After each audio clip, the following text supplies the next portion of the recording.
Chapter 613. Everyone. In Ballard Room, King Kessel's voice came steadily, heavy, solemn, and resolute.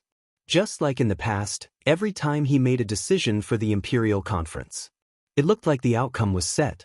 With this in mind, the ministers restrained their emotions and adjusted their posture. Some of them relaxed slightly, ready to welcome the end of another conference. But not this time. Under everyone's gaze, the Iron Hand King raised his head and swept his gaze across the ministers. All of you have a point. As he spoke, the king's right hand suddenly reached out from the shadow of the throne and flipped it gently at the crowd. His palm faced up and hovered over the meeting table. Just like a cold, unsheathed blade. Even the warm autumn sun could not reduce its chill. Gilbert, Cullen, Kirk, Sauter. All the ministers were stunned and did not understand what was going on. But the Iron Hand King remained expressionless and raised his right palm. You thought it through. As they looked at each other, only the scar-faced spy from the Secret Intelligence Department's eyes flickered. He tactfully stepped forward and picked up the Jade City Substitute Servitude petition from the table. The scar-faced man walked past every stunned minister and respectfully and appropriately placed the letter into the king's palm. This letter is a barb with malicious intentions. King Kessel's voice came out quietly. It appears to be compromising, but in fact, it has seized on Renaissance Palace's weakness and is hiding a trump card. The king slowly lifted the letter up, revealing the iris print on it. We can't even make it public, or we'll be caught in a passive and unjust situation. Every servant who was swept by his gaze subconsciously tensed up and sat up straight. It's better to die for a friend than to perish for an enemy. Old Leinster had such a son. In the next second, the Iron Hand King's fingers suddenly tightened and crushed the letter. The few people who had their eyes fixed on the letter trembled and were startled. Only then did Kessel say calmly, living up to the family name. In the indescribable silence, the Minister of Trade, Viscount Kenny, coughed with difficulty and tried to forget the depression in his heart. He'll pay the price. Kenny bowed respectfully to the king. Just for this letter. King Kessel glanced at him without a word. The letter was still in his hand, crumpled. Of course, Sauter ground his teeth hatefully, and also for his disrespect and disloyalty to you and your highness, Prime Minister Cullen's trembling voice sounded. But not this time. He seemed to have turned back into the doddering old man. He coughed and concluded the meeting. At the very least, the reduction of the recruits and the expansion of the regular army will have to wait until next season, at this moment. But it got out. The king's words came out of nowhere, as if he was mumbling to himself. No one could react in time. Passport? Chioka looked confused. Mine, your majesty? Sauter probed. I'll talk. At that moment, the king of the Iron Hand raised his eyes, which were particularly oppressive in the narrow Ballard Room. While we are talking, every sentence, every word, and every letter on this petition has been publicized, leaked, and spread by someone. Rumors are spreading everywhere. The conference room was silent for a moment. Gilbert was in disbelief. What? Viscount Kenny's surprised gaze kept darting back and forth. You mean, this letter has been leaked? Prime Minister Cullen sat up straight and looked extremely serious. When? However, the king only shook his head calmly and answered the truth. The Secret Intelligence Department is still handling it, but if it's unsatisfactory, I think it won't be long before everyone in the kingdom knows that Renaissance Palace is going to start with Jade City, change the traditional rules, strip the suzerains of their military power, reduce the recruits, and expand the regular army. All the way to the whole of Constellation. Renaissance Palace, Jade City, tradition, suzerains. With every word the Iron Hand King said, the chill in his tone intensified. The Prime Minister was the first to understand. His eyes widened slightly. That means, as you said just now, Bob, the king spoke in his calmest tone, not mincing words from the other party's mind. From the top to the bottom of Constellation, a huge uproar is about to break out. From this moment onwards, we are standing at the heart of the struggle. There's no retreat. The ministers quickly understood the meaning of this matter. The atmosphere suddenly became tense. What's going on? Who did it? Has the culprit been caught? What do we do now? Investigate the mastermind behind this. Amidst everyone's varying opinions and the same panic, the king leaned back thoughtfully and melted into the darkness. How could such an important exchange of letters be leaked? Advisor Sauter turned angrily to the other side and said accusingly, "What did the Secret Intelligence Department say? What about the rumors? What's the situation now?" Beside the conference table, the scar-faced spy from the Secret Intelligence Department bowed steadily. "We're still tracking down the source, encircling and intercepting it in an attempt to reduce the impact of the rumors." His tone was calm, as if what they were about to face was not a monstrous wave that could shake the country. But the delivery of the letter, the defense along the way, and the confidentiality of the palace are all fine. At this point, the scar-faced man's voice had an interesting rise and fall. "There's only one thing we can't take into account. This letter was delivered directly into the palace by the Duke of Iris Flower's messenger." Everyone suddenly fell silent. "You mean Xian?" Prime Minister Cullen frowned. When he delivered the letter, he made up his mind to leak the contents and spread the rumors? The scar-faced man neither denied nor confirmed it. "We're still investigating." With a target in mind, the anger of the Imperial Conference erupted like a tidal wave. "Covendier, how dare he? Damn it, he's more cunning than his father. Did he fly into a rage out of humiliation and overturn the chessboard?" Among the officials, Gilbert only observed quietly at first, but at the end he sighed softly.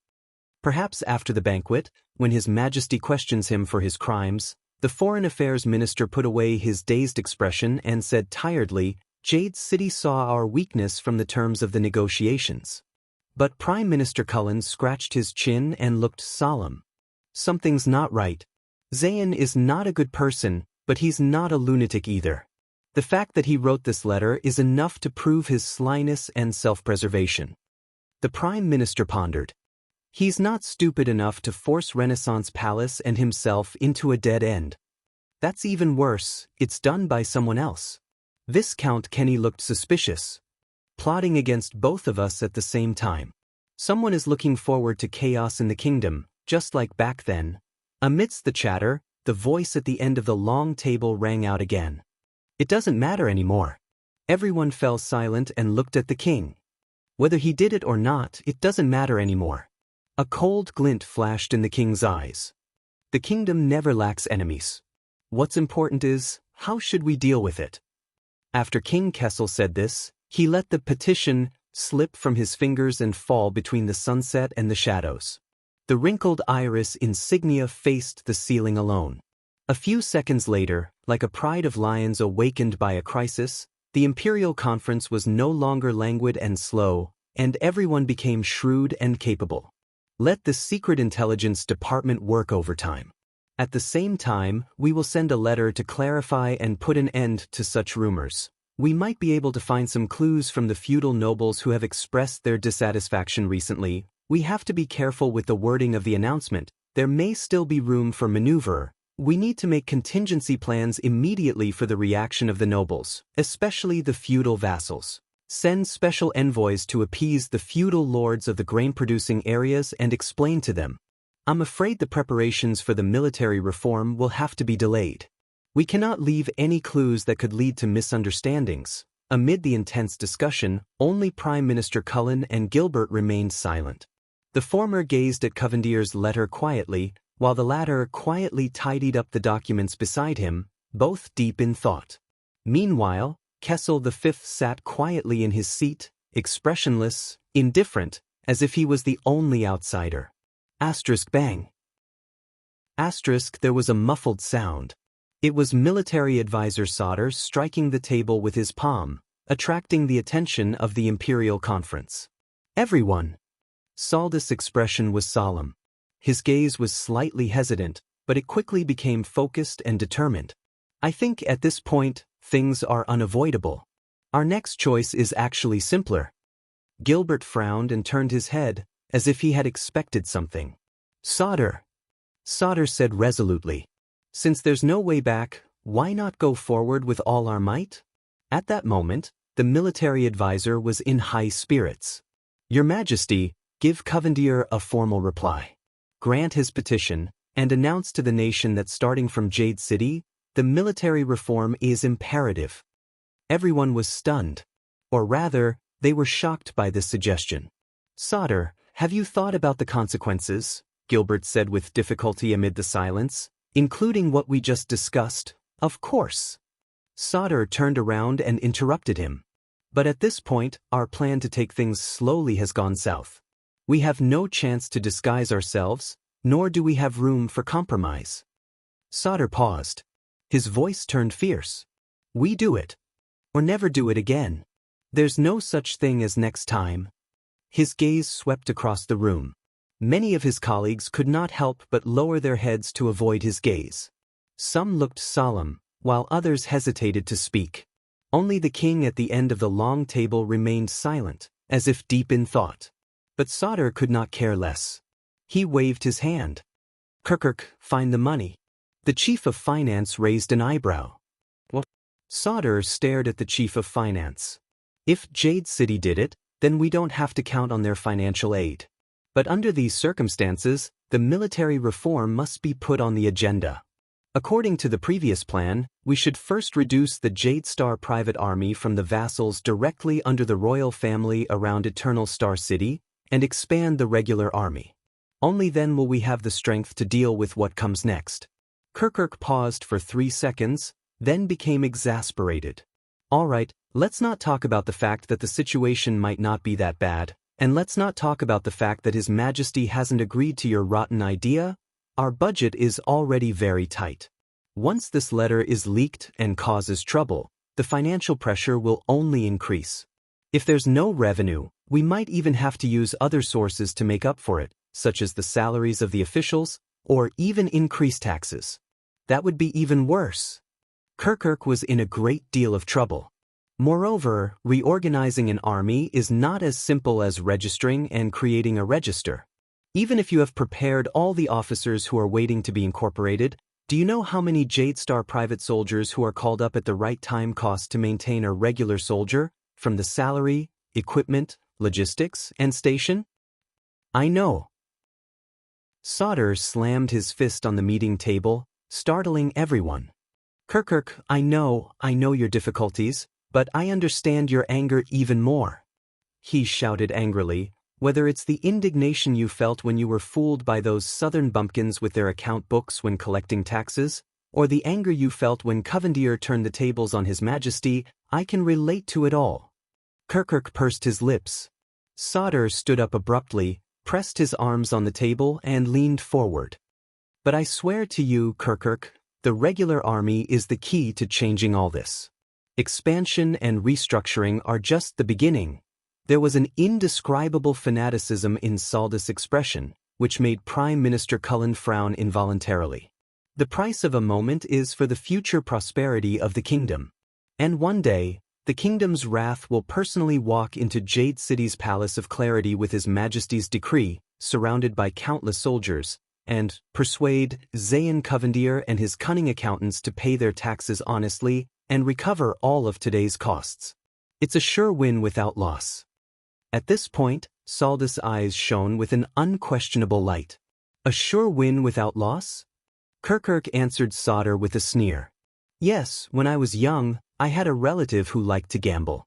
He said the same thing when he came to my house to borrow money for business, until he was taken away by the Blood Bottle Gang loan sharks. At this point, the chief of finance got up from the back of his chair and leaned forward. What's the difference between you and him? A gambler? The conflict between the two made everyone frown. The military advisor clenched his fists. The emotion in his eyes turned from disappointment to anger. Why don't you understand? Sauter said bitterly.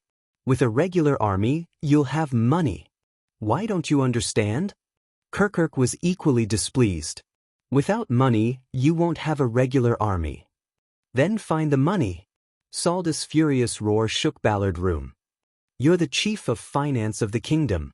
Be a beggar, sell your ass, even if you have to borrow from loan sharks. For the sake of the kingdom, find me that damn budget for army expansion. The two men's disrespectful shouting made their colleagues frown. But the Prime Minister and the rather prestigious Foreign Affairs Minister, who were supposed to be presiding over the meeting, did not make a sound. The king, on the other hand, remained motionless on his throne. You finally King got one thing right. Soldiers. Kirkuk stood up. Although he was a head shorter than Sodder, he did not lose in terms of grandeur. I'm the chief of finance. Remember? Last year, it was precisely your military affairs sector that shamelessly boasted here, bragged about the benefits of sending troops to the heavens. You forced the Department of Finance to approve the budget, forced the Department of Agriculture to contribute rations, forced the Department of Foreign Affairs to open up a path for you, forced the Secret Intelligence Department to pave the way for you, and inexplicably sent a large number of regular soldiers, retired, active, reserve, training, and new conscripts, to Blade Fang's camp. Sent to Western Desert. Sent to the desert. The expressions of the people at the Imperial Conference changed as they recalled the incident with sorrow. Without that unprofitable business of yours, would we need to ask Jade City for money? Would we have been fooled by Covendier like that? Kirkuk glanced at the colleagues around him who agreed with him, and said darkly, "What? Do you want to do it again?" Sodder clenched his fists. That was to welcome back Prince Thales, the Jade Star bloodline, the heir to the kingdom. You're absolutely right. Kirkuk retorted angrily. Then go ask him for money. Sodder was so infuriated by the scoundrel's quibble that he was rendered speechless. Kirkuk, be careful with your words. Gilbert could not take it anymore. He stopped him sternly. Sit down, don't be disrespectful in front of the Emperor. Kirkuk sat down and even banged his chair to express his displeasure. Sodder snorted angrily and sat down heavily, but had no intention of extinguishing the flames of war. Stop being so sarcastic, shirking responsibility and pretending to be innocent, moneybag. About sending troops to Western Desert to welcome back the prince, you knew about it and even supported it. You had your own selfish motives and were trying to profit from it. It was Kirkuk's turn to be stunned. Me? Selfish motives? Profit? Kirkuk was caught off guard, shocked and angry. Very well, you coarse country bumpkin who grew up planting grapevines. But Sodder did not hold back. He pointed at Kirkuk's nose. I only figured it out after the banquet. But that's right, Kirkuk, it's you. After the Desert War, many nobles in the Central Territory targeted Western Desert, where the situation had changed drastically, and illegally invaded and annexed land for personal gain. Now, the deadline for the land assessment order is approaching, and they're trying every means possible to clear their names. Kirkuk's face paled. Back then, you supported our expedition to the desert, and even privately bribed several frontline officers, all because you wanted the regular army to cause a huge commotion and turmoil in Western Desert. You wanted to catch these greedy nobles and landlords off guard, force them to give themselves away, and turn them into a rolling source of income for the Department of Finance to confiscate and confiscate. The news that the military advisor revealed was no trivial matter. The Imperial Conference was in an uproar, and King Kessel's gaze shifted. Kirkuk was exasperated. That's slandering nonsense. I have the names of those officers. Why, do you want to confront them? Or have the Secret Intelligence Department investigate? Your Majesty, Kirkuk was extremely anxious, but he was tongue-tied. Sodder gritted his teeth and pressed on. For this reason, you even secretly leaked the news of the regular army's expedition to the west. And that unlucky Doyle of Mirror River who got into trouble at the royal banquet? They're just one of the fat sheep on your list. At the Imperial Conference, the ministers were surprised and could not help but look at Kirkuk in a new light. Viscount Kenny coughed and asked worriedly, Well, my father-in-law's family also has a few businesses in the Western Desert. You wouldn't? How could I? Lord Kenny. Kirkuk smiled obsequiously. But he immediately turned to the king and put on a mournful face. Your Majesty, I was just, that. King Kessel just stared at him with narrowed eyes. Kirkuk, you're indeed moneybag. Gilbert saw Kirkuk's expression and guessed the truth. He could not help but sigh. No wonder they say that you can even take money out of your crotch. You're good at making money, and can support the kingdom. Kirkuk's cheek twitched. Yes. On the other side, Prime Minister Cullen snorted and added a sentence with an unclear meaning. Someone else's crotch. Sodder snorted angrily, his attitude self-evident. Under everyone's gaze, Kirkuk swallowed hard and hurriedly raised his hand. All right, Your Majesty, listen to me. That's right. We originally had a few extra fines and forfeitures from this expedition, which can be included in the next quarter's budget. The Doyle family? Gilbert said in a low voice. Kirkuk froze. Sensing the suspicion in everyone's eyes, his voice immediately weakened. He took a deep breath. That's right. But the Doyle family deserved it. Over the years, they've crossed the border to occupy land, illegally rented tenancies, smuggled taxes, concealed the population, and violated tradition. All these crimes should have been dealt with long ago. Our Department of Finance is dedicated to the kingdom and does things impartially. Cut the crap. Where's the money? Sodder ignored his excuses and went straight to the point. Now, it's been several months since the prince's return, and our mission is complete. Your Department of Finance should be full by now, right?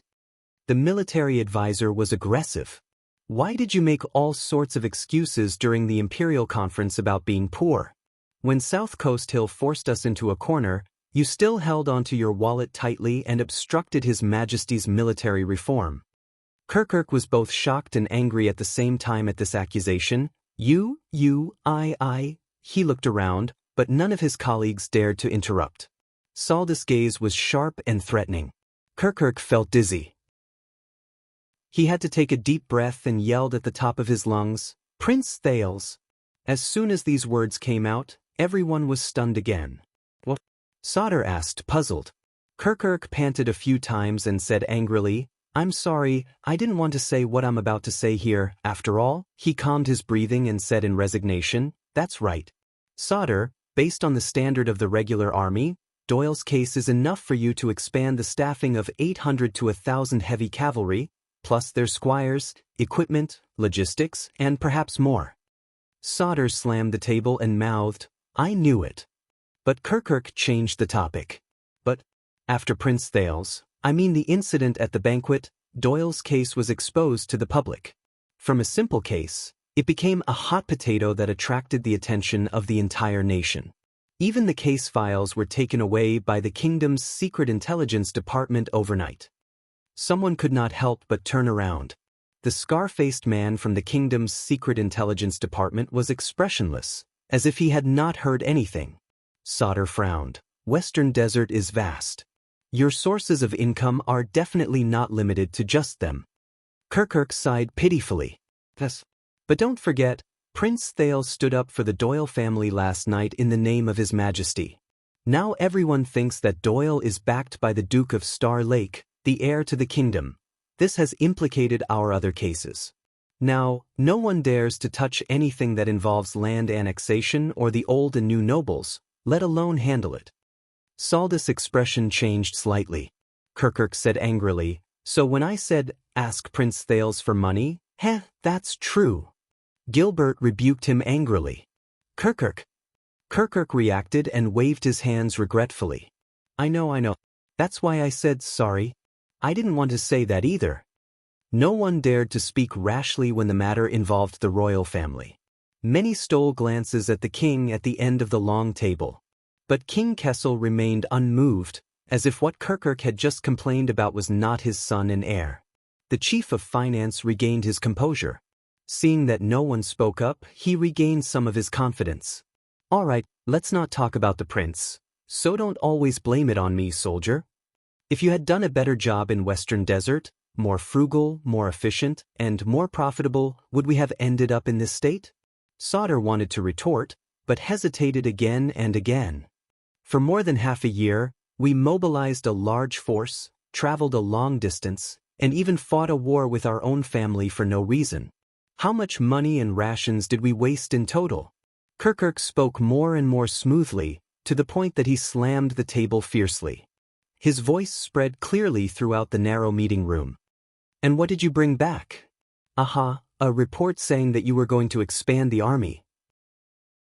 "We ate up such a large sum of the kingdom's budget, but not only did we not accomplish anything, not to mention the spoils of war, We didn't even earn back the money we spent on horseshoes. What else do you want? Sauter could not hold it in any longer.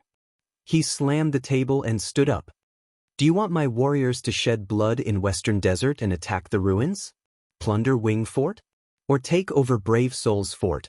Ransack the homes of all the local nobles? Do you want to burn the entire Western Desert to the ground and send all the spoils of war to the Department of Finance so that you won't have to complain so much when you're sitting here leisurely counting your copper coins? Kirkuk scoffed. Then why don't you do it? And the result? It turns out that you were just there for a vacation.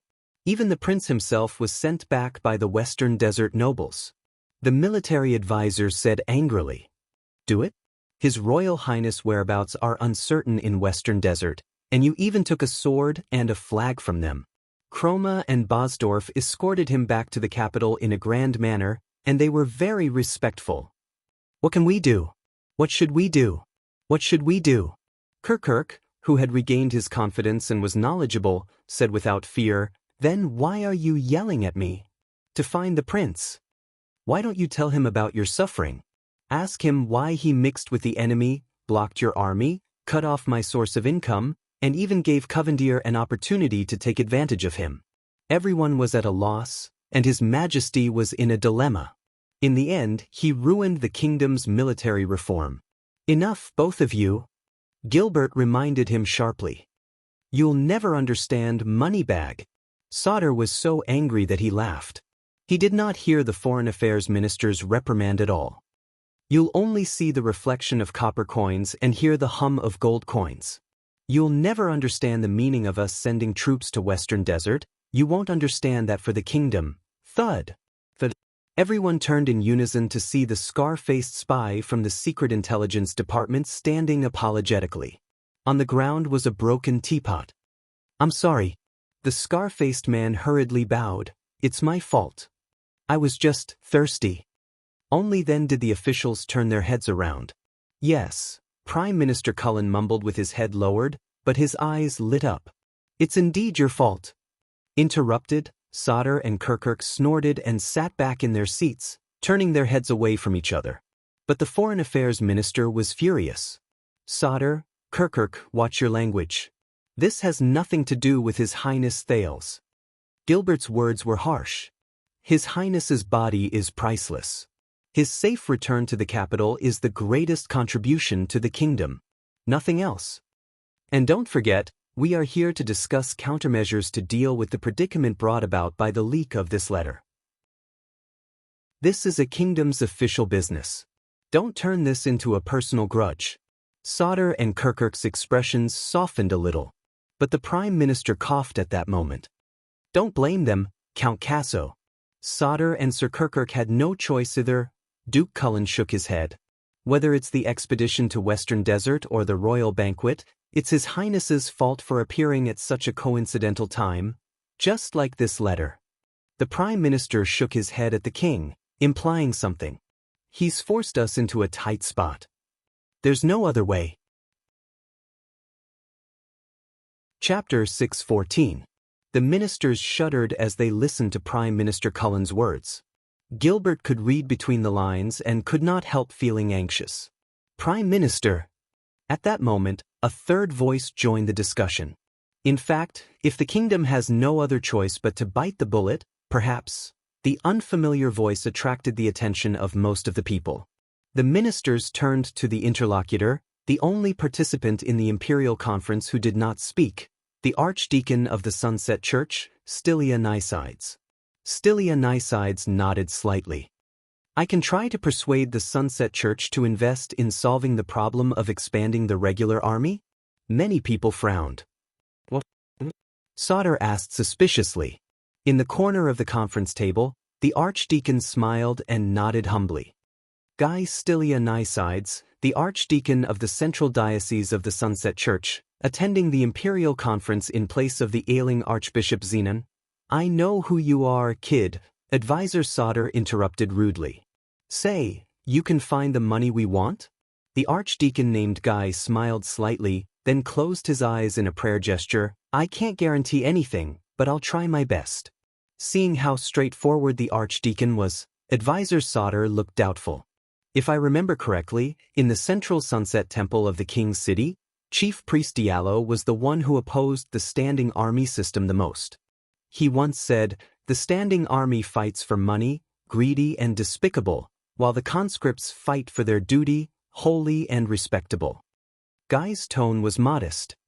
Yes, most of the archdeacons of the Sunset Temple are of noble birth. They come and go from castles and palaces, and have close relationships with the nobles and dukes. "But we're different, Sir Sauter," the archdeacon said firmly. "The Sunset Church is not the Sunset Temple." The Sunset Church. Sauter was silent for a while. He collected himself and looked at the priest with a serious gaze. "Who did you say you were?"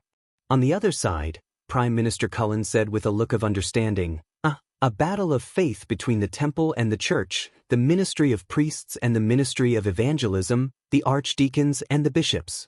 The archdeacon turned to the Prime Minister and smiled warmly. "No, this has nothing to do with faith, but politics and standpoint. The temple is close to the dukes, and the church is close to His Majesty. It's that simple. If we can reduce the influence of the temple by reducing the conscripts and increasing the regular army, the bishops of the church will be happy to see it." Hearing this, many people began to ponder. Cullen's gaze flickered. "Oh, as a believer of the Sunset Goddess, you really don't hide it all? Cover up." Guy shook his head indifferently. No faith can exist independently of politics, and no religion is not related to power struggles. To avoid politics and talk about faith is to abandon humanity and only ask about divinity. This is a disguise and disguise. This is the contempt and contempt for faith. It is disrespect and dishonesty to the Sunset Goddess. Even the king at the end of the long table raised his head slightly. Kulin was taken aback when he heard the rebellious words. He raised his brows and said, "I think I know why Gilbert recommended you. Compared to those priests who are full of holy teachings, you are indeed a bit more interesting." Gilbert forced a smile. Archdeacon Guy sighed. "Thank you for your praise, but not everyone understands this principle, especially the priests of the Divine Hall. Therefore, it is not convenient for the Church to intervene in the kingdom's military affairs in the form of direct funding." Sauter, who was most concerned about this matter, instantly put on a cold expression. "Then what do you mean?" Guy turned to him and said seriously, "To support the expansion of the regular army, the Sunset Church must have a valid reason." Reason? Many people's expressions changed slightly. Guy looked respectfully at the end of the long table. "If His Majesty can change the tradition and allow our priests to join the regular army of the royal family, I will be more confident in persuading the bishops to invest." Sauter was taken aback. "But we already have military priests. Every time there is a war, the temple will send a qualified officiant to preside over the expedition ceremony." Guy's lips curled up and he nodded calmly. "Banish them." "What?" Sauter was incredulous.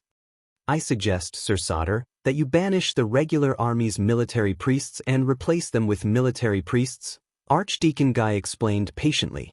"Whatever the temple can do for the regular army, the church can do as well, or even more." Sauter understood Guy's words. His expression changed back and forth in those few seconds. The others in the meeting looked at each other. The king's gaze was still distant and unfamiliar. Prime Minister Kulun snorted.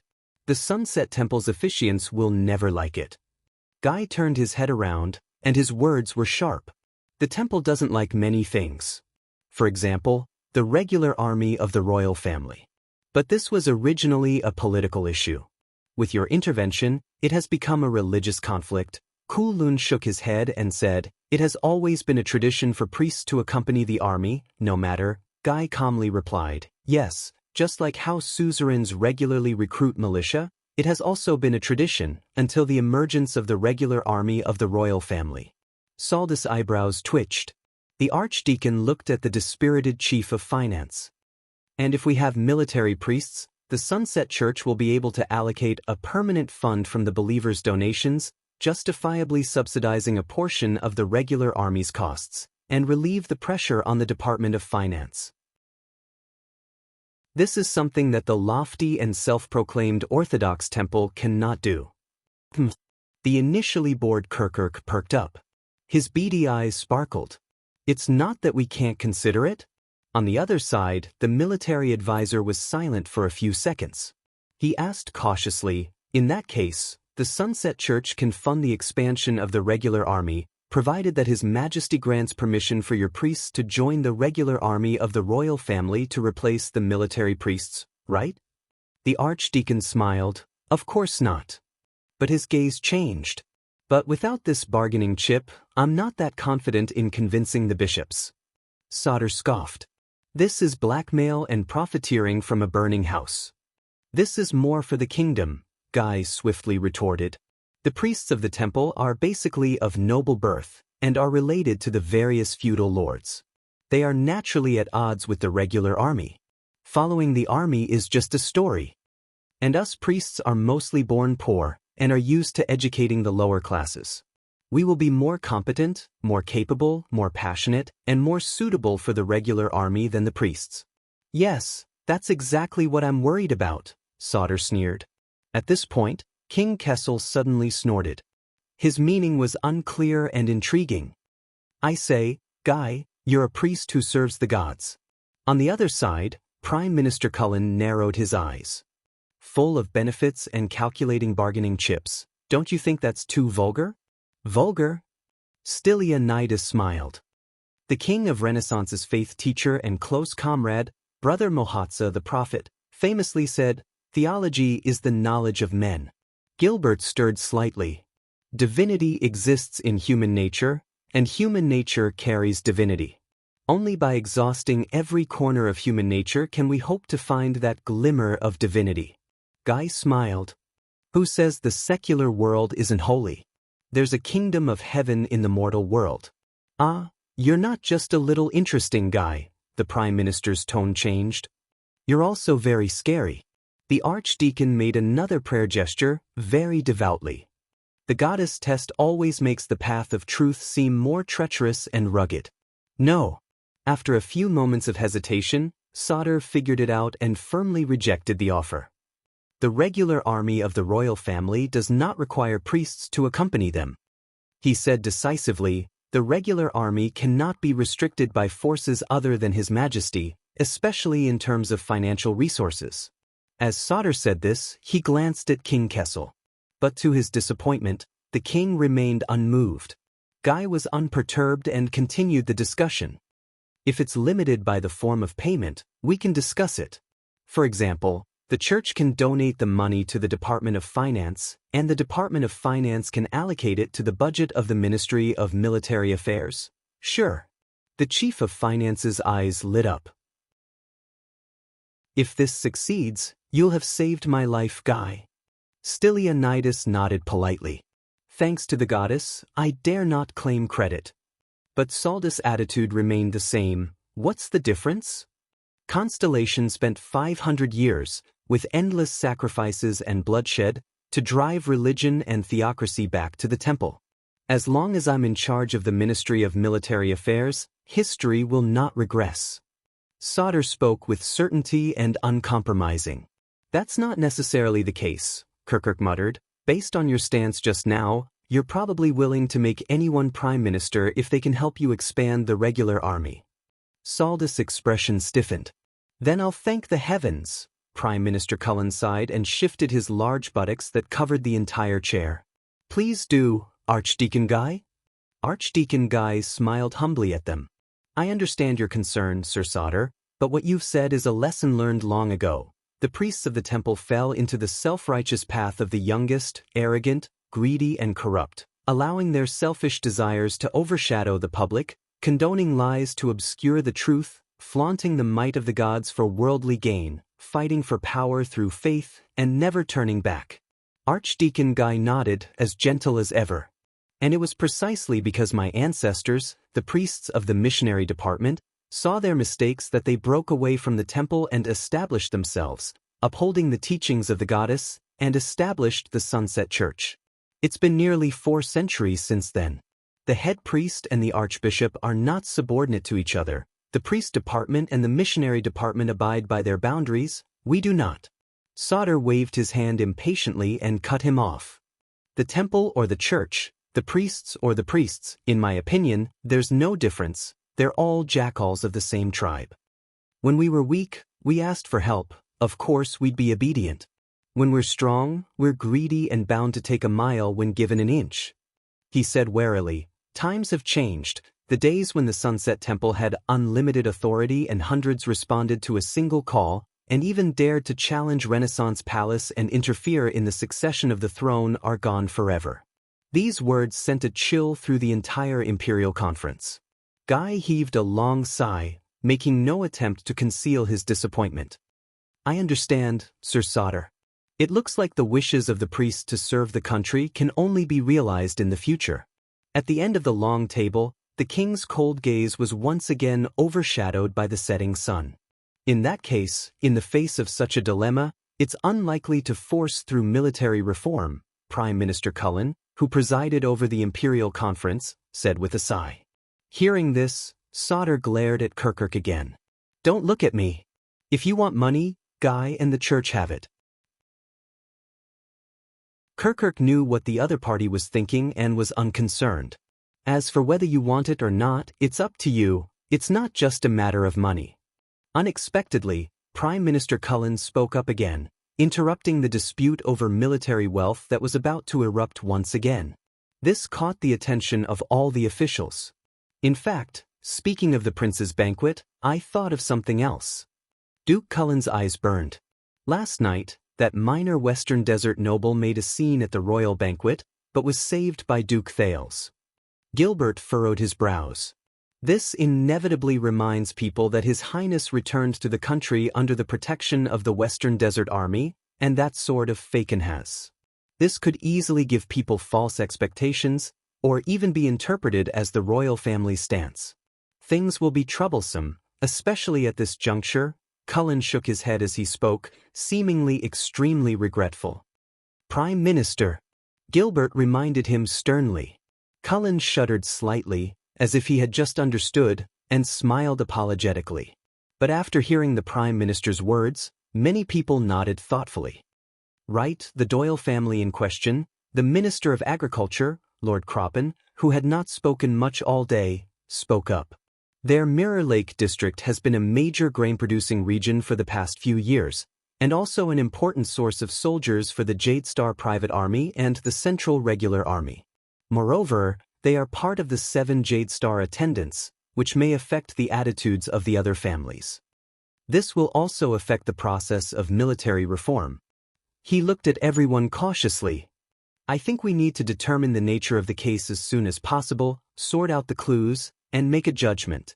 Indeed, the incident at the royal banquet has brought us a lot of trouble, whether it is the upcoming military reform or this letter. King Kessel's figure moved slightly on the throne. Viscount Kenny glanced in the direction of the king.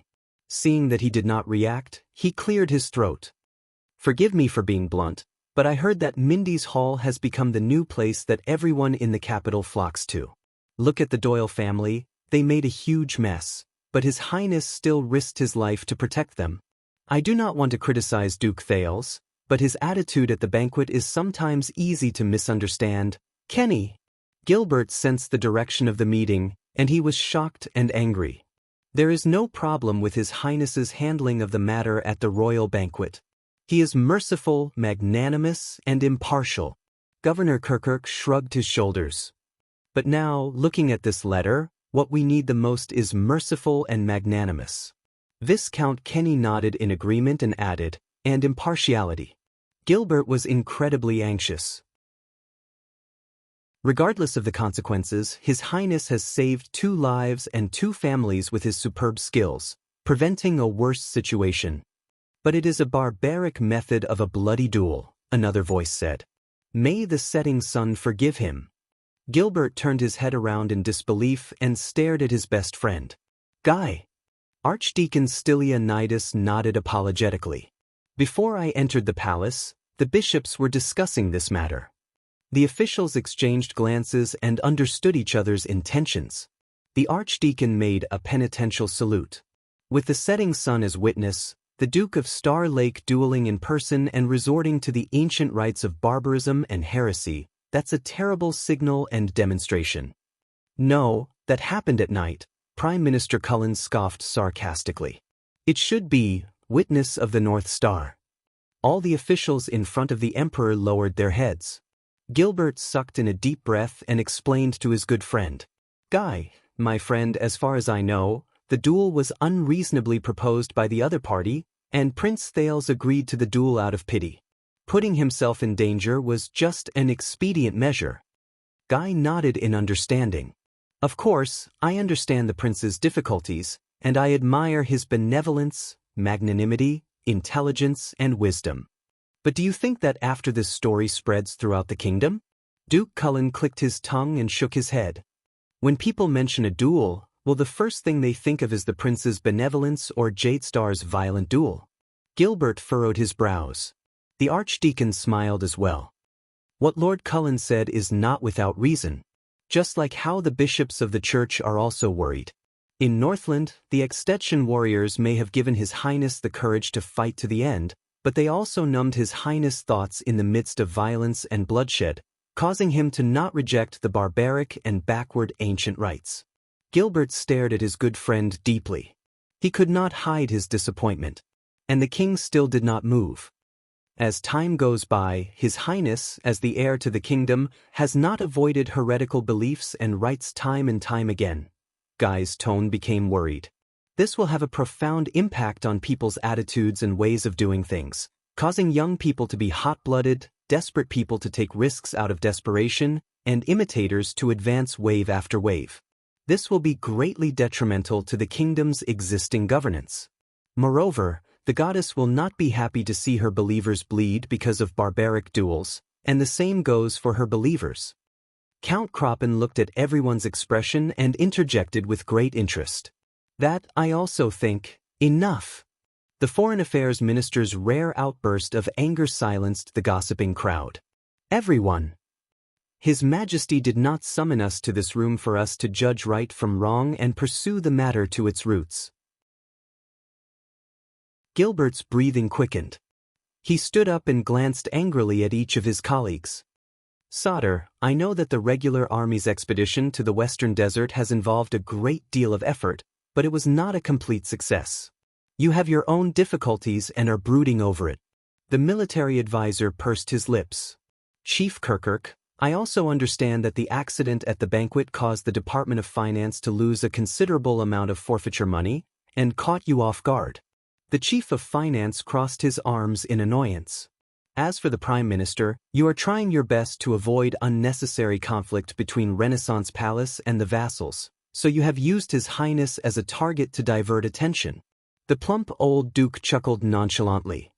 Viscount Kenny, please be rest assured that no matter how popular His Highness is, or how he recruits talents, it will not affect your position as a pillar of the King's support party. The Minister of Commerce's expression darkened slightly. As for Guy, old friend, I swear to you that it is not His Highness' fault that you failed to become the Prince's theology tutor, and it does not mean that His Highness is closer to the temple. The Archdeacon closed his eyes and lowered his head. And Lord Kroppen, you have been silent for the entire day, and that is already smart enough. Echoing the crowd at the end will not make you look smarter. The Minister of Agriculture coughed in embarrassment. Gilbert took a deep breath and calmed his emotions after he made all the officials in front of the Emperor shut their mouths. He resisted the urge to look at the figure at the end of the long table. That's right. I can feel it.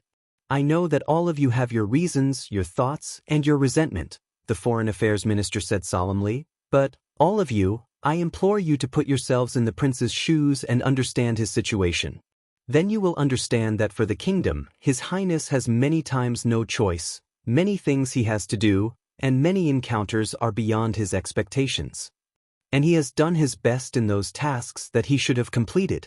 Gilbert slowed down his speech, and unknowingly, there was a hint of regret in his voice.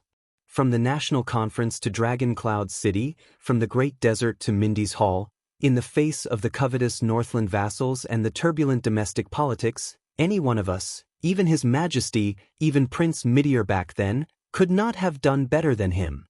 His voice was loud and impassioned, and it shook Ballard Room. Not to mention that we all owe him a favor, be it for stopping the Northlanders from moving south, or stabilizing the Jade Star royal family and Constellation's political situation. On the throne, King Kessel leaned against the back of his chair again. His gaze was distant, and no one knew what he was thinking. As for the other unexpected consequences caused by Thales's actions, be it the chaos in the Western Desert, Doyle's case, the duel, the dispute, or this damned letter and the predicament it brought, they are, in fact, the result of our lack of consideration and planning. This is the dereliction of duty and incompetence of our servants, and it is the responsibility that we should bear. Gilbert exhaled, paused for a moment, and looked at everyone. Everyone turned their heads away to avoid eye contact with him. When Gilbert said this, he felt bitter. Shift the blame to His Highness? This will not cover up our incompetence, nor will it solve more problems. And that child should not be responsible for a mistake that he is unaware of. At this moment, Duke Cullen suddenly spoke. Even if he is a Jade Star? Gilbert's expression changed. He turned around abruptly and showed no signs of weakness. It is precisely because he is a Jade Star. Prime Minister Cullen frowned. After pausing for a few seconds, the Prime Minister sighed. I know, Count Casso, you are his teacher, but Gilbert quickly interrupted him. I am not saying this just because he is my student. Gilbert turned around and faced his other colleagues. His tone was resolute and brooked no room for doubt. It is also because of Prince Thales himself. Whether it is his courage and achievements in going north as a hostage, his experience in traveling thousands of miles back to the country, or his courage in saving people at the banquet, all of these prove that he is worthy of being the Jade Star descendant, the Duke of Star Lake, and the bloodline of the kingdom. When he said this, Gilbert's voice trembled slightly. We should all feel honored and proud to have such a prince. We should be the long swords in his hands, not the stones in his boots. We should help him, not obstruct him. When he finished speaking, Gilbert raised his hand and pressed it against his eyes. He took a few deep breaths. The Imperial Conference was silent. The king's gaze was still like a sharp blade in the snow, emitting a cold glare. Vice Bishop Guy sighed and patted Gilbert's arm, gesturing for him to sit down. Gilbert flung his friend's arm away and took a deep breath. Please forgive me, everyone. He tried hard to adjust his emotions and calm his tone. Just as your Majesty said, I am tired and old. Ballard Room was silent. At least you are not fat. Prime Minister Cullen took over the conversation. He was a little dispirited and sentimental. I will not be an eyesore to certain people. This sentence had a profound meaning, and no one dared to continue. That was until the King of Constellation tapped her fingers lightly and broke the dull atmosphere. Gilbert. Kessel V's gaze was directed at him. He could not hide the complicated and subtle tone in his voice. Old friend. But Gilbert suddenly raised his head. And you, your Majesty. The Foreign Affairs Minister's voice suddenly rose. Many people were taken aback by this. Gilbert stared straight into the king's eyes, which were filled with pressure. His chest rose and fell. Forgive me for overstepping my authority, but Gilbert raised his right arm as if he wanted to point at something, but he gave up halfway. He gritted his teeth. His face was conflicted. But until today, all the unfair scrutiny, accusations, criticism, and difficulties His Highness has received since he returned to Constellation in Eternal Star City, and even at this table, in the face of King Kessel's sharp gaze, Gilbert made up his mind and spoke through gritted teeth. He said through gritted teeth, "It is all because of your attitude towards him." As soon as he said this, the expressions of all the officials before the king changed. Gilbert, Guy warned sternly. Prime Minister Cullen's face was tense as he sank into deep thought. But the king only stared back at Gilbert quietly and did not say a word. Only Gilbert gulped, closed his eyes, and sighed. To be honest, Your Majesty, I am not very competent as a subject or as a father. I have no right to lecture you. But as a friend, Gilbert opened his eyes. He was sincere and serious. Kai, Your Highness, Fifth Prince. These titles made everyone's thoughts stir. King Kessel did not speak. But at that moment, his fingers that were tapping on the table stopped. You really should be proud and gratified that you have such a son. You should be proud and gratified by his awareness and ability, his character and intelligence, his strength and optimism, and the fact that he didn't collapse under the heavy burden of the entire kingdom. Gilbert stared at him from afar. I believe, and I am not the only one. We all believe from the bottom of our hearts. Prince Thales will be the future that we all look forward to. At that moment, no one in the Imperial Conference spoke. The silence lasted for a whole 10 seconds. You give him lessons every day, Gilbert? The king's deep voice traveled, and his emotions could not be discerned. You are too close to him. Gilbert was stunned for a moment before he smiled. No, you are the one who is too far away from him. Just like the late king. At that moment, the Iron Hand King's eyes suddenly moved. It was like the first crack on a flawless iron wall. But at that time, you still had Mindy's Hall. Gilbert looked at the throne quietly, but he seemed to be looking at something else. And now, he has nothing. King Kessel seemed to be fixed in his chair. Even his gaze did not move. Get close to him, Your Majesty. At least try to get close to him. At least talk to him. Gilbert took a deep breath and sat down shakily. He pressed against his eyes and flashed an ashamed smile at the people around him. My apologies, everyone. Ballard Room seemed to have sunk into an ice cellar. The king and his ministers were all silent. They either lowered their heads in silence or looked at each other. Only the sound of breathing remained. After a long time. Everyone trembled slightly. King Kessel's voice was like the first ray of sunlight that broke through the ice and broke the silence. Don't worry about my son. I have already talked to him. At the end of the long table, the Iron Hand King slowly raised his head, but he did not look at anyone. He will not be a problem. He closed his eyes and exhaled softly. Everything is under control. His voice faded away. Prime Minister Cullen curled his lips. Gilbert forced a smile onto his face. The others had different reactions. They were all worried. Duke Cullen picked up his teacup, sat up straight, and performed his duty. All right, everyone. Now, back to what we were. But the Prime Minister's words came to an abrupt halt. Everyone looked over in confusion. Only then did they realize that Cullen's expression had changed. The Duke of Eastern Sea was staring intently at the teacup in his hand. There were tiny ripples on the surface of the teacup. Almost at the same time, the ministers in Ballard Room sensed something amiss and turned around. Asterisk thud. Thud. Thud. Asterisk the sound of footsteps in groups came from outside the room, causing an obvious tremor. This was a rare occurrence. The ministers looked at each other, not understanding what was going on. These footsteps, there are at least 30 people. As a military advisor who had served for many years, Sauter looked up warily. What happened? But no one answered him. On the contrary, different orders were faintly heard through the crack in the door.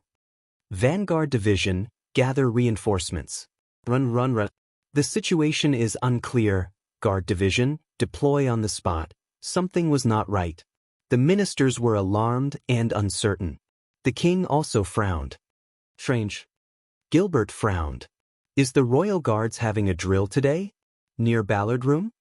The next second, a rapid and ear-piercing ring of a bell penetrated the wall and rang in everyone's ears. Ding! Many people were startled and looked around in panic. This is the Royal Guards. Advisor Sauter was stunned.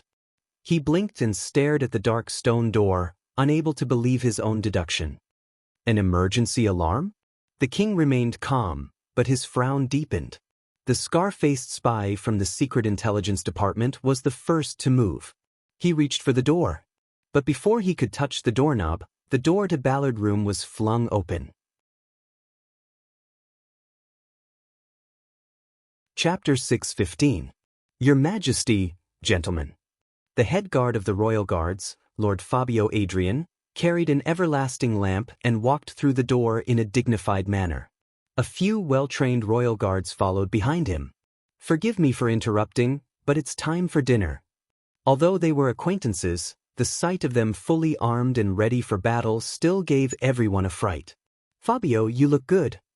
Duke Cullen touched his belt and shifted his but without batting an eyelid, his eyes never leaving the sword at Captain Adrian's waist. Just to call us for dinner? Thank you. Adrian flashed a friendly smile and bowed deeply to King Kessel. Please do not panic, we are just doing a small drill. Now, please follow me out of here in an orderly manner. But an impatient voice interrupted him. Fabio, what's going on? Advisor Sauter frowned as he looked at the royal guards and the increasing number of guards outside, paying particular attention to their hands on the hilts of their swords. Why are there so many people in this guard formation? Lord Adrian smiled. He first glanced at the king at the end of the long table, then said politely, "It's nothing. Sir Sauter, we brought forward the drill this month, that's all." But Sauter did not buy it. "That's enough, Fabio." The military advisor snorted coldly. "We served in the regular army together and experienced the bloody year together. You and I both know that this is not some bullsh** T routine drill. You are facing the entire Imperial Conference, and everyone here is an elite of the kingdom. What is there that you can't say?" This sentence made many of the ministers, who had no military experience, nervous. As they spoke, the commotion outside Ballard did not stop, but grew louder and louder. Shouts and hurried footsteps could be heard from time to time. Captain Adrian looked at Sauter solemnly and sighed deeply. He glanced at the king again, hesitating to speak. At the end of the table, King Kessel was as calm as ever. He crooked his finger and gestured for Adrian to come closer. "Lord Adrian." Gilbert could see some clues, and he spoke gently. "If there is any inconvenience, of course we can cooperate. We are hungry anyway, aren't we?" But just as Adrian approached the table, the footsteps outside the door suddenly grew louder, almost deafening. What followed was the sound of weapons being unsheathed. "They're here. Guard division, hold steady." Who the F***CK called the sniper team over? "Protect His Majesty." "Back off." The shouts of the royal guards rose and fell one after another. They were all different, but it made Lord Adrian's face turn pale. The captain of the royal guards turned around and protected King Kessel behind him. Sauter immediately reacted. He instinctively reached for his waist, only to remember that he had left his weapon at the palace gate. Only then did the officials in the room realize that something was wrong. Duke Cullen sprang up nimbly from his chair and drew a small dagger from his belt. Gilbert grabbed his staff and rushed towards the king. Kirkle disappeared with a whoosh, leaving only his but exposed under the table. Viscount Kenny was the first to rush to the door, but he remembered something and quickly returned to approach the king. Lord Croppen's face was ashen, but he forced himself to remain calm. Archdeacon Guy closed his eyes and muttered something. "Enough!" Lord Adrian's angry roar shocked everyone. Following his order, the chaos outside the door was the first to stop. In Ballard Room, 3 crisp thuds came from the conference table and drifted away. Thud, thud, thud. "Hold steady." King Kessel retracted his fingers and calmly looked at the officials who had different reactions. "It's not like I haven't seen it before." He remained seated behind the conference table, seemingly unaffected. The officials who had overreacted finally reacted. They were either embarrassed as they hurriedly tidied themselves up. Gilbert exhaled and sat back in his seat. Prime Minister Cullen nonchalantly tucked the dagger that should not have been there back into his belt. Sauter, on the other hand, bent down disdainfully and lifted Kirkle out from under the table. Everyone returned to their proper appearance. They then realized that the originally spacious door of Ballard Room had been completely blocked by the wall of royal guards. They could not see the scene outside at all. Every guard was facing the door, leaving only their backs to the officials in the room. The officials looked at each other, confused. "Why, is there an assassin?" Sauter asked in confusion. "Adrian?" King Kessel spoke again, with dissatisfaction and questioning in his voice. The captain of the royal guards responded with an apologetic and ashamed smile. "Sir." At the same time, a high-ranking royal guard parted the wall of guards and squeezed into the room in exasperation. "Captain Adrian." Adrian's expression darkened as he called out his subordinate's name. "Mariko?" The second vanguard of the royal guards, Mariko held down his weapon and shook his head regretfully before bowing to the other important people. Your Majesty, my lords. Adrian sighed bitterly as he understood what he meant. What's going on outside the door? The king's voice rang steadily, voicing everyone's thoughts. Get them out of the way, don't block it. Adrian turned around, bowed, and forced a smile. Your Majesty, this is just a routine measure, we only need 1 minute. Unexpectedly, King Kessel, who had been calm all day, suddenly raised his voice and shouted angrily at the wall of people at the door. Royal guards, get out of the way. The guards could not be more familiar with the king's voice. The guards guarding the door instinctively retreated to the left and right, revealing the first row of guards, then the next row, then the next row, and the next row, until they revealed the deep corridor outside the door that was dotted with lights. Everyone was stunned the moment they saw the corridor outside the door. Only the king remained calm, and his gaze was cold. Adrian could not stop him in time. He could only sigh. Outside the door, the royal guards were densely packed and ready for battle. With Ballard Room as the center, they filled all the spots in the corridor where people could stand. All the guards had solemn expressions as they faced the depths of the corridor warily and nervously. It was as if the most terrifying enemy was there. The noisy Renaissance palace fell silent at this moment. Asterisk thud. Thud. Asterisk, a strange but clear sound came from the depths of the corridor, from the end of the line of sight. The people in Ballard Room widened their eyes. A tall horse stepped on the stone slabs in Renaissance Palace. While facing the countless guards and lights around it, it slowly walked over from the corridor. The royal guards at the front were under the most pressure. They held the hilts of their swords tightly, but kept retreating as the horse approached. What's going on? Lord Croppen was in disbelief, but he immediately shut his mouth. Because around the black horse, a few people who were clearly dressed differently from the royal guards gradually appeared in front of everyone. It was a small group of people. They nervously surrounded the horse and moved forward with trepidation. I don't want to say this, but I recognize that big guy.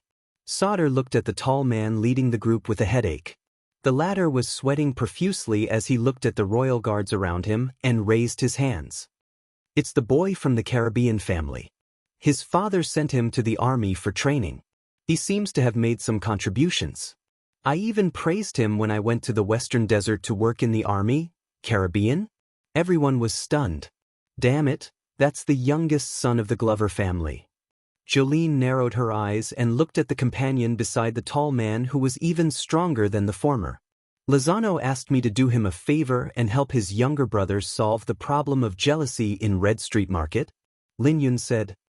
Glover. This surname increased everyone's suspicion. Ah, Duke Cullen's voice rose in a thought-provoking manner. His gaze focused on another person who was panting and limping. That unlucky guy who got into a duel last night from the Doyle family. What's his name again? I think it's Danny? David? Doyle. Everyone's mood became more and more solemn. The small group of people was getting closer and closer to Ballard Room, but the royal guards in front of them did not stop them. They just kept retreating. If that's the case, that horse, I remember now. Viscount Kenny's gaze was focused on the beast and he said in confusion, when I went to Northland, I brought along a gift and a mount from my country for Prince Thales. Among the ministers, Gilbert did not say a word. He just stared blankly at the young swordsman at the front who was holding a single-edged sword and facing the royal guards with a nervous expression. It was as if he was hit by something.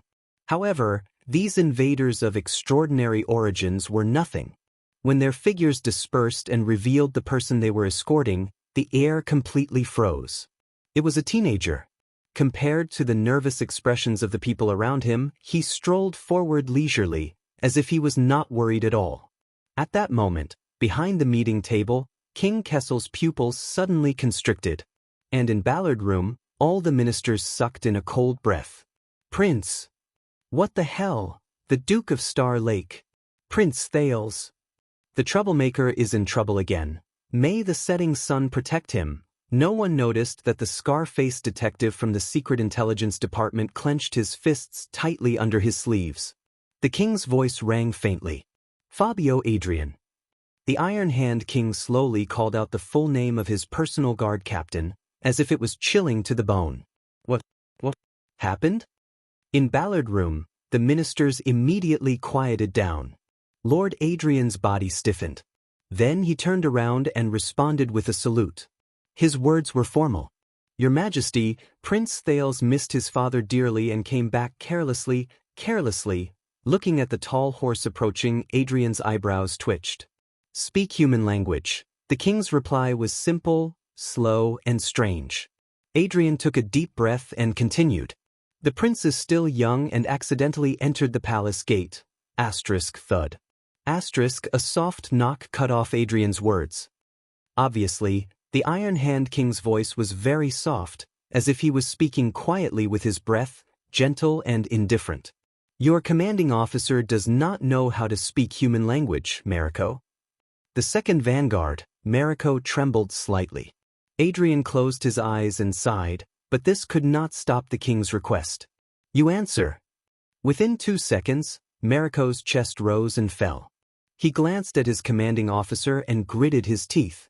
Your Majesty, from what I saw, Mariko took a step forward and pointed angrily at the corridor. The Duke of Star Lake and his entourage of 8 trespassed the palace grounds with weapons without an appointment or notification. Their intentions, unknown. Everyone was shocked. Duke Cullen dug his ears desperately, as if suspecting that he had heard wrongly. Gilbert stared at Thales in disbelief, his lips moving.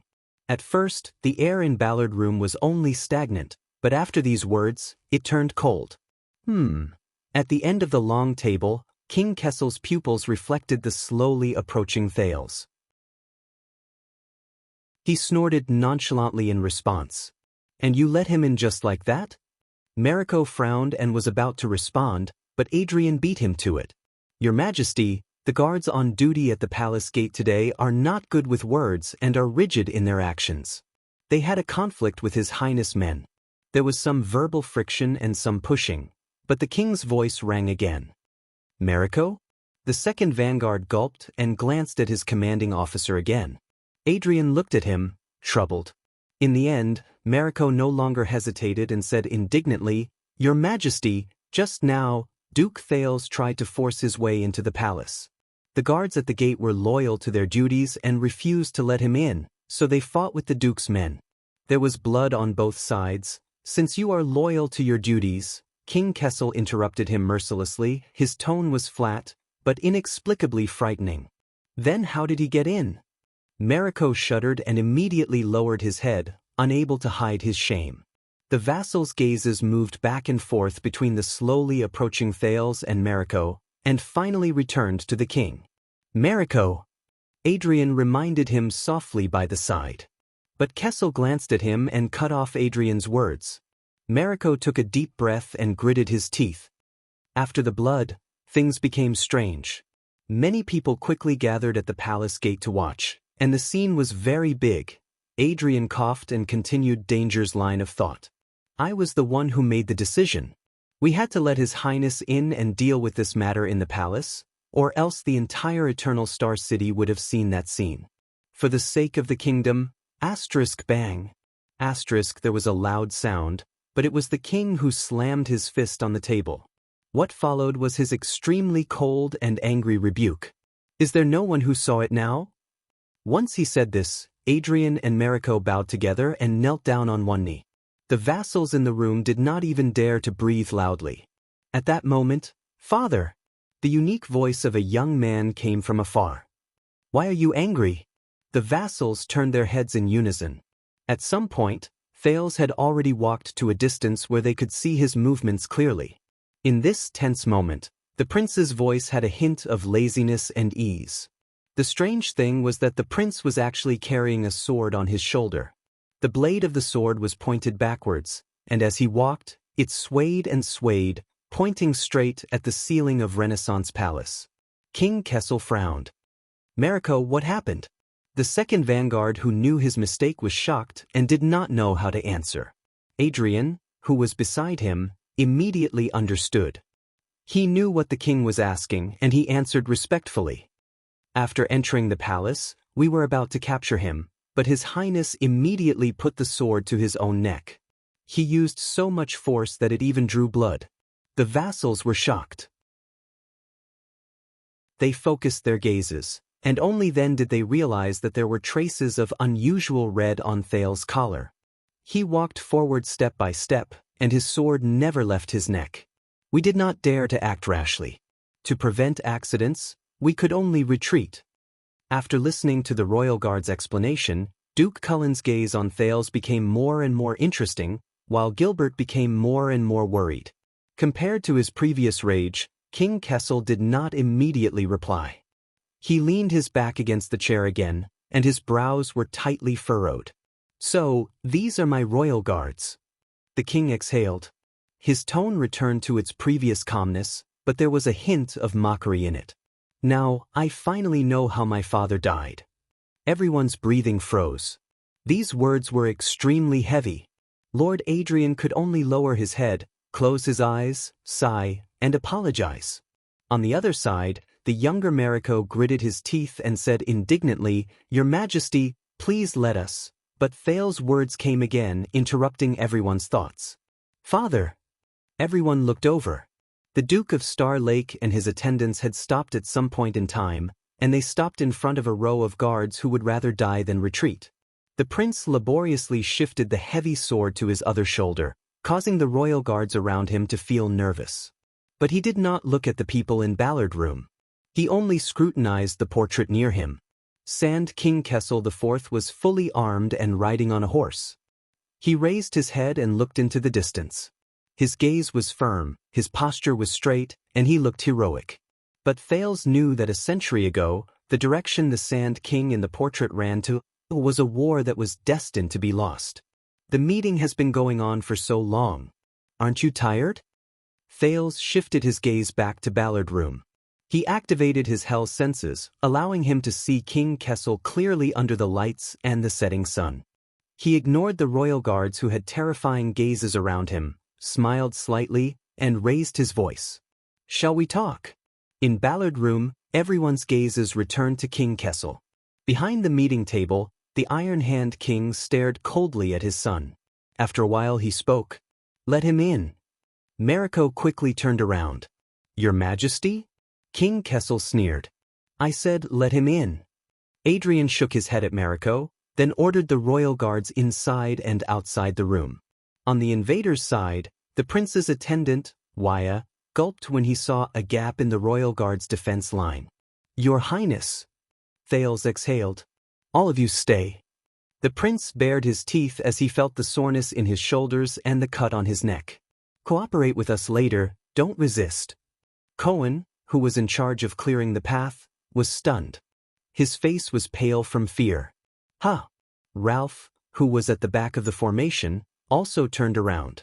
His gaze was displeased. "Don't worry, all of you are my subordinates, they probably won't." Thales paused for a moment and swallowed the second half of his sentence. "Won't beat them up too harshly? After all, this is a rebellion." Around them, the densely packed royal guards were still nervous, as if they were facing a great enemy. Beside Thales, Jenny, the black horse, felt the terrible atmosphere and neighed uneasily. "I know, it's too dark here. You don't like it, right?" Thales turned around and comforted Jenny quietly. "It's okay." "Me too." Jenny whimpered and quieted down, feeling wronged. The Duke of Star Lake stopped smiling. He carried the incredibly heavy longsword and strode forward. Just like countless times in the past, he walked forward alone. The prince's sudden approaching figure made the royal guards around him spread out abruptly.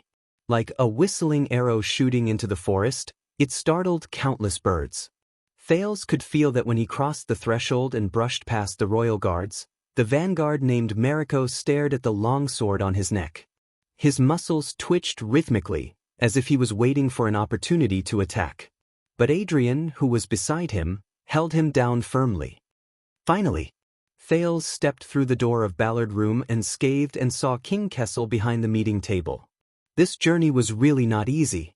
The prince stopped in front of the meeting table and seemed to be in high spirits. "You are well protected, father. Even your own son had to shed blood to meet you." King Kessel only stared at him coldly. There was not even a hint of obvious expression on his face. It was just as Thales expected. Unlike before, the prince did not pay attention to the king. He looked around with interest. In front of him, the ministers of the Imperial Conference stared at him with dumbfounded expressions. Their expressions were interesting. Behind him, countless royal guards glared at him resentfully and gritted their teeth. As expected, Anchor was right. Without waiting for the others to react, Thales sighed and tightened his grip on the sword beside his neck.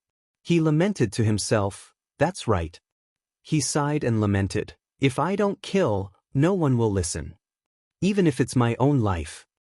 He narrowed his eyes and looked back at King Kessel. Similarly, if I don't rebel, the tyrant will be fearless. He might even think that he is very popular. What kind of world is this? Your Highness. In the Imperial Conference, Gilbert was the first to be unable to hold back. He tried his best to hide his anxiety and forced a smile. "What are you doing?" Thales turned his head, and his eyes lit up. "Gilbert, how are you?" The prince's tone was very bright. There was no hint of gloominess, and it was a stark contrast to the atmosphere in Renaissance Palace. "By the way, Wuxia is back." Thales flashed his thumb behind him. He did not care whether his thumb was correct or not. He just chuckled. A reunion between father and son. How touching. For some reason, Thales, who had been filled with pressure when he entered and left Renaissance Palace a few times, actually felt relaxed and happy at that moment. It was as if he had removed all his burdens. But his smile did not last long. Because at that moment, Gilbert's expression was extremely complicated. He stared at Thales' face, then at the sword on his shoulder. He seemed to be smiling bitterly, grieving, sighing, and feeling grief. It made Thales stunned for a moment. "I know, Your Highness."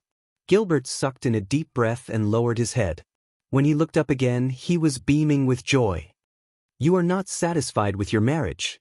Gilbert's smile froze, and he suppressed his rapid breathing. "I understand." When he said this, many people were confused.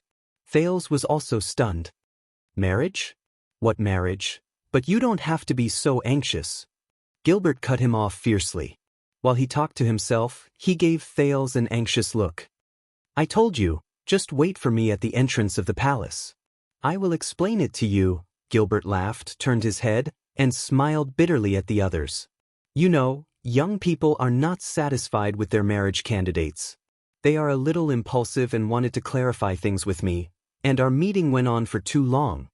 He could not stay, so Thales blinked and gradually understood. He could not help but feel warmth in his heart. But it was a pity. "Gilbert, I see." Deputy Bishop Guy reacted quickly. He smiled faintly and nodded. "Marriage is indeed a big matter. May the goddess bless." Viscount Kenny was born noble. He also reacted and laughed heartily. Yes. "Of course, we were young once, we understand." Prime Minister Cullen also blinked and shook his head like a kind and amiable old man. "I still remember that His Majesty once made a fuss about marriage in front of the late king." The ministers in the Imperial Conference laughed continuously. They had excellent chemistry and soon got along well, making the atmosphere in Ballard Room much more comfortable. Most of the royal guards also understood what was going on. Unknowingly, they began to laugh and relax their tense muscles. But Adrian sadly noticed that in the face of such an atmosphere, only two people were unmoved. King Kessel did not laugh. He stared blankly at Thales, as if there was no one else in his eyes at that moment. Thales put on a fake smile. There was no warmth in his eyes when he looked back at the king, only an eager challenge. "Fabio, very good. You are very responsible." It was just a false alarm. Advisor Sauter exhaled and gave Adrian a thumbs up. "But the exercise was very effective. I suggest that we reward our brothers." Clang. A muffled sound of metal colliding suddenly rang out. The royal guards who had not completely relaxed shuddered and unsheathed their swords. "Steady!" Adrian bellowed, calming down a possible conflict. The royal guards who had just come to their senses breathed rapidly and looked at each other nervously. Only then did they put away their weapons under the strict orders of their commanding officer. The ministers in front of the imperial conference were tongue-tied in disbelief. "Sorry, it's too heavy." The person responsible for the muffled sound, Thales, breathed heavily. He laughed and dragged the blade from the ground. "No wonder it's called load-bearer." King Kessel narrowed his eyes. The emotions in his eyes became more and more indescribable. After this incident, the minister's efforts were completely interrupted. Gilbert's expression only became more bitter. This made Thales feel a little guilty. But soon he put this behind him. He stepped forward nonchalantly and reached out his hand. Swoosh! A few of the royal guards unsheathed their weapons again. "Don't worry." This time, Thales chuckled and walked to the discussion table. He gestured for everyone to relax. "I just want to give myself." The prince sat down casually, patted the shoulder of the person next to him, and looked into the Iron Hand King's eyes. "Find a chair." Near him, Chief of Finance Kirk looked at the prince's hand patting his shoulder and revealed a smile that was uglier than crying. Sensing the puzzled and uneasy gazes around him, Thales smiled. Be it in the Hall of Heroes or here. He had to find a chair for himself. He had to wield a heavy sword that was beyond his means. He bet his life. Thales stared at King Kessel. He suddenly realized that every time he looked into his father's eyes, he could feel the heaviness and pressure. Even though the king's gaze was still sharp, he still felt a slight sting when he looked into it. "Sorry to disturb you, everyone." Thales slapped his thigh and leaned against the discussion table. He smiled and said, "I'm afraid that today's imperial conference will end early." In Ballard Room, both the courtiers and the guards looked at each other, not knowing what to do. The king's gaze became more profound. Thales looked at the sky outside the window and could not help but smile. Perhaps it's not too early? He suddenly had a feeling that on the small table in front of him, there were surging waves that were constantly moving, pulling back and forth lines that were drawn back and forth. At this moment, he stepped into this room, just like a ship parting the water, cutting the Gordian knot. Finally. "What are you doing?" King Kessel's voice rang in the silence. He enunciated his words slowly, very slowly. "Son?" "Son." When he heard this title, Thales felt a little dazed. Thales paused and showed a sincere smile. "I'm here to save you." The prince's inexplicable answer made everyone frown. In front of everyone, the Iron Hand King let out a faint laugh. "Save me?" He leaned back and blended into the darkness where the sunlight could not reach. He became indifferent again. It was as if his anger and madness had reached its peak, and he had returned to extreme calmness. "Yes, father." Thales' attitude was relaxed and cheerful, as if he was enjoying a conversation between father and son. "I'm here to save you." The prince also leaned back and entered the warm embrace of the setting sun. Only his gaze suddenly turned cold. It was like a sharp blade being unsheathed. To be free from the burden of that crown. Thales curled his lips and looked at the Iron Hand King with a smile. The crown. When he said this, the faces of the ministers in front of the emperor immediately turned ashen. The royal guards were all stunned. Gilbert could not hide his panic. He lost his composure and shouted, "Your Highness!" At that moment, the light in King Kessel's eyes changed back and forth. But in the end, it all came to one. It was directed at the Duke of Star Lake's smile. Thales raised his eyebrows and his smile froze. "Oh, I'm sorry, I forgot." While countless people lost their composure in fear, Thales reacted and pointed at King Kessel's forehead without a crown. He smiled apologetically. "It's not on your head."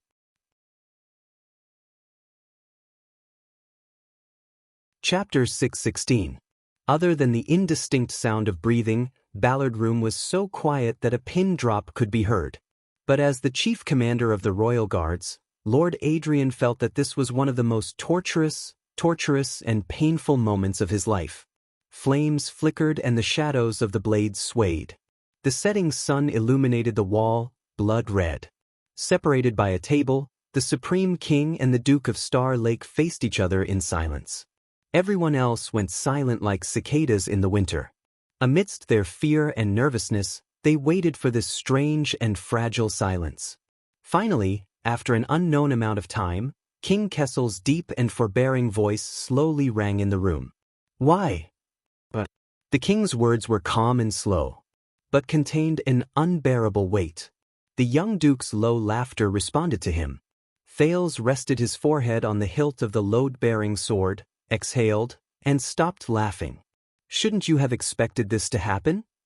After you summoned me to the palace to have an audience with you, and after you raided Mindy's hall," Thales raised his head, his eyes like lightning. "Your Majesty?" The prince's reply was light and indifferent, but it made many people who had been tense for a long time inexplicably heave a sigh of relief. The king stared at his son, the blue ocean in his eyes regaining its incomprehensible depth. He did not think for long before he snorted and turned his head, as if the person in the seat opposite him was not worthy of his attention. "Adrian, Mariko." The chief guard captain and the second vanguard bowed and pressed their hands on their chests. "Your Majesty?" "Your Majesty!" King Kessel picked up the letter on the table and began to read. "The Duke of Star Lake is overtired and mentally unstable." The king's casual words instantly made everyone's expressions change. Even Thales frowned slightly. "Let the royal guards escort him back to Mindy's hall to recuperate. Keep a low profile." The imperial conference continues. Mariko gladly accepted the order, and before he could wave his hand, one or two of the more daring and disgruntled guards had already stepped forward. Gilbert's face turned pale with fright. "Your Majesty!" Even Prime Minister Cullen frowned. "Your Majesty, will you reconsider?" The people from Mindy's hall outside the door were just as anxious, but Wuxia and Ralph, who were the first to move, already had a few swords pressed against their necks. Glover was pinned to the ground by a few of his comrades from the Vanguard Division, and he could not even breathe. Doyle, who was yelling loudly, had his mouth and nose covered. He could only shout, "No."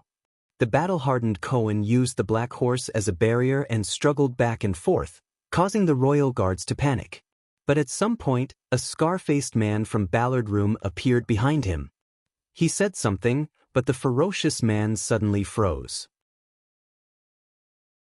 Then, the scar-faced man struck the back of Cohen's head, causing him to fall to the ground. The restless Jenny bared her teeth fiercely, but an experienced old guard lit a burning torch and pressed it in front of her.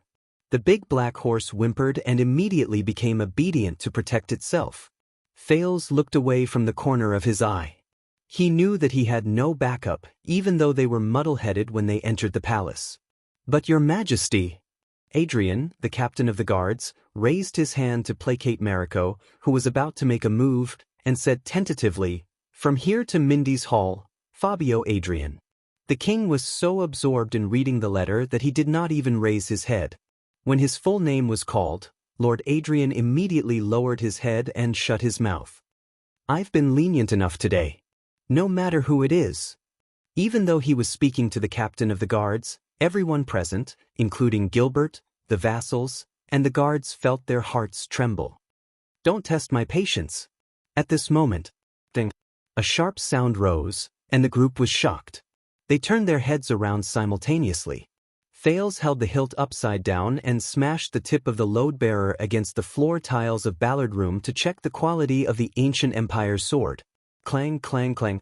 In front of everyone, Thales ignored the gasps.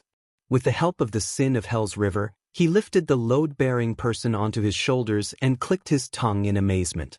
The guards closest to the youth were about to step forward, but when they saw this scene, they couldn't help but stop. Bears. As expected of the blockhead's family heirloom sword. Not only was its quality up to standard, it was also very heavy. Just maintaining this posture without collapsing had used up a lot of his strength. Not to mention, he also had to prevent the blade from accidentally injuring him when it was right in front of him. It was just like his title. "I keep thinking that this room is too monotonous." Feeling the cold blade on his shoulders, the prince raised his head and faced the tense people with a cheerful attitude. "Maybe I should hang one more painting, such as..." Thales narrowed his eyes, and his tone instantly became serious. "Ascension King's Sacrifice?" At that moment, Many people could not help but hold their breaths. Thales saw their reactions and smiled coldly. He became even more unruly and unruly. Or, the Iron Hand King kills his son? Kills his son. The group was first stunned, then they looked at the king nervously. Stop fooling around, Your Highness. Seeing that the situation was getting worse, Gilbert spoke sternly. He had always been polite to the prince, and his face was filled with pain. He called Thales by his name. Thales. But Thales only returned him a smile and said nothing. Only the setting sun shone on his collar, casting a bright red hue. Faced with the prince's response, Lord Adrian sighed helplessly and looked at the king again. At the end of the long table, the Iron Hand King seemed to come back to his senses and slowly looked up from the letter. This is the kingdom's imperial conference. He glanced sideways at his son and snorted without a care. I don't have time to listen to an aggrieved brat cry his heart out. The vassals looked at each other. King Kessel's tone suddenly turned cold. If he wants to commit suicide, let him be. Let him be. In the midst of his shock, Thales could not help but clench his teeth. Jade Star does not need idiots. The Iron Hand King lowered his head and returned his gaze to the letter. Or cowards. Everyone's gaze returned to the Duke of Star Lake. The vassals nervously paid attention to his gaze and words, while the guards stared at his movements and the tip of his sword. Thales felt a chill in his heart. At that moment, it was as if he had returned to Dragon Cloud City and the Hall of Heroes in Heroic Spirit Palace 6 years ago. At that time, the born king and the 5 archdukes' gazes were the same as now. Like thousands of sharp arrows, they shot towards the sword in his hand that was too heavy to hold. They were waiting for him to commit suicide. Or surrender. It had been 6 years. Nothing had changed. Except for one thing. Thales' gaze became determined. The sin of Hell's river gathered like a trickle, helping him to grip the bearer on his shoulder. The sword in his hand was no longer unbearably heavy. Then you must be an idiot and a coward, father? Thales spoke calmly, but his words were as sharp as a knife. Or, you don't want to be a Jade Star again? Is that so? As soon as he finished speaking, the content insulting the king was met with a dead silence before it caused an uproar. The king did not move. Only his eyes emitted a cold light. It had been 18 years since Kessel Jadestar was crowned king after the Bloody Year. During the era of the Iron Hand King's rule, the last time someone directly contradicted or even insulted the Supreme King was during the National Conference 6 years ago. The Duke who committed treason and spoke rudely was already in prison. He was destined to spend the rest of his life behind bars. Many people who hoped that the situation would calm down had their hopes dashed. They could not help but sigh in pain. The royal guards' gazes were solemn. They pressed on their weapons and nodded to each other as a final confirmation. Your Highness. Gilbert's face was ashen. He closed his eyes and did not speak anymore. But unexpectedly, the king moved slightly and put down the letter. Oh! King Kessel's questioning voice rose, stopping a few guards who were prepared to launch a sneak attack from behind. The king stared at the prince for a very, very long time. But this time, there was something else in Kessel's gaze. Why? Thales gripped the load-bearer tightly and sat up straight again. He faced his opponent. King Kessel snorted coldly and reacted just as quickly. Are you so sure that I do not dare? Of course you dare. The prince replied sternly. You can kill me here, secretly send my corpse out of the palace, then announce that Prince Thales died of an acute illness and passed away in Mindy's Hall, just like the former Fog King Mindy's the First. Fog King? No. Gilbert realized the worst outcome, and his face turned pale. The Iron Hand King's gaze was as sharp as a knife, piercing straight at Thales. But Thales did not wait for the other to reply and stood up with a bang. But the premise is, amidst the sounds of unsheathing and shouts, the prince held his sword with one hand and pressed the other against the table. He shouted angrily, everyone who witnessed the king killing his son, be it the ministers or the guards, must keep their mouths sealed for years, decades, or even a lifetime. Even if you have to kill them. At that moment, Viscount Kenny, Lord Croppen, Advisor Sauter. The ministers looked at each other in disbelief. Ah! Chief Kirkirk reacted quickly. He pressed a hand to his eyes and said with a trembling voice, "That, I'm only here for a meeting, I didn't see anything today." But before he could finish, Duke Cullen stopped the Chief of Finance like a lion. "Shut up, Kirkirk." The Chief of Finance was about to say something when Sauter swiftly pulled him to his side and sealed his mouth. Lord Adrian hurriedly made hand gestures, trying his best to appease the defense line that was on the verge of losing control due to the sudden turn of events. The atmosphere was extremely tense. That's the only way. But Thales did not care about anything else. He only stared at the king in front of him, gritted his teeth and panted. "You won't leak the news, repeat the evil example of the Ascension King's son, endanger the authority of the royal family, and threaten your rule." But he had obviously miscalculated. The Ascension King? Evil example? On the throne, King Kessel laughed angrily. "If we can recreate Alan I's greatness, why not sacrifice a prince?" As soon as these words came out, the ministers and guards were shocked again. Thales frowned hard and gritted his teeth. No one knew that his shoulder was starting to go numb from the pressure of Cohen's Duanmu sword. The sin of Hell's river surged into his veins, soothing his pain, but tightening his nerves. Compared to his many enemies, King Nuvan, King Chapman, Zayn, Fakenhaz, Asda, Giza, the ugly-faced woman, Stake, the Iron Hand King might not be the strongest, the strangest, or the scariest. But he was definitely the toughest. Impervious to the slightest threat. Fearless of the worst outcome. Not hesitant to perish together. Compared to him, Roman Williams, with his skull on his shoulders, was simply the most gentle, considerate, and easygoing person in the world. "Your Highness! Your Majesty!" Seeing that the situation was spiraling out of control, the host of the Imperial Conference, Prime Minister Cullen, had to speak up to ease the situation. "We are both Jade Stars and we are father and son." The old Duke sighed. At this moment he spoke earnestly. "Is there a need for this? We are both Jade Stars. We are both father and son." These words made Thales clench his fists and size up the Iron Hand King's sharp face again. But at the same time, what echoed in his ears was the desolate question of the traitor Samuel in the prison of bones. Is it a son killing his father, or a brother killing his brother? A son killing his father. The sin of Hell's river began to roar like a fierce beast, tearing at the cage that trapped him. Thales stared at the Iron Hand King's neck expressionlessly. He could not help but think of the night of Dragon's Blood, when the Born King's head fell to the ground. Reality told him that the king's head was nothing special. Like an ordinary person, it would make a sound, roll, and bleed when it fell to the ground. Like a hollow, rotten watermelon. Thales tightened his grip on the hilt of his sword again. "Stay in your seat, Bob," Kessel said coldly, rejecting the Prime Minister. "Since it's a family matter, outsiders have no right to butt in." These words were blunt, vulgar, and merciless. The senior and respected Cullen's expression immediately turned sour. No one else dared to interrupt. Family matter. Thales snorted and tried hard to get rid of it. "Yes, such as domestic violence." Thales lowered his voice and said coldly, "If you don't kill, no one will listen." Perhaps because his tone was completely different this time, the king's gaze paused. On the other side, Advisor Sauter thought of something and could not help but sigh. "You remind me of His Highness Horus, Duke Thales." Lord Adrian frowned.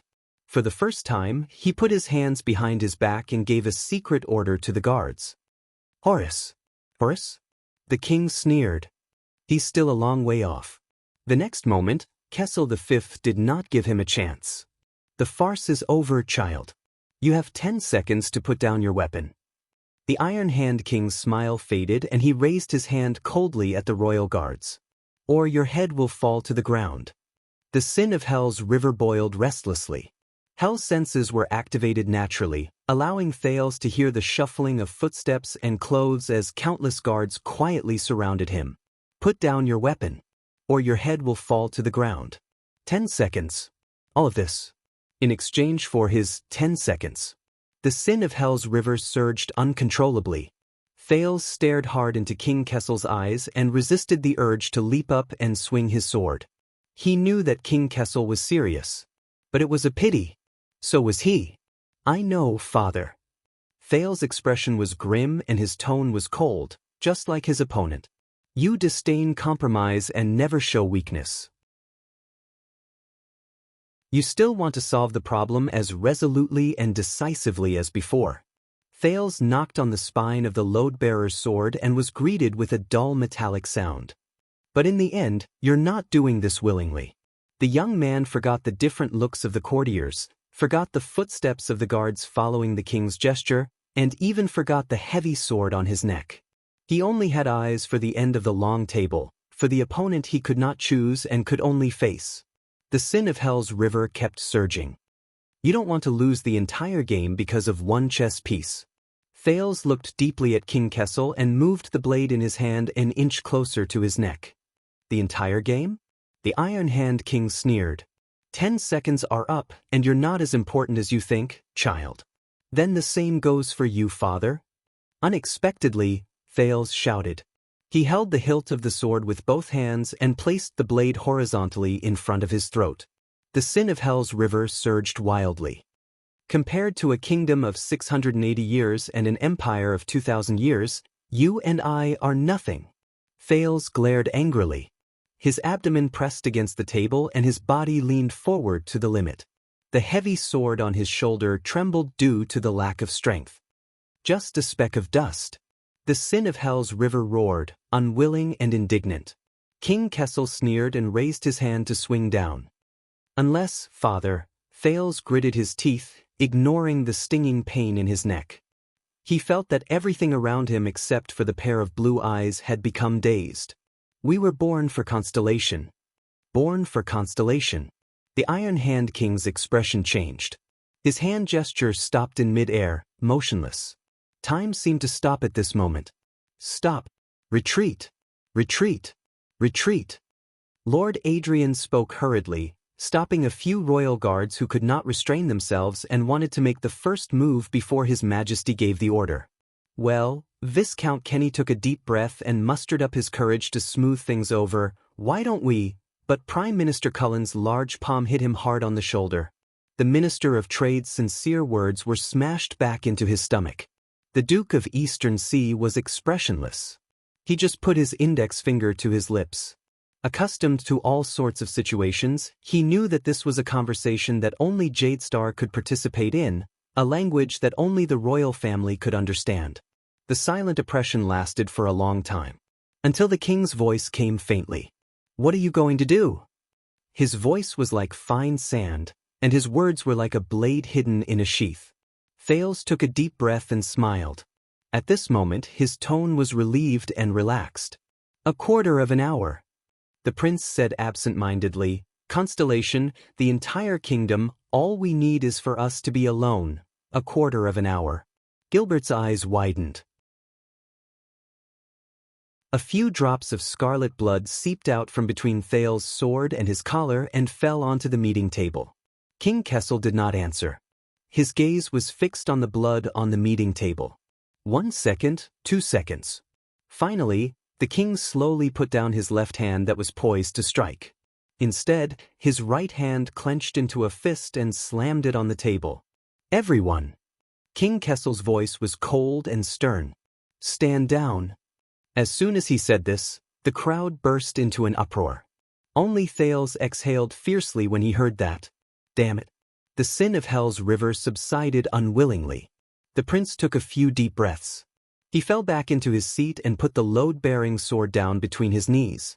Only then did he realize that although winter had arrived, the hilt of the sword in his palm was already soaked in sweat. At this moment. "No, Mariko." At that moment, the sin of Hell's river in Thales' body suddenly woke up and roared violently. Oh no. Thales subconsciously wanted to raise his sword. But he was too late. Just like Adrian's exclamation. Thales only saw a shadow flash before his eyes. His chin hurt and he immediately saw stars. Bang. There was another muffled sound. Thales felt a sharp pain in his abdomen, and all his resistance was drained from his body. Asterisk clang. Asterisk under everyone's astonished gazes, the load-bearing sword fell to the ground and swayed endlessly. 3 seconds later, the dizzy Thales opened his eyes and panted in pain.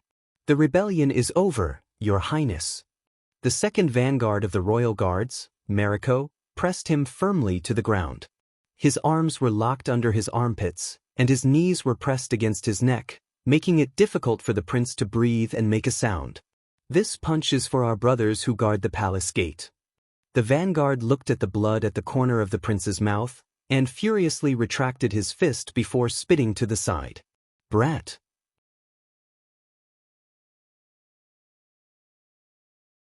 Chapter 617. Damn it. This was Thales' first thought. Half of his face was pressed against the cold stone floor, and he could feel the dust and pain.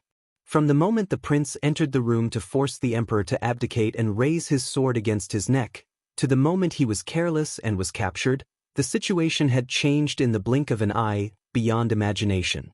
The entire Ballard room was so shocked that they didn't even have time to react. Mariko, the center of attention, tightened his grip on Thales' twisted arm. He took a deep breath and reported to King Kessel with a face full of excitement. "Your Majesty, the intruder has been captured." King Kessel did not reply immediately. He only stared deeply at Thales on the ground. His face was as dark as the sea. No one knew what he was thinking. The royal guards were about to swarm forward, but Captain Adrian, who was frowning, raised his hand in a timely manner and stopped them 5 steps away. Many people finally reacted and heaved a sigh of relief. "Is it over?" Sauter stared blankly at the immobilized prince. Gilbert did not say a word. His face was dejected and his eyes were red. Prime Minister Cullen remained silent as well, lowering his head in deep thought. God, thank sunset I knew it." Majordomo Kirkirk struggled free of Salda's hand that was covering his mouth. He was still in a state of shock. Finally, the atmosphere in Ballard was no longer as oppressive as before. But Mariko keenly noticed that his superior, Adrian, who was standing beside His Majesty, had a serious look on his face as he shook his head at him. The king's voice rang out, silencing the room once again. "By the looks of it." Kessel stared at Thales, who had slipped and been captured, and he seemed to be deep in thought. "It won't be that easy for you to commit suicide." Everyone had different moods, and their gazes all turned to the young captive on the ground. Of course. Thales tried his best to resist Mariko's suppression. He sucked in a mouthful of air between the dust and the ground and gritted his teeth. "Stop wasting time." Vanguard Mariko, who was riding on him, snorted disdainfully. Seeing that the Duke of Star Lake remained defiant and unruly despite his defeat, whispers broke out in Ballard Room. King Kessel narrowed his eyes. The sharp glint in his eyes almost tore Thales apart. Beside the meeting table, Gilbert, who had witnessed the entire process, heaved a long sigh and slowly stood up. "Your Majesty, as you said." The Foreign Affairs Minister was in a daze and did not look at Thales on the ground. "Prince Thales is overtired. He indeed needs rest." Kirkirk rolled his eyes. Your Majesty, why don't we call it a day? If there is a need, Your Majesty." Archdeacon Stylianides sighed and said, "The Sunset Church can confess the lost prince and redeem himself." "No." Viscount Kenny frowned and looked at his colleagues. "Everyone, today's matter concerns the stability of the kingdom. Please keep your mouth shut." The officials were all talking at once, and the meeting room became lively again. Silence. At this moment, Prime Minister Cullen suddenly shouted. The entire Ballard room fell silent. "It's a royal household affair." Out of character, the Duke of Eastern Sea turned to the king in a calm and unquestionable manner. "His Majesty has his own decision." Everyone looked at the end of the long table again. But King Kessel did not react. Half of his body was in the shadow of the throne, and only his head and chest were exposed to the light of the fire, which made his eyes flicker. The king's silence seemed to have a magical power as it gradually infected the entire meeting room. From the ministers to the guards, everyone could not help but fall silent. They did not even dare to breathe loudly. Except for one person. "Please, Father." Even though the rebellion had failed, Thales's laughter was still unrestrained and piercing outside Ballard Room. When the time comes, do you choose to be a stupid idiot or a suicidal coward? King Kessel's gaze grew sharper. Vanguard Mariko's expression turned cold. He exerted force on his knee and cut off Thales's words with a hiss of pain. At this moment, Mariko. King Kessel's voice sounded faintly. Let him go. At that moment, everyone was stunned. Yes, Mariko first accepted the order excitedly, then reacted and looked up in shock. Your Majesty? What did you say? He was not the only one who had this question. But Prime Minister Cullen's expression was thoughtful, Gilbert's eyes lit up with hope, and more people had doubts and fear. Only one person was not surprised. On the ground, at an invisible angle, Thales endured the pain and curled the corners of his mouth. I said, King Kessel snorted coldly. His voice was not loud, but it made everyone subconsciously quiet down. Jadestar has made a promise. The Iron Hand King gazed deeply at his unfilial son. As you wish, child. Let's talk. As the king's voice faded, there was a moment of silence in Ballard Room. Many people exchanged looks of bewilderment.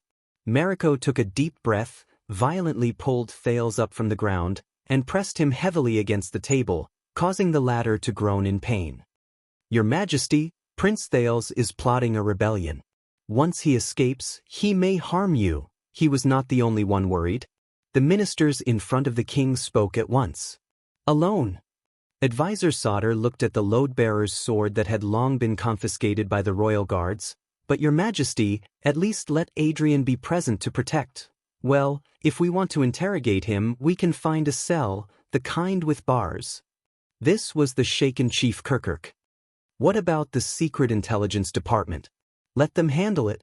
No, today's matter is not to be leaked. Bang. There was a dull thud. It was King Kessel's heavy punch on the table. The teacups on the table rattled noisily. Everyone was shocked. The ministers and guards came to their senses.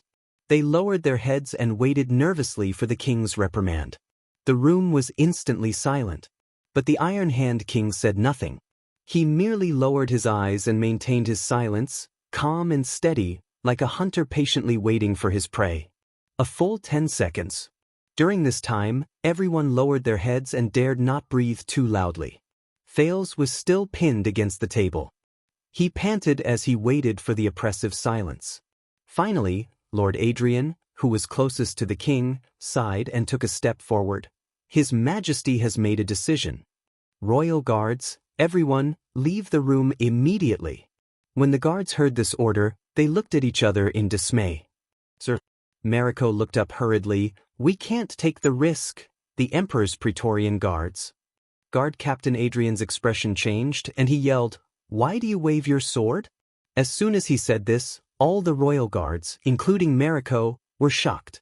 The king did not say a word and watched the scene coldly from the sidelines. Mariko glanced at Thales, who was pinned down by him, and swallowed with difficulty. This sword is only swung for the Emperor. It has no other use. Adrian nodded expressionlessly and did not say anything else. Seeing this, the ministers whispered to each other, but the guards looked solemn. The next moment, Thales felt his arm loosen. The pain, restraint, and weight on his body disappeared. By His Majesty's order, Your Highness. Vanguard Mariko took a step back and stared at the teenager on the table with vigilance and indignation. He gritted his teeth but was polite. Please rise. Thales groaned and propped himself up from the table in pain. He spat out a mouthful of blood, panted, kicked a chair away, and sat down heavily. Seeing that Thales had escaped, the expressions of the ministers changed slightly. The guards subconsciously put their hands on their weapons, but under Adrian's stern gaze, no one dared to act rashly. With a cold expression, Mariko bowed in the direction of the king and the commander, then turned around and arranged for the royal guards to leave the room in an orderly manner. My lords, the kitchen is ready for dinner, Lord Adrian said again, attracting the attention of the courtiers. Please. The guard captain raised his hand towards the door, his face beaming with joy and respect. It was as if this was just an ordinary court meal.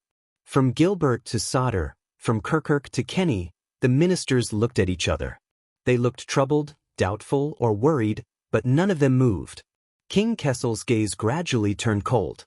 Just in time, I've been hungry for a long time. Let's eat, let's eat.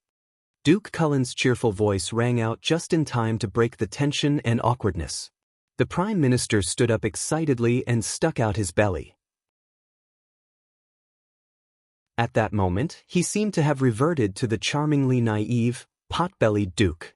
Although Renaissance palaces' dishes are famous for being shabby and inflexible, and they never change, just as they were about to reach the door, Prime Minister Cullen paused and turned around to give Thales a deep look. But I think there might be a surprise for this meal? There was a hidden meaning in his words, but no one dared to respond. Only the Iron Hand King snorted coldly. The Prime Minister chuckled, squeezed through the line of guards, and disappeared outside the door. Kirkirk, who had been fidgeting for a long time, looked left and right, shrugged with an awkward smile, and quickly caught up with the Prime Minister. With Kirkirk and Cullen as precedents, and the King's resolute attitude, the other ministers, despite their doubts and worries, did not delay. One by one, they filed out of the room. "Your Majesty, if you need anything," Sodder said solemnly before he left, "I'll be next door, waiting to be summoned." King Kessel seemed to come back to life and nodded imperceptibly at the military advisor. "Don't worry, Sir Sodder." Thales tapped the arm of his chair and looked tiredly at King Kessel. "I'll take good care of him for you. This will be a frank, sincere, cordial and friendly conversation." The teenager narrowed his eyes. "Father and son. King and prince. Jadestar and Jadestar." Thales snorted softly. "Isn't that so?" King Kessel did not respond, but his gaze deepened. Sodder frowned and turned around decisively. Gilbert was the last minister to leave. He looked hesitant and hesitated, but in the end, he could not help but turn around.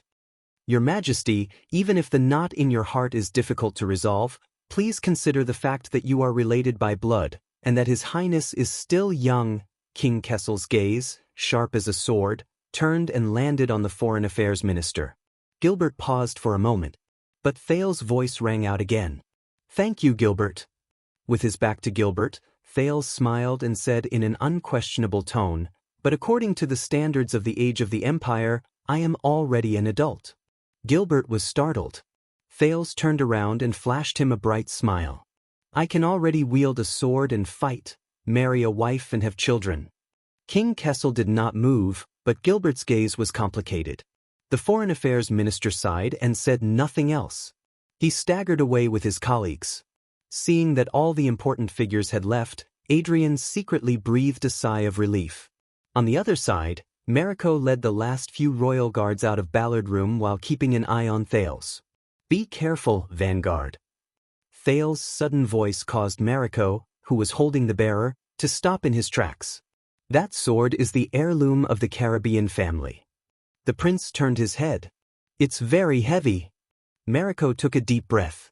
But before he could reply, Adrian had already spoken. "The sword may be heavy." The chief guard captain came forward and tidied up Thales' messy clothes.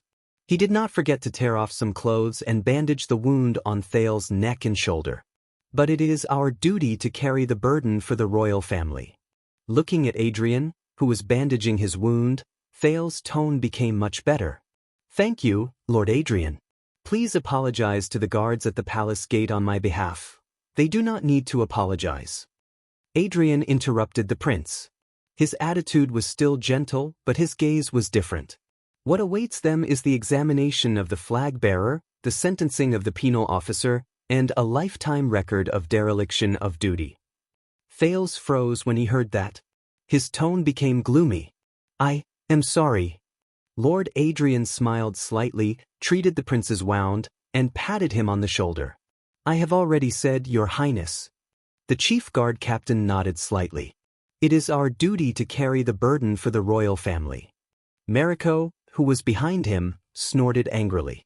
He pushed the bearer heavily against the ground and turned to leave. As Adrian was the last to leave, the door of Ballard Room closed with a bang. Only the king and the prince were left.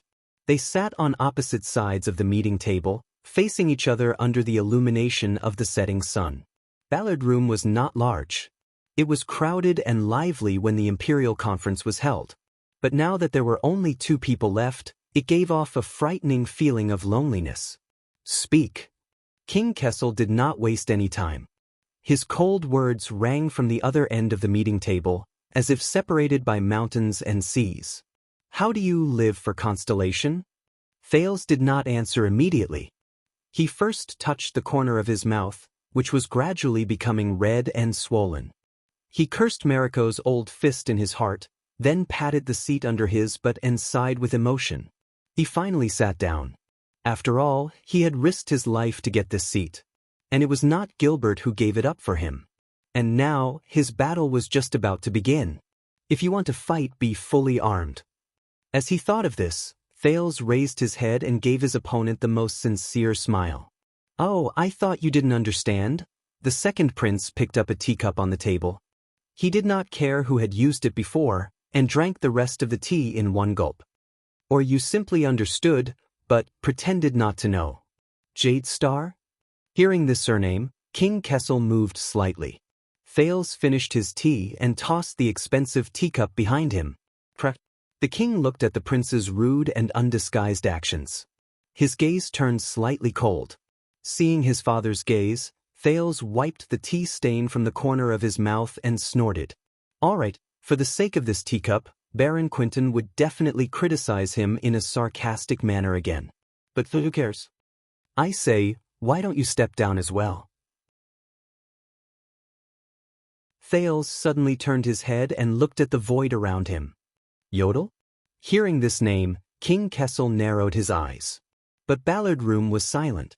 There was no response except for the flickering firelight. Instead, King Kessel snorted coldly and looked at his son thoughtfully. Thales did not wait for an answer, so he scratched his forehead and laughed self-deprecatingly. I thought he was here. King Kessel snorted coldly without mercy. Following Constellation's tradition, if a member of the royal family makes a mistake, the Iron Hand King's eyes were as sharp as blades, pinning him firmly to his seat. Their punishment will be personally carried out by the chief penal officer of the royal guards, from flogging to hanging. Penal officer. Personally carried out. Recalling the scene of Mallows whipping Glover and Doyle, Thales was silent. Therefore, this position tends to favor those who scrupulously abide by the law, are impartial, and do not fear the powerful. King Kessel had no intention of waiting for Thales to answer. There was a hint of threat in his gaze. Based on what happened today, the second vanguard, Merrick, is a good candidate. Merrick? Candidate for penal officer. Thales recalled Merrick's glare at him before he left. Feeling the pain in his chin and lower abdomen, the corners of his mouth twitched slightly. He said with a headache, yes, Vanguard Mariko is quite good. Even Cohen and Glover together couldn't take him down. Of course, these 2 big guys don't cooperate at all, and they get in each other's way, no matter what you're going to say next. King Kessel interrupted him coldly. Your foolish actions tonight have made the situation extremely ugly. The worst consequences have already occurred. Irreversible. King Kessel's gaze swept across him like a sword. The same goes for punishment. Including you and all those who followed you in your foolish actions. Punishment. The people who followed him. Wyatt, Ralph, Cohen, Glover, Doyle. When he recalled these people who followed him into Renaissance Palace in a muddle-headed manner, the corners of Thales' lips curled up. Just like 6 years ago, when they followed him into Heroic Spirit Palace, didn't they? The teenager exhaled and leaned against the back of the chair. All right, I admit, now it seems that my actions were a little hasty, as well as risky. Thales shrugged and accidentally affected his injury. He could not help but grimace. I'll pay attention next time? Unfortunately, his father's face was still cold, and he had no intention of cheering for his joke. It seems that you have learned nothing in the Secret Intelligence Department. Still impulsive, stupid, ridiculous, lame. King Kessel used 4 adjectives to complete this sentence. Thales pursed his lips and nodded politely. Impulsive, stupid, ridiculous, lame. And do you know how many important things you've delayed on this occasion and at this time? I know. Thales answered quickly.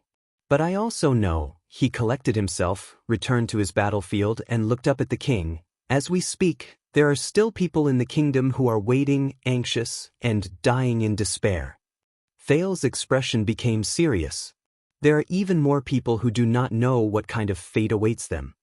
He met his father's gaze. So I had to come. Had to come? The Iron Hand King sneered, but there was no smile in his eyes. I didn't bring the crown, but I brought the head. The king's voice turned cold. Why, do you want to come and get it? The setting sun just fell outside the window. Kessel the Fifth's figure was dark and blurry in the scarlet light. Thales smiled. He didn't bring the crown, but he brought the head. After King Nuven's death, the blood-stained dragon-scale crown flashed before his eyes. The next moment, the sin of hell's rivers surged in his veins. The prince's expression turned cold. His figure flashed and he pounced on the king. Swoosh! As the chair rubbed against the ground, Thales' expression was resolute. He leaned forward from his seat and suddenly extended his palm towards King Kessel opposite him. The Iron Hand King did not move. He was not surprised. He just stared coldly at the approaching Thales. Smith. With a muffled sound, Ballard Room returned to peace. The setting sun and firelight reflected Thales' figure in a bloody red light. His palm stopped above the meeting table, but was firmly restrained and could not move an inch. He was only a few feet away from King Kessel. The light flickered, causing the shadows to tremble, feeling the belated strong wind. I say, you're really here.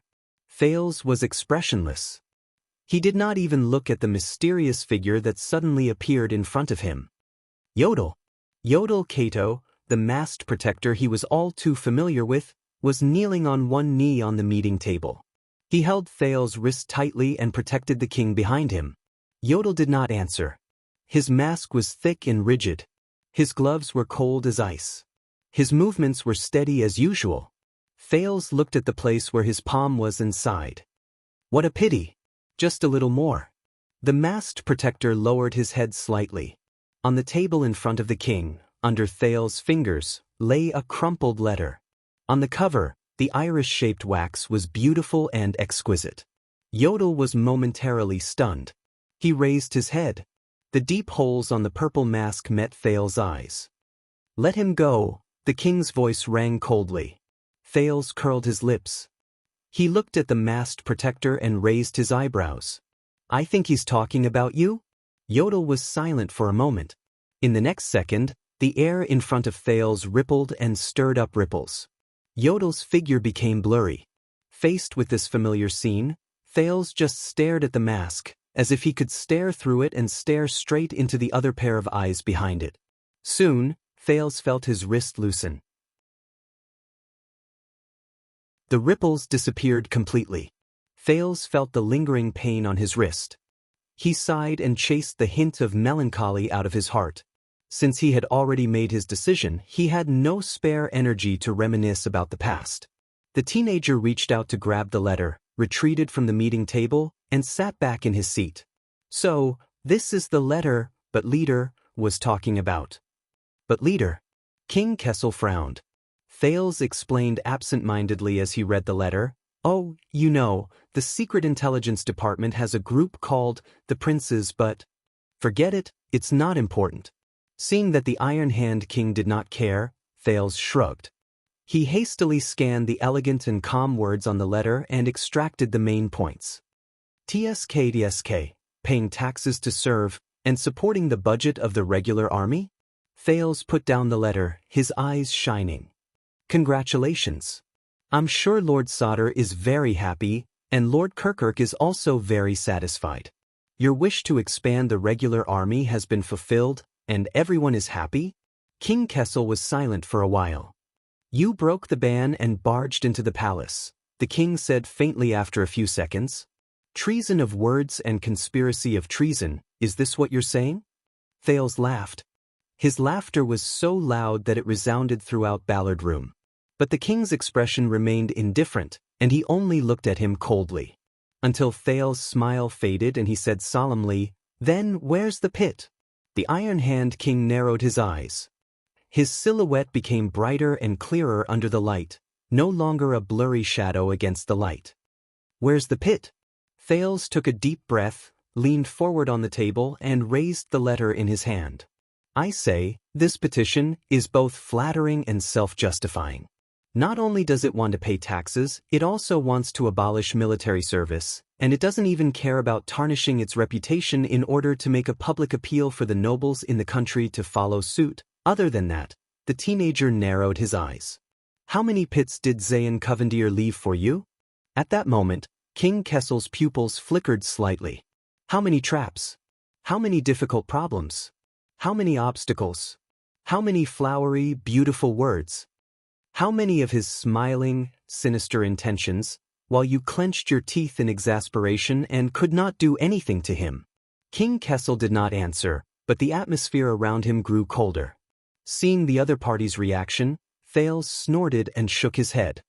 He did not press for an answer and just leaned back in his chair again. I know. Ever since he hired a vampire to assassinate me 6 years ago and had to compensate you with a few crystal drop mineral deposits, your relationship with him has been pretty good. You and your subject get along well and cooperate at times. Part the deal. But believe me, Father, Zayn and we are old acquaintances. Thales stared at the letter in his hand, his gaze gradually turning cold. Better to die for a friend than to perish for an enemy. Compared to allies, enemies know each other better. The king looked at him carefully and was silent for a few seconds before he snorted. Interesting, you know Jade City? Thales looked up and shook his head decisively. No, I know nothing. King Kessel frowned. But I know that Zayn is not a lamb waiting to be slaughtered. Zayn's image appeared in front of him, leaving Thales in a daze. He prides himself on being virtuous, but he is good at scheming and never makes a losing deal. He puts on airs in front of others, but seeks revenge for the smallest grievance behind their backs. He is an exquisite and troublesome egotistical bastard. Thales snapped out of his daze and looked at the king seriously. He will not accidentally lose a weapon at a banquet, or rather, he will not work himself to the bone for you and dedicate himself to a small matter like murdering the Prince of Constellation. The teenager's voice trailed off, but King Kessel's expression remained unchanged, cold as ever. It was as if he did not hear the sarcasm in his words. That's it. The king said flatly, nothing else. Thales smiled. He observed King Kessel's reaction and found that, as usual, he could not sense the subtle changes in the other party's expression and movements. Even with Hell's senses, he could only see an iron wall and a cloud of fog. But so what? Of course, you know all this very well. You also know him and understand him, Thales said with certainty. You already knew. Even though you foresaw all kinds of unfavorable situations, knew that Zayn was not easy to deal with, knew that he would not go along with your wishes, the prince was resolute. But you still chose him. You still took the opportunity to blackmail him, threaten Jade City and South Coast Hill, and threatened him to solve the budget gap for the expansion of your regular army. Thales stared fixedly at King Kessel and suddenly had a realization. Nuven, Chapman, the Calamity, and now Kessel. Meet the enemy, observe the enemy, subdue the enemy. But it was another battle. King Kessel looked at him for a long, long time before he let out a faint, cold laugh. You're wasting my time. Why? Thales suddenly spoke, interrupting the king. Why does it have to be South Coast? Thales leaned forward slowly and pushed the letter from iris flowers to the other party. He spoke softly. He said softly, why does it have to be Zayn who provides the budget for your army expansion? To make the call for you to reduce the conscription? To open the door for you to reform the military system? To pull the war chariot of the kingdom for you? The king's gaze shifted. King Kessel sneered. Because he bumped into the door, because he was stupid enough to reach out to Renaissance Palace. Thales closed his eyes and took a deep breath. No. He opened his eyes gently. The reason it's South Coast is because of Zayn. Because you have no other choice. Thales stared fixedly at the Iron Hand King. And the reason you have no other choice? But Thales could not finish. Before your people suffer along with you. King Kessel looked annoyed and gradually lost his patience. Don't you have anything else to say? With a rumble, Thales stood up, gritted his teeth, and slammed the table. Bang! Because of Western Desert. Thales roared, interrupting the king's words. At that moment, the sin of Hell's river rolled over, helping Thales roar so loudly that it shook Ballard Room. Western Desert. The prince's voice was so loud that the candlelight flickered and the shadows trembled. Western Desert. Upon hearing this name, King Kessel's sharp gaze froze in midair. Your Majesty? Anxious knocks and questions came from outside the door. Your Majesty? What happened? Please answer me. But at that moment, both Thales and King Kessel in the room had no time or intention to pay attention to the voices outside the door. Their eyes met in the air, like two swords intertwining, sparks flying as they rubbed against each other. Because your first choice, your best choice, is the horse you've reserved to pull your chariot. Amid the rapid banging on the door, Thales enunciated each word clearly. He used all the strength in his body to force these words out of his mouth. It should have been Western Desert, not South Coast. At that moment, his gaze turned into the sharpest blade, piercing Kessel's eyes. With a bang, the door opened. A group of royal guards led by the second vanguard, Mariko, rushed in anxiously. I knew there would be an accident. Protect His Majesty, take down the traitor. But in the next second, King Kessel, who was sitting on the throne, turned his head abruptly and roared, "Get out!" Mariko's words came to an abrupt halt. He looked at the unharmed but furious King Kessel and was suddenly at a loss. Your Majesty, I thought. But the Iron Hand King no longer paid attention to Mariko. He just frowned and stared at Thales. But Thales smiled. Father. The prince took a deep breath and became more certain of his guess. He could not help but smile. Why are you so angry? King Kessel restrained his anger, his breathing gradually stabilized, but his gaze grew colder. Step down, Vanguard Mariko. Thales returned to his seat, still having the time to reach out and tidy his collar. At this moment, although his face was covered in dust, he looked surprisingly elegant and calm. We are all decent people, not northern barbarians who would kill their brothers to usurp the throne or rebel against the king. Mariko gritted his teeth angrily. By the way, Your Excellency Vanguard. Thales' smile was bright and gentle. He clamped his right thumb and index finger into a right angle and playfully made a shooting gesture at Mariko. His Majesty thinks very highly of you. Mariko was taken aback. Captain Adrian's hand reached out from behind, pressed on the back of his shoulder, and pulled him away in an irrefutable manner.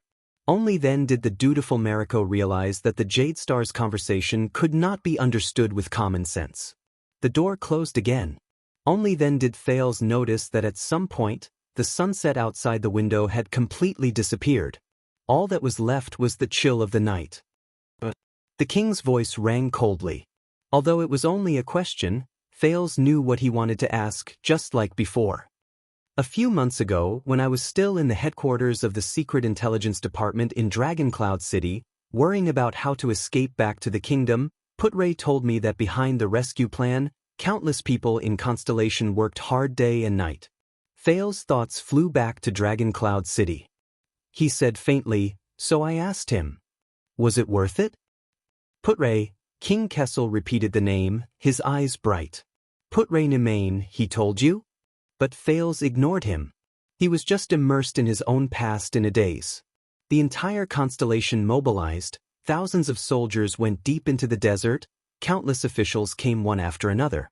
You even handed over Blade Fang's camp, which was directly under the royal family, and let go of the western battlefront that you had controlled for many years. Such a big battle and sacrifice, just to welcome back an insignificant hostage prince who had been silent for 6 years in a foreign country. Thales sighed, returned to the present, and looked straight at the Iron Hand King. Was it worth it? Not a bad question. Kessel V stared at Thales coldly and disdainfully. But you have a terrible answer. A terrible answer. Thales snickered, looked at the ceiling, and shook his head in a self-deprecating manner. Of course not. King Kessel did not speak. His silhouette flickered under the illumination of the everlasting lamp. Thales raised the letter in his hand. In 6 years, from the vampire to the banquet, I was murdered twice by Covendier. At that moment, his eyes were filled with complicated emotions. One after the other, you did not forget to ask for compensation from iris flowers, and made a lot of money. You haggled over the smallest details, you were calculative, and you were shrewd and calculative, father. How could you be willing to mobilize the entire country, spend countless resources, and lose an important military town just to do a loss-making business in exchange for an impulsive, stupid, ridiculous, lame? Thales paused for a moment, and sarcastically spat out the last word. Son. When he heard Thales use his own words against him, Kessel snorted coldly, unbothered. What, are you here to complain to me? Son. Thales snorted softly and laughed self-deprecatingly. No, in fact, when I was in Western Desert, I vaguely knew that you had other motives for sending troops here. Thales' thoughts returned to the faraway Ghost Prince Tower. After experiencing the chaotic night in Bladefang's camp and seeing the legendary wing's untamed nature, I thought you wanted to use the opportunity of my return to the country to beat down those suzerains of Western Desert who dared to use me as a bargaining chip to demand Bladefang's camp and the Western front lines. To show your authority as a king and strike down the local forces of power. In the next moment, Thales' smile disappeared. But I was still too naive, too immature. The teenager stared at the king. Until today, until this imperial conference. Until this letter. Kessel V did not say a word under the dim firelight. But his gaze as he looked at Thales gradually changed. A few months ago, father, the reason why you gathered the royal regular army of an unprecedented scale and entered Western Desert to join forces with the local suzerains was because... Thales' eyes dimmed. It was not to intimidate Northland and bring back the prince, much less to recapture Bladefang's camp and beat down the suzerains of Western Desert. It was for a higher, greater, and more shocking grand goal that could affect the future of the kingdom and even the world. At that moment, King Kessel's gaze sharpened like never before. Yes, I underestimated you. Thales took a deep breath, and with a stern expression, he called out the king's name. Kessel Jadestar. I also forgot that you are not a merchant in the marketplace, but the king of a country. Your thoughts and desires are not limited to a single item, not even a city or a place. The light flickered, and the shadows trembled. The Iron Hand King stared at his son from afar, like a falcon staring at its prey. Thales furrowed his eyebrows tightly, feeling an unprecedented weight and pressure. You should not be described as haggling over every penny, being calculative and shrewd, but as... Thales gritted his teeth and stared at the Iron Hand King in front of him as if he was looking at the most terrifying enemy in the world. Stubborn and obstinate. Insatiable greed. Bone-crushing and marrow-sucking. Kessel did not speak. Thales stared at his father, just as the other man's gaze was fixed on him. 1 second, 2 seconds, 3 seconds. Now yodel. Just when Thales thought he could no longer withstand the king's gaze, Kessel V's emotionless voice rose into the air. You may leave.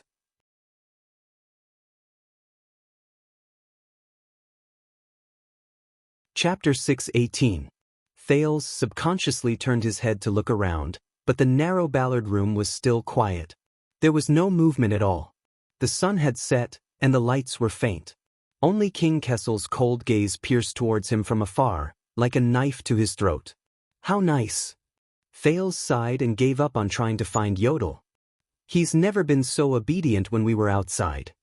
Thales narrowed his eyes and tried to adjust his mood, just like relaxing his muscles and joints before a big battle. But, are you sure he really left? But the Iron Hand King's answer was simple and direct, his tone cold and unhesitant. You have 15 minutes. 15 minutes. Thales was silent for a second. Clearly, this was not the time to talk about a father and son reunion. As he thought, he snorted and nodded. Not bad. You know, the Northland barbarians only gave me 2 minutes back then. Kessel V snorted coldly. And you've already wasted half of it. His tone made Thales feel pressured. Listening to Kessel's merciless words, Thales had no choice but to take a deep breath and brace himself. After all, he had already come so far and sacrificed so much. To come to the windmill that belonged to him. Wasn't it? At this thought, Thales put away his expression and put on a stern face. After last night's banquet, you extorted this petition from Little Flower. I mean, the Duke of Iris Flowers, forcing him to pay taxes as a substitute laborer and calling for the rest of the country to follow suit.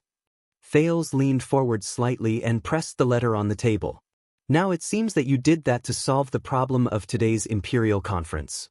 Lord Sauter wants to expand the regular army and is in urgent need of money and reputation. King Kessel shifted his gaze to the petition and did not say a word. That's why you and Advisor Sauter are echoing each other in Ballard Room today, Thales said coldly with a cold gaze. Or rather, it was the two of you who communicated with each other in advance. He charged in front, and you sat in the tent, coordinating with each other from inside and outside. But his words obviously did not have any effect. You must be a genius to have seen through the dark side of the kingdom. King Kessel mocked him expressionlessly, completely unaffected. Why didn't the other lords at the Imperial Conference think of this?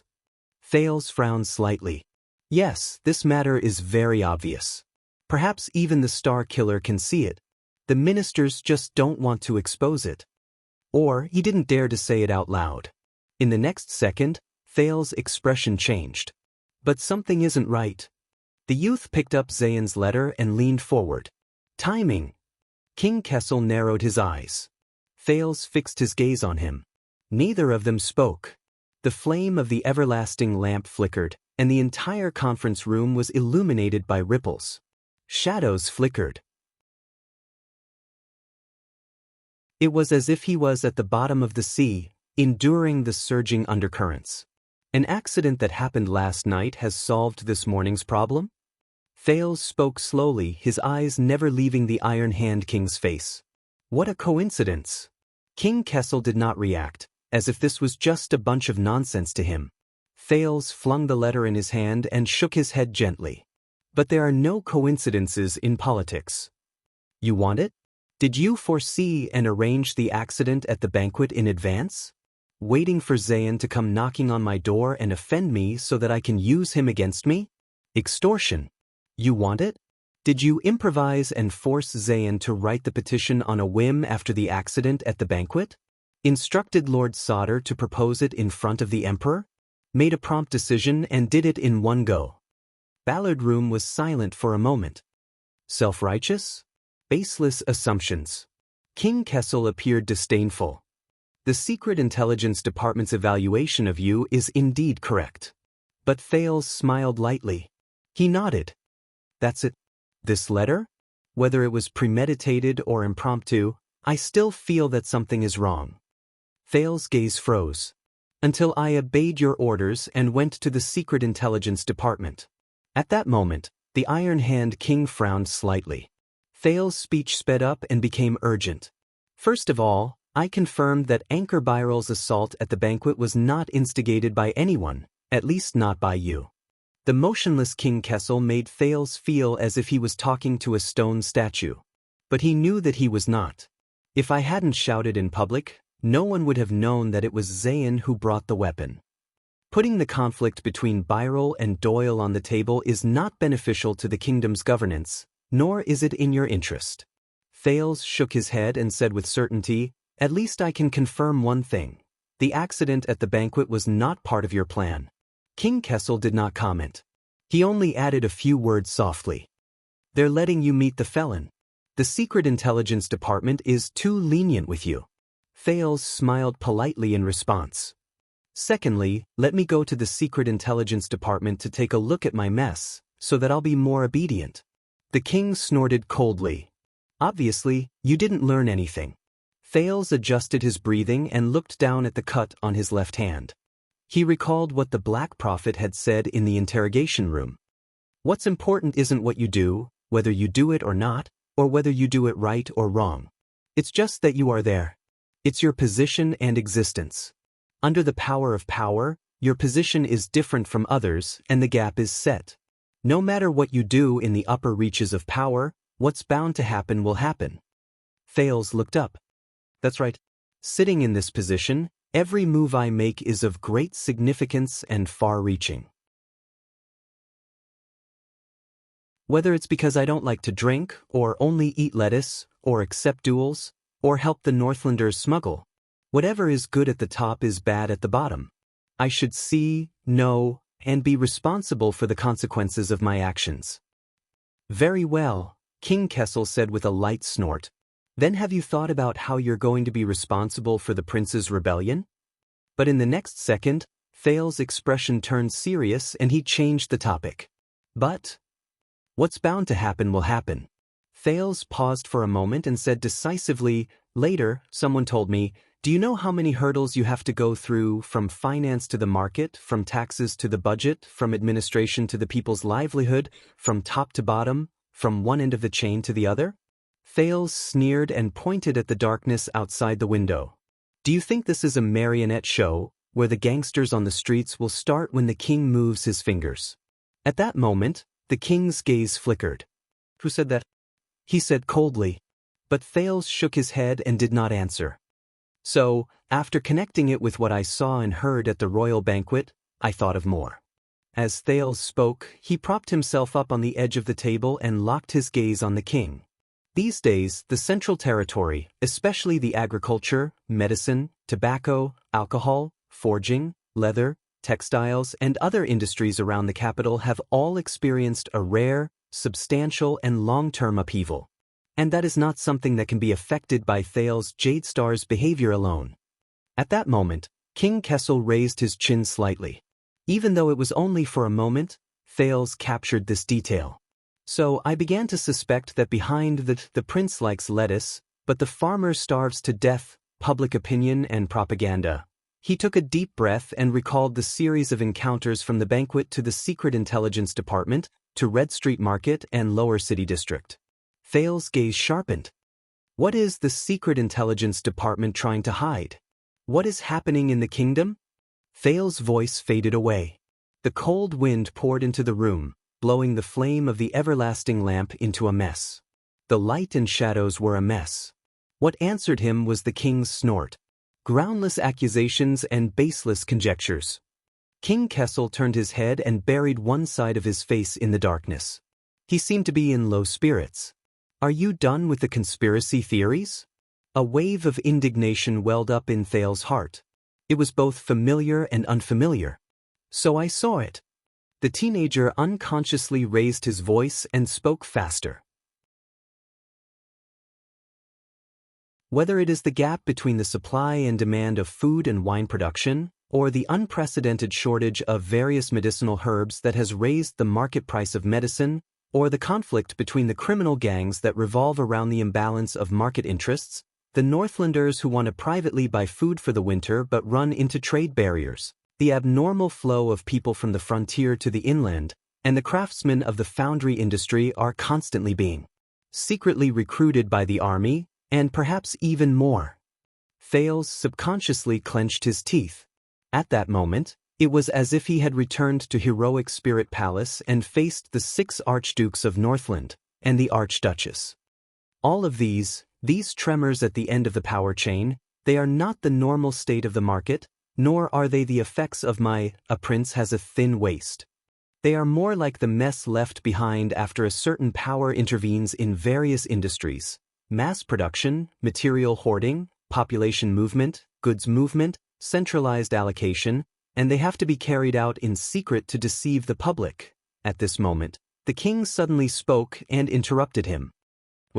Thales was startled. King Kessel spoke faintly, his voice deep and powerful. After leaving the Secret Intelligence Department, his body leaned forward on the table and his face emerged from the shadows. Like a lion striding forward, he looked for the best position to pounce. Where else did you go? What did you do? Who did you meet? Each of King Kessel's words was slower than the last, but each was more urgent than the last. There was a hint of danger. Where did I go? What did I do? Who did I meet? Thales paused slightly. One night of romance, Laurel Club, Grove Pharmacy, Sunset Bar, Abandoned House, Cohen, Sissy, Lillian, Tinker, Groff, Morris, Leork, all of them, is past. Thales clenched his fists. But he took a deep breath and dispelled the faint fear he had when facing the king. In its place was 100-fold vigilance and carefulness in the face of a powerful enemy. Let me think. He leaned back in his chair and smiled. His voice was confident and relaxed. Red Street Market, Lower City District. Prostitutes, brawls. Men, women. And people outside of these too. King Kessel frowned. Thales smiled as usual. If you ask Butt-Ass Leader or those who are following me in the dark, they'll probably tell you this. The next second, the king's frown slowly relaxed. That beggar's den, right? King Kessel snorted softly, as if he was talking about a trivial matter. After so many years, you still belong there. Beggar's den. Every time you're injured, you still run back, feeling wronged, like a cub returning to its mother's arms. You cry loudly and find your courage there. As his voice faded, King Kessel turned his head and glanced at him lightly. Thales shuddered slightly. He looked at the king's gaze and suddenly understood. Thales knew where the indignation that was both familiar and unfamiliar at the same time came from. The teenager recognized that gaze from the king. 6 years ago, he was brought back from the abandoned house by Yodel. It was the first time he saw this dignified man in Mindy's hall. At that time, the man had the same expression on his face. Disdain. Indifference. Indifference. Thales closed his eyes and took a deep breath. But this time, a long time ago, the moment I was taken away by my grandfather, everything changed. Glover's dejected words rang in his ears. We Lillian, Tinker, we can't go back. Forever. The teenager opened his eyes abruptly. So, from the above, I've confirmed the second point. Thales' expression was cold and stern as he grabbed the letter from Iris Flower. What this letter involves is not something you came up with on the spur of the moment, father. King Kessel frowned as if he was surprised. Thales enunciated his words clearly and his logic gradually smoothed out. He broke through the layers of awkwardness he once felt when he faced the king. Long before Lord Saldus' radical proposal, the large-scale expansion of the regular army of the royal family had already begun in an orderly but unstoppable manner in the entire Central Territory and in all walks of life. Rations, supplies, equipment, weapons, logistics routes, and even possible future sources of conscription and garrisons were already in full swing and were in full swing. If we take into account the time taken to conceive, plan, prepare, investigate, coordinate, mobilize, and take action, it may have lasted several months or even a year or two and has far-reaching implications. It's almost like a war mobilization, just that it's more low-key, more sneaky, no loud outcry, no declaration of war, to avoid market turbulence, and to prevent anyone from noticing anything amiss. Thales narrowed his eyes. So much so that the kingdom's secret intelligence department has no choice but to cover up leaks everywhere and even use the prince's name. King Kessel's gaze turned sharp. Smack! Thales slapped Zayn's letter onto the table. From this, it can be seen that Lord Saldus' expansion proposal wasn't as simple as informing you and getting your approval. He stared intently at the king's cheek and said coldly, "You and the kingdom's secret intelligence department, you must have been planning this for a long time and determined to succeed." Ballard Room fell into a long silence. A few seconds later, the Iron Hand King's snort sounded faintly. "In that case, you're not too stupid after all. At least a little smarter than the money-minded Kirk. Why would Banker promote him back then?" Seeing the king's reaction, Thales was even more certain of his judgment. He chuckled, forgetting the previous oppressive feeling. That brings us to the next question. If Zayn's letter in support of the expansion wasn't premeditated by you, but the expansion proposal wasn't something you came up with on the spur of the moment. Thales' expression turned serious. His voice was slightly cold. Then what exactly are you up to? In the face of the prince's questioning, King Kessel responded in silence, but his gaze grew sharper. Thales pried open his fingers and began to speak. From secretly preparing for the expansion, to the accident at the royal banquet, to blackmailing Zayan's letter, to the debate at the Imperial Conference regarding the expansion, all these steps to achieve the goal, some were clearly planned and prepared, while others were purely coincidental. He sneered. Don't tell me that when it comes to the politics of the kingdom, you can still plan half by chance, half by calculation, and half by luck? King Kessel responded with an equally cold smile. Isn't that what you're doing now? The king clicked his tongue, breaking into the palace to seek a voice, killing people to gain an audience. Half by calculation, and half by luck? Thales's words faltered. He paused and exhaled softly, reminding himself not to fall into the other party's trap. Then, I remembered this morning's Imperial Conference. Today, Lord Sauter spoke highly of the drawbacks of conscription and advocated for the expansion of the regular army, but met with unprecedented opposition. Starting from the Prime Minister, most of the people at the Imperial Conference were caught off guard and unprepared for this proposal, whether it was finance, diplomacy, agriculture, or production. The Department of Finance was short of funds and had no budget, public opinion and morality were not in their favor, and the various departments were complaining about the lack of resources. King Kessel's gaze shifted. Thales realized that although the statue-like king remained silent, he was no longer expressionless. This discovery caused him to be extremely excited. It was as if an invincible and flawless formation had finally been broken through after a series of attacks. The conditions and situation were not sufficient. Even if everyone knew that this was your intention, Saldus' proposal was met with heavy resistance. In the end, he could only lower his demands and make repeated concessions, limiting the reform of the military system to Eternal Star City and the Jade Star Private Army. Thales changed the topic. That's why I'm even more puzzled. You, the kingdom's secret intelligence department, and Lord Sauter had been planning for a long time a large-scale national policy decision that had already been quietly rolled out in secret. Why didn't you inform your own people beforehand, and didn't you inform them at the Imperial Conference? So that when it came down to it, you ran into a situation where the kingdom was strapped for cash, and the vassals objected in unison. You lacked money, reputation, and manpower. Thales stared at the king, waiting for an answer. In the end, you still had to rely on an unlucky sucker, Zayan, who bumped into you yesterday, to wave the flag for you and provide the initial funds? Silence. In that instant, King Kessel's eyes turned cold, as if Thales was the problem. But he restrained his unnecessary expression and said in an unfriendly tone, "Because you know nothing." Nothing. Thales smiled. He was even more certain of his guess. I really don't understand. Thales said seriously, this initiative of yours was clearly prepared in secret for a long time, and you were determined to carry it out. But because of insufficient communication and coordination and insufficient conditions and situation, you could only reluctantly take a step back and rely on accidents and luck to fill in the gaps. The teenager's expression turned cold. In this matter, your political skills are too lame and clumsy. In that second, the Iron Hand King snorted softly, unsure if it was out of dissatisfaction or disdain. Thales shook his head. No, this is not you, Iron Hand King, Kessel Jadestar V. This is not in line with your usual assertive and uncompromising character, nor does it conform to the Secret Intelligence Department style of being prepared for anything. Look at Dragon's Blood. Overnight, Northland collapsed, the giant dragon wailed, and Extet declined due to internal strife. That is a classic example of your strategizing and stirring up a storm.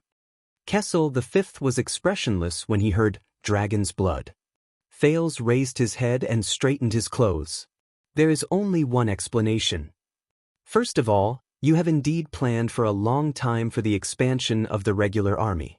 Thales said coldly, the regular army of the royal family, this chariot of the kingdom, is destined to roll forward unstoppably under your will.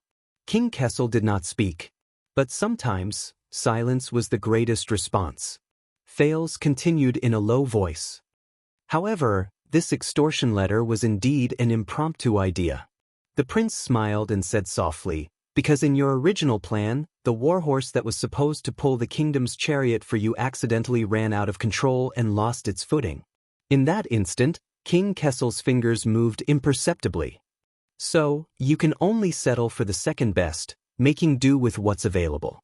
When you're hungry, you can't be choosy and use whatever you have at hand. Little Flower and his South Shore Hill are just like that. They're just a stupid pony that has lost its way.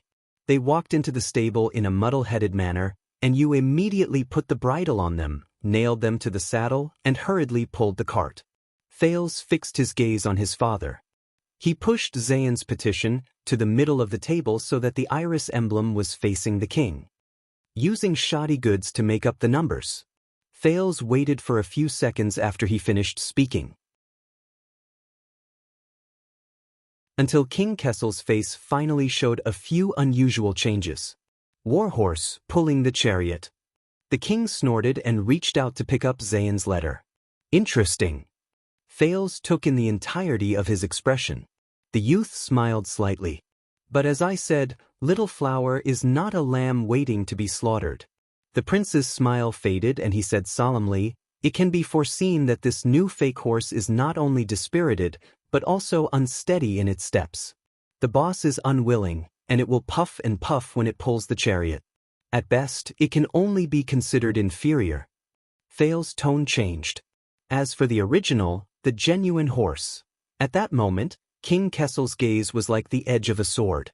The youth curled up the corner of his mouth. "I guess, compared to Little Flower, who's just there to make up the numbers, it must have fewer problems. It's hale and hardy, and its hooves are sturdy, and it's hard-working and conscientious. It must be of superior quality." The Iron Hand King did not speak. He just put down the letter and quietly waited for Thales' answer. The prince's tone slowly rose, as if he was slowly unfolding a story.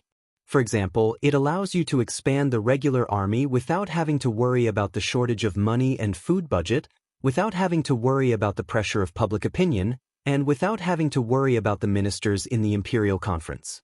You don't even have to argue with the experienced departments of the kingdom.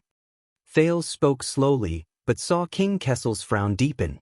As long as you, Solder, and the Black Prophet are the three powerhouses of the king, the Ministry of Military Affairs, and the kingdom's secret intelligence department. That's enough to solve the problem. Safe, smooth, successful, low-key, and leave no room for future trouble. Expand the regular army of the royal family. Thales exhaled and narrowed his eyes. Or more. The Iron Hand King listened to the youth's words, but he did not respond immediately. Ballard Room fell into a deep silence. Even the lights seemed to have been frozen. But Thales was very patient. He was familiar with the battlefield he was in. The Iron Hand King was silent for a long time before he spoke in a low voice. "So, how did you find that genuine horse?" Thales stared at him for a very long time before nodding slightly. "I learned about the situation in the West from many sources." "The West?" King Kessel did not speak. Thales said slowly, "I know that since the Bloody Year, the Western front line has been maintained for so many years. The vassals of the Western Desert, led by Fakenhaz, are so experienced and cunning that they have long reached the peak. No matter how you try to comfort them, warn them, or even beat them up, it will be useless. But you can't risk universal condemnation and fall out with them. You can't let go of the legendary Wing's vicious dog collar and let him carry out a bloody massacre. Treating the nobles the same way you treat the orc prisoners of war would cause the entire constellation to boil out of control." Thales became serious. "So, it's very unreasonable for you to waste a lot of money and food a few months ago and send the regular army of the royal family to the quagmire of Western Desert. You're not there to beat the dukes, because it's useless. Nor to destroy their families, because I don't dare to. Nor to welcome the son of 1,000 miles away." Thales' eyes flashed. "Because in your eyes, I'm not that important." It was getting colder in Ballard Room. King Kessel's gaze slowly changed. He unknowingly left the back of his chair and leaned forward. "That's right. Sir Saldus' proposal this morning, such as reducing the Jade Star private army and experimenting with the expansion of the regular army in Central Territory, is just the tip of the iceberg. As for the months or even years of preparations in secret, it's not just for the expansion. Thal's voice grew colder. A few months ago in Western Desert Hill, on the eve of my return to the kingdom, you dispatched the main forces of the 3 divisions of the regular army of the royal family to conquer the desert in the west regardless of the losses, for no other reason than, as the prince spoke, King Kessel's pupils slowly contracted. Thales spoke softly, and in the calmest and most indifferent tone, he revealed the most shocking truth. Just to legitimately expand your regular army of the royal family on a considerable scale after the Desert War, during the most urgent and tragic invasion of the orcs and barren bone people. You had to seize the rare opportunity of the Western Desert's feudal lords gathering in one place and using all their assets to plunder their wealth, absorb their nutrients, and fill up the army. Then, take advantage of the moment when the feudal lords mysteriously lost the war and suffered heavy losses to disband their bloated and incompetent conscripted army in one go without any opposition. The cold wind whistled and the shadows of the lamps swayed. Thal's gaze froze and his heart was heavy. Based on the advantage that the Western front line has been under military control for a long time, implement a military reform on the spot, redesign the border defense, and re-establish rules and regulations. In the end, just like Blessing's town that has lost its autonomy, you had to abolish the independent military obligations and rights of the vassals of Western Desert from their roots. King Kessel lowered his head slightly. The flickering lights reflected the shadows under his eyes. Thales gritted his teeth. Power begins with violence. After Mindes III spent more than 100 years to weaken their economic, political, cultural, diplomatic, and status privileges, you, Iron Hand King, Kessel V, you wanted to command the power of thousands of troops, the might of a thunderbolt, the speed of lightning, and the momentum of a tidal wave, on this piece of land in Western Desert, completely and thoroughly sweep the natural military rights of the feudal lords and feudal lords since the founding of the country into the trash heap of history. Thales stared at the silent King Kessel, but could not help but think of Chapman Lampard, whom he had faced in heroic Spirit Palace. Once you succeed, the Western Desert families as illustrious as Fakenhaz and as insignificant as Byril will completely become rich men and landlords with empty titles and assets, leaving only their genealogy and history, but no longer able to resist the might of the king. And eventually expand to the whole country, forging a new normal of Constellation's rule. Thales said faintly, completing the sage's chess game, the ultimate step. King Kessel did not speak. He just stared at the second prince with a profound gaze. All of this, finally after a while, King Kessel's voice came softly, "Did you think of it yourself?" Thales' gaze shifted. "Of course not. Someone told me." King Kessel's gaze shifted. Thales raised his head and accepted it calmly. "Everyone." King Kessel looked puzzled. Thales showed a smile. "From the nobles at the top, to the common people at the bottom. Even you." "Your Majesty." King Kessel frowned hard. But Thales snorted. "Do you remember what you said to me the first time I met you after returning to the country? That sword. And that it was because of that sword that I became the Duke of Star Lake." King Kessel narrowed his eyes. The Duke of Star Lake looked up, his eyes glowing.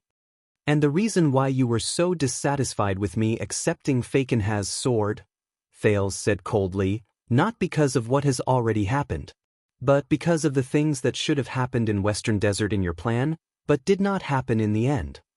King Kessel's eyes slowly widened. "Yes, your operation in the West Baron failed.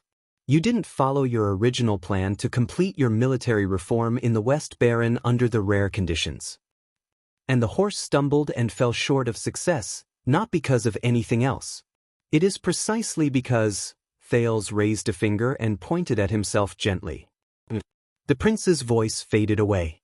Ballard Room was dead silent, and there was silence everywhere.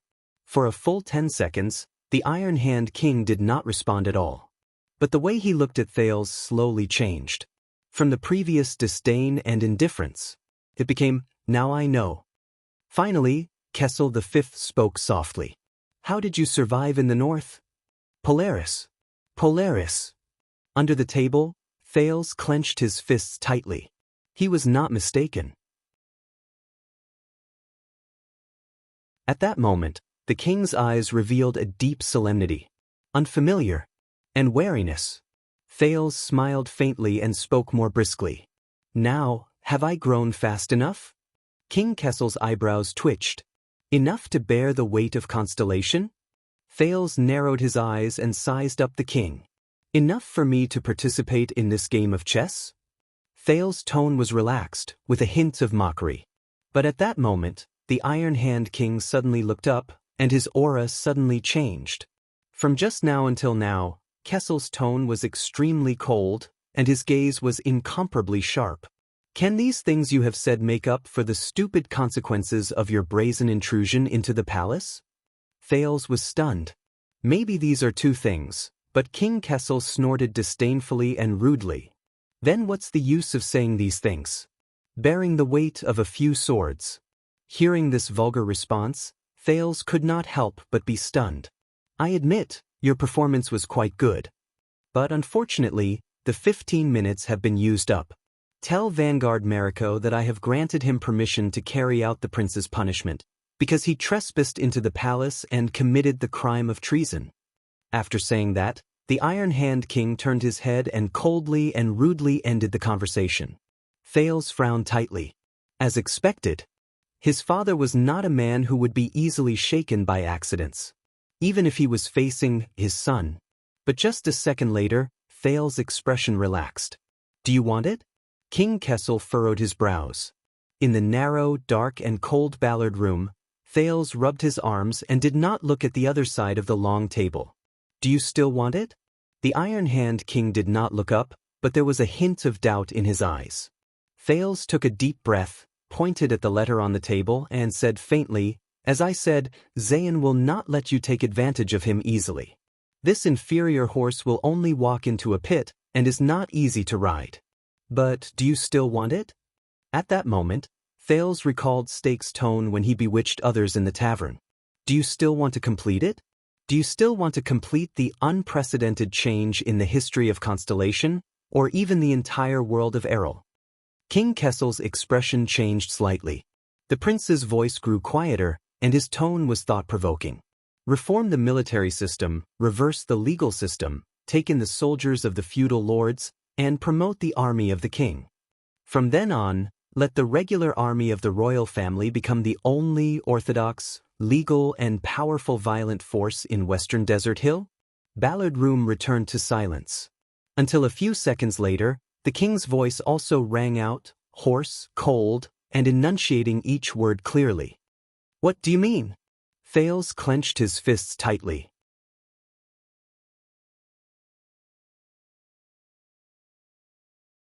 Are you talking about the virtuous king's grandson, who went on an expedition to the desert in year 552 of the calendar of eradication, but suffered a crushing defeat and had his blood stain the yellow sand? He was so terrified that he abandoned his vassals and subordinates, dug a hole, and fled in shame. He boasted that invisibility is equal to invincibility, and completely ruined the golden era of 4 former kings. He became the laughingstock of the Western Peninsula, the one with the same name as you. Thales paused and snorted softly. Kessel the Fourth? The Iron Hand King was silent for a while. No. He denied it in an irrefutable manner. What I am talking about is that in year 553, after he was betrayed by a vassal with real power and suffered a crushing defeat, he relied on a small mercenary group to survive in the desert. He worked hard to improve himself, learned from his mistakes, and bore the notoriety of being greedy for life, afraid of death, and extravagant. He wanted to keep that mercenary group in the capital, pay them a hefty salary, and provide them with expensive supplies. In the end, he created a professional army that was not governed by any vassals, territories, blood relations, or services. He was also the predecessor of the regular army of the royal family. He was that Sand King. King Kessel's gaze turned fierce. Kessel the Fourth, betrayed by a vassal with real power, kept the mercenary group in the capital, became the predecessor of the regular army of the royal family. Hearing this different biography, Thales seemed to be deep in thought. Now, sit down. King Kessel said coldly, leaving no room for doubt. Let's talk. From an angle he could not see, Thales exhaled deeply and curled up the corners of his lips. He slowly turned his head around. I thought that 15 minutes had passed? King Kessel snorted coldly and glanced at him from afar. Yes. For you. Thales steadied his expression, took a deep breath, pulled out the chair, and sat down again. Of course. Right, Vanguard Mariko has a promising future and is trustworthy. The prince seemed to have suddenly thought of something and said gently. But I think it is better to let him take over as the chief penal officer and be in charge of punishing the members of the royal family? He smiled slightly and stared at King Kessel's expression. What do you think, Your Majesty? But at the end of the long table, King Kessel only looked at him quietly. Kid. Before I let Mariko drag you out and hang you. The Iron Hand King's gaze was dangerous and his tone was unfriendly. Put away that smug face of yours.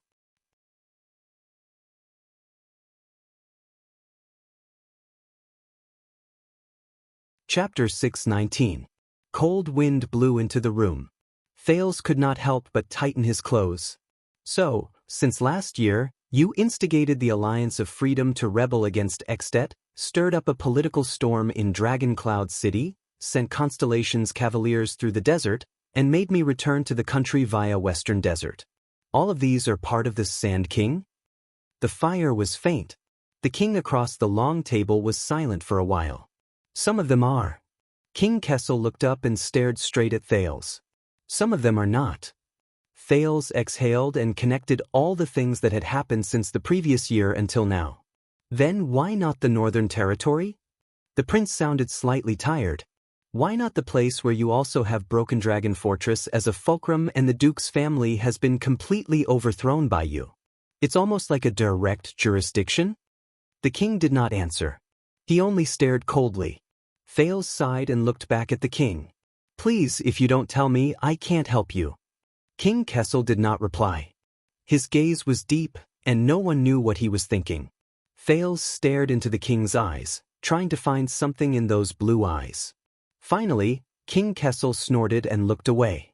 Precisely because Vala Rund is still in my prison, and because the first heir of Cold Castle is an orphan girl who can't convince the masses, all eyes will be on the Northern Territory and Renaissance Palace's every move. The king's voice became deeper. And the officials sent by the kingdom to the Northern Territory are still young and lack prestige. In comparison, Western Desert's state of emergency control is still in effect. It's more convenient for us to do things. State of emergency control. More convenient. Thales could not help but think of Blessingstown and what he saw and heard on his way to Western Desert. This makes sense, Thales said calmly. But it's not enough to stop you from reaching out to the Northern Territory. The Iron Hand King suddenly looked up. A few seconds later, he spoke slowly. The Northern Territory is, after all, adjacent to Extet. Thales raised his eyebrows in realization. That was the reason. King Kessel said in a low voice, it is adjacent to an enemy king who has just been crowned and is in his prime. Chapman Lampard can bring too many unexpected and unpredictable surprises. As he said this, he glanced at Thales and changed his tone. Of course, compared to you, he is still far behind in this aspect. Thales ignored his sarcasm. The prince said calmly, what's the Sand King's plan? Why did it have to be me? The Iron Hand King didn't say a word and just looked at him coldly. Thales sighed. Do you always talk like this? You can't even say a word? The king stared at him, but his eyes were strange, as if he were looking at someone else. After a long time, King Kessel finally spoke. Because we need a reason. Reason? King Kessel shifted his gaze and looked at the dark night outside the window. Because we have to deceive the cunning and treacherous people of the Western Wilderness, so that they won't be suspicious of the regular army of the royal family marching into the Western Wilderness, and use it as a bargaining chip for all our actions. Thales understood now. Oh, to ensure the safe return of the heir to the throne. That's a good enough excuse, Thales snorted softly. They probably think that there are very few kings in the world who would not care about the safety of their heir. The Iron Hand King's gaze was as sharp as a blade. It was just a joke. Thales shrugged. That's it? I'm a reason to cover the regular army's march to the west? King Kessel said coldly, we also need a guarantor.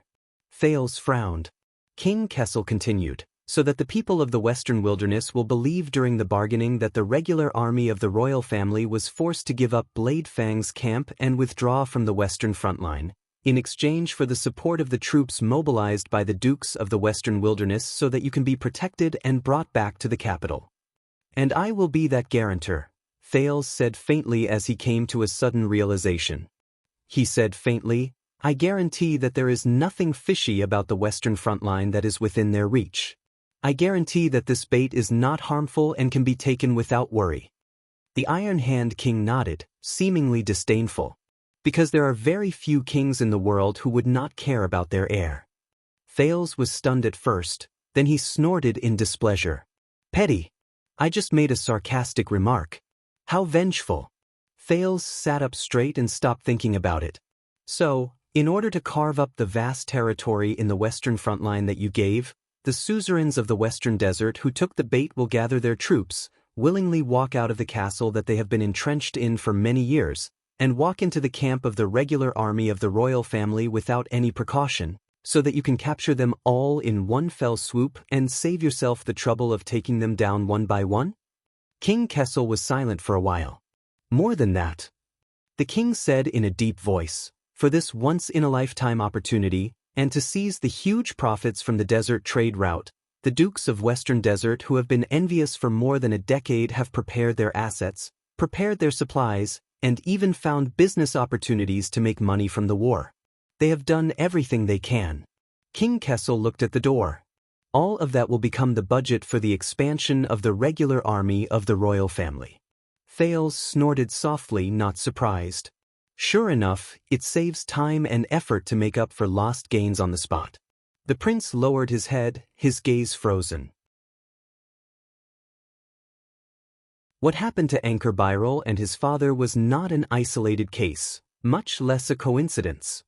Because in the Sand King's plan, the dukes of Western Desert were destined to be attacked by the forces of the desert, or even friendly fire from the legendary wing and the regular army, losing everything.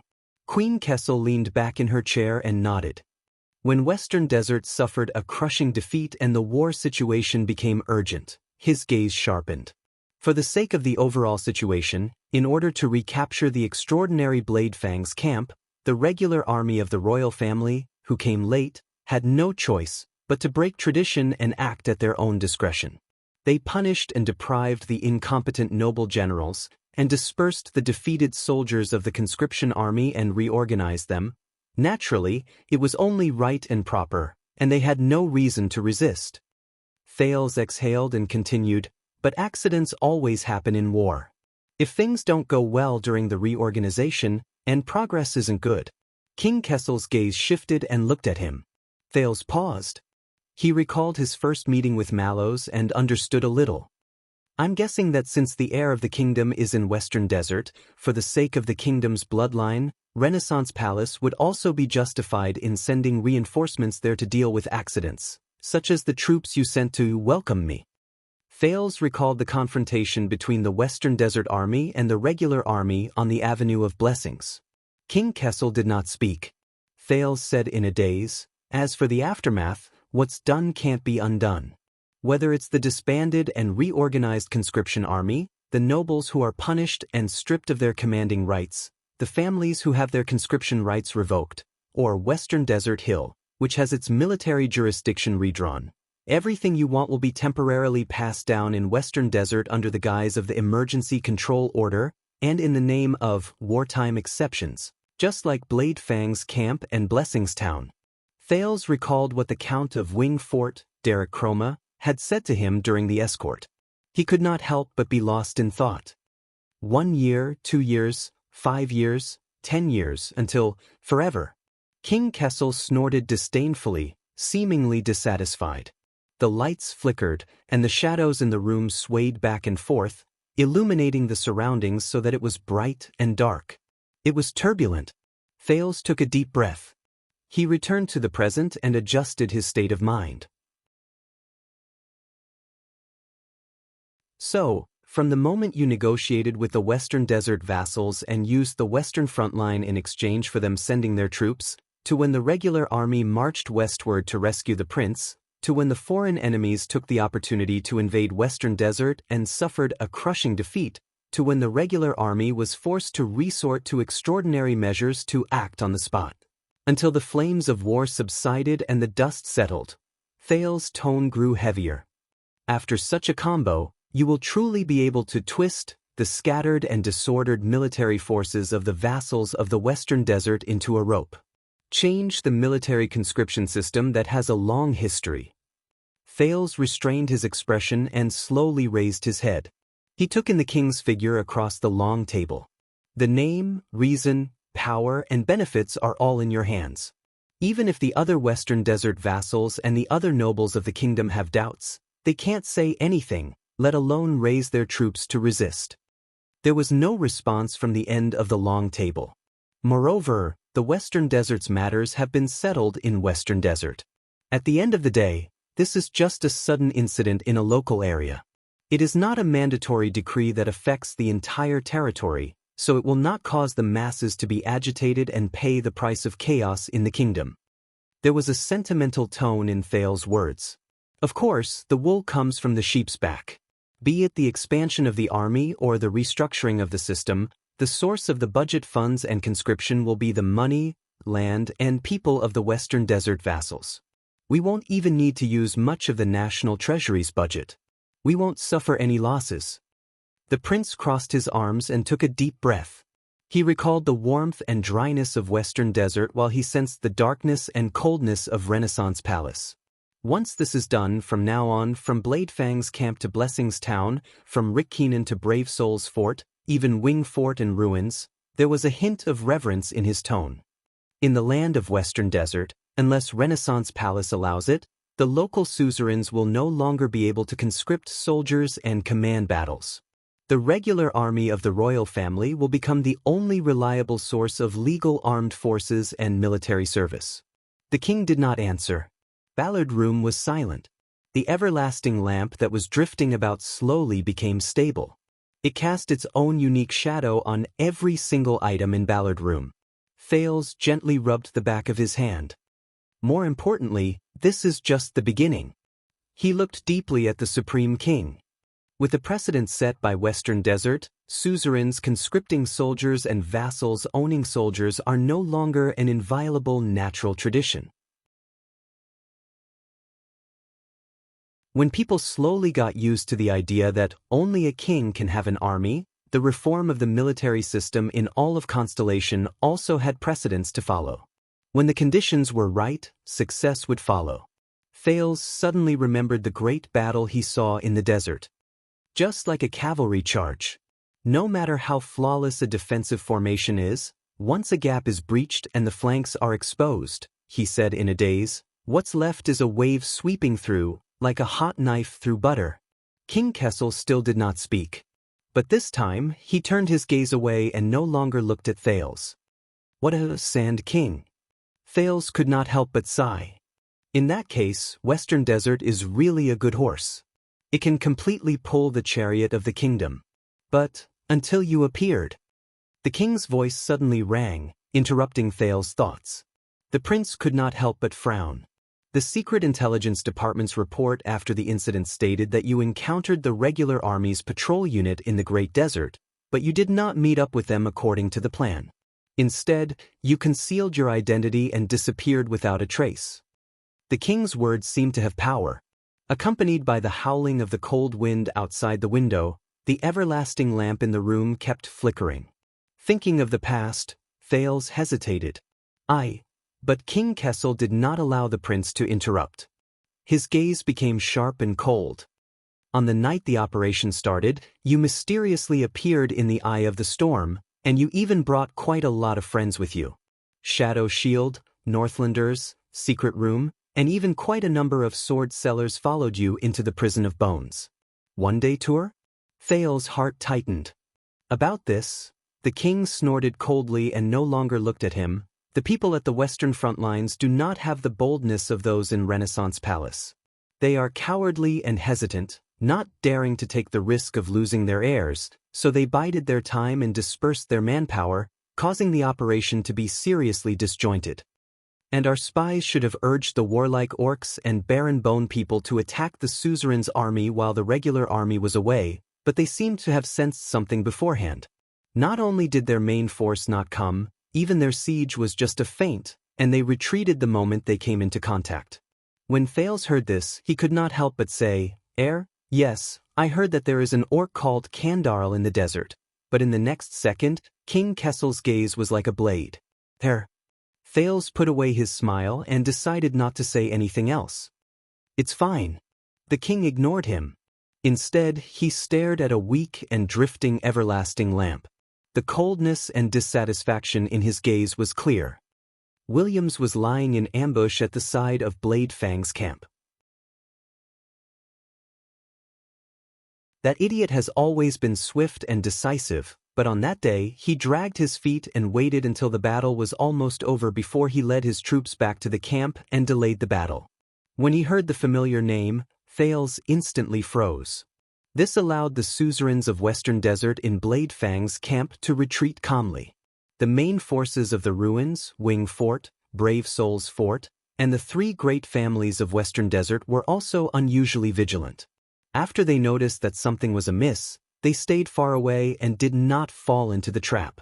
Thales recalled the Duke of Western Desert telling him that power comes from violence, and his frown deepened. After that old man Faken has visited Blade Fang's camp in front of everyone.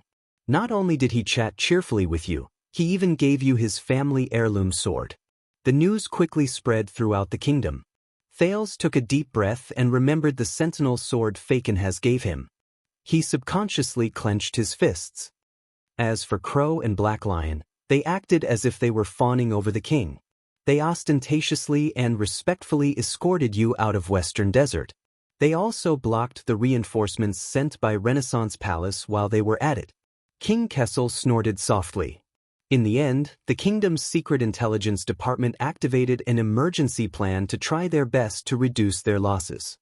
His gaze was directed at Thales. At that moment, it was as if he wanted to dig out his heart.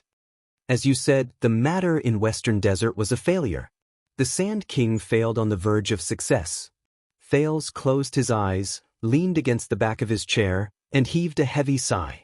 So, that night, when he was running for his life in Blade Fang's camp, in places that he couldn't see, many soul-stirring and significant things were happening. But a mere failure of a horse, a mere failure of Western Desert, will not make the kingdom stop. The king's voice became stern, causing Thales to open his eyes. King Kessel's expression was extremely calm, but there was an endless storm in his eyes. That's why this letter was written. Thales lowered his head and looked at the letter beside his hand. The iris flower's wax was dark and indistinct under the everlasting lamp. If Western Desert could not do it, we will change to another place. The Iron Hand King's tone was cold and brooked no argument. No matter how much it costs. How much it costs? At that moment, Thales gritted his teeth. Fakenhaz's voice rang faintly in his ears. And a person like your father, will he accept reality and give up, or will he look at me and Western Desert strength in a different light, go all out and pay back 100-fold? Now, King Kessel's gaze returned to Thales. It's your turn to speak. It's your turn. The king's words were calm, but they echoed in Thales' heart countless times. What do you have? What can you do? King Kessel said coldly. To make up for your foolishness? Thales was silent. He stared at the faint light in the room, not knowing what to think. What? King Kessel sneered, his tone mocking. You can't even say a word after so long? But in the next second, Thales suddenly spoke. Do you hate me? His tone was ethereal and indifferent. At that moment, even someone as calm as King Kessel could not help but feel puzzled. What? Thales took a deep breath and stared at the empty corner before he spoke absent-mindedly. I'm asking, from Broken Dragon Fortress to Dragon Cloud City, from Eternal Star City to Western Desert, you have constantly schemed against me and used me. You have also repeatedly put me in danger, trapped me to death, and left your own son to the wolves. King Kessel frowned deeply. Why? Thales sighed. Why do you hate me so much? Is it like what's written in many novels, that my birth caused my mother's death, so you bear a grudge against me? At that moment, King Kessel's gaze turned fierce. Or is it that my mother, Varanjarana, did something that angered the heavens and made you hate her for the rest of your life before she gave birth to me? Thales stared at King Kessel. Varanjarana. Sure enough, the name worked. Because the Iron Hand King, who had always been resolute, was now frowning and his gaze was deep. It was as if he was facing an unprecedented chess game. Thales smiled. How can I complete the Sand King, promote the reform of the military system, and use it as a bargaining chip to prosper the kingdom? He gritted his teeth and stared at the silent Kessel V. Can't I get the truth about my mother in exchange?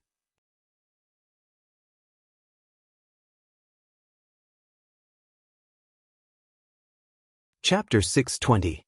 Really? King Kessel's voice came from the other side of the long table, extremely cold. This is what you can't forget? The king's shadow was dragged to the wall behind him by the firelight, and there was faint mockery in his eyes.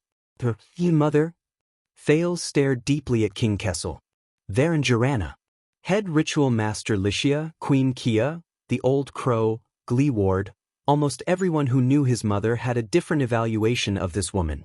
Then what about his father? Don't forget, the prince said softly. I inherited her name. Or more. The king snorted softly. Gilbert should not have let you choose that middle name. He spoke slowly, but his words were as cold as ice. Meaningless. Thales also smiled softly and shook his head. As far as I know, you were the one who told Gilbert her name. Then what did you expect? The king's response was swift and cold. Expecting your mother to be an outstanding woman with an extraordinary background? An erudite and talented female scholar, a daughter of a noble family, or a brave and fearless female warrior, so that you could be proud and have someone to rely on? Thales looked at King Kessel's expression and was surprised to find that this was one of the few topics that could elicit a long response from the king. The prince probed. Then was she? The king sneered, but his smile immediately disappeared. She was a whore. Thales' expression changed slightly. Just like most prostitutes, King Kessel's expression was indifferent, his tone disdainful. She was unscrupulous and greedy, putting on airs in front of her customers all day long, selling herself for payment, until she died. I don't even remember her face. After hearing the king's words, Thales was silent for a long time. Thales muttered in a daze. Prostitute? Hearing such adjectives, he first thought of the desert slave described by Old Crow Hicks, the magical Theran. Then, the portrait he saw in the Secret Intelligence Department flashed in the teenager's mind, Oriental Beauty Elf. Then, he remembered the philanderer Felicia he saw in the Secret Intelligence Department, and her strange and seductive movements under Raphael's hands. Exactly. Your questions and expectations are meaningless. The king's tone was indifferent. You will not find any comfort or reassurance from her. To her, you're just an accident after a certain transaction. It was an accident during a certain transaction. Thales could not help but clench his fists. He suddenly remembered the look in Quickrope's eyes when he talked about the girl he liked in Blade Fang's camp. That girl? She's not a whore. No. And your garrulous attitude, King Kessel said coldly, isn't it just a matter of time? What a disgrace to the royal family. Thales took a deep breath and gently unclenched his fist. You're right, father. Gilbert's biggest mistake was to let me keep her name. The king's expression did not change. Because Thales' gaze turned cold. If she was just an insignificant prostitute, you wouldn't even bother to remember her appearance. Thales raised his head and looked straight at the king. Then why do you still remember her name? At that moment, King Kessel's eyes widened slightly. Thales stared at his father and softly uttered that special name. Jirana? The moment he finished speaking, Thales had an illusion. It was as if winter had suddenly fallen in Ballard Room. The temperature plummeted and the air stagnated. Even the lights no longer flickered. And the source of all the coldness was at the end of the long table. The embarrassing silence lasted for a whole 10 seconds. "I have given you a chance, child." The king's voice returned to its usual toughness and coldness. "And you have ruined it." He stared deeply at Thales. There was only dead silence in his eyes.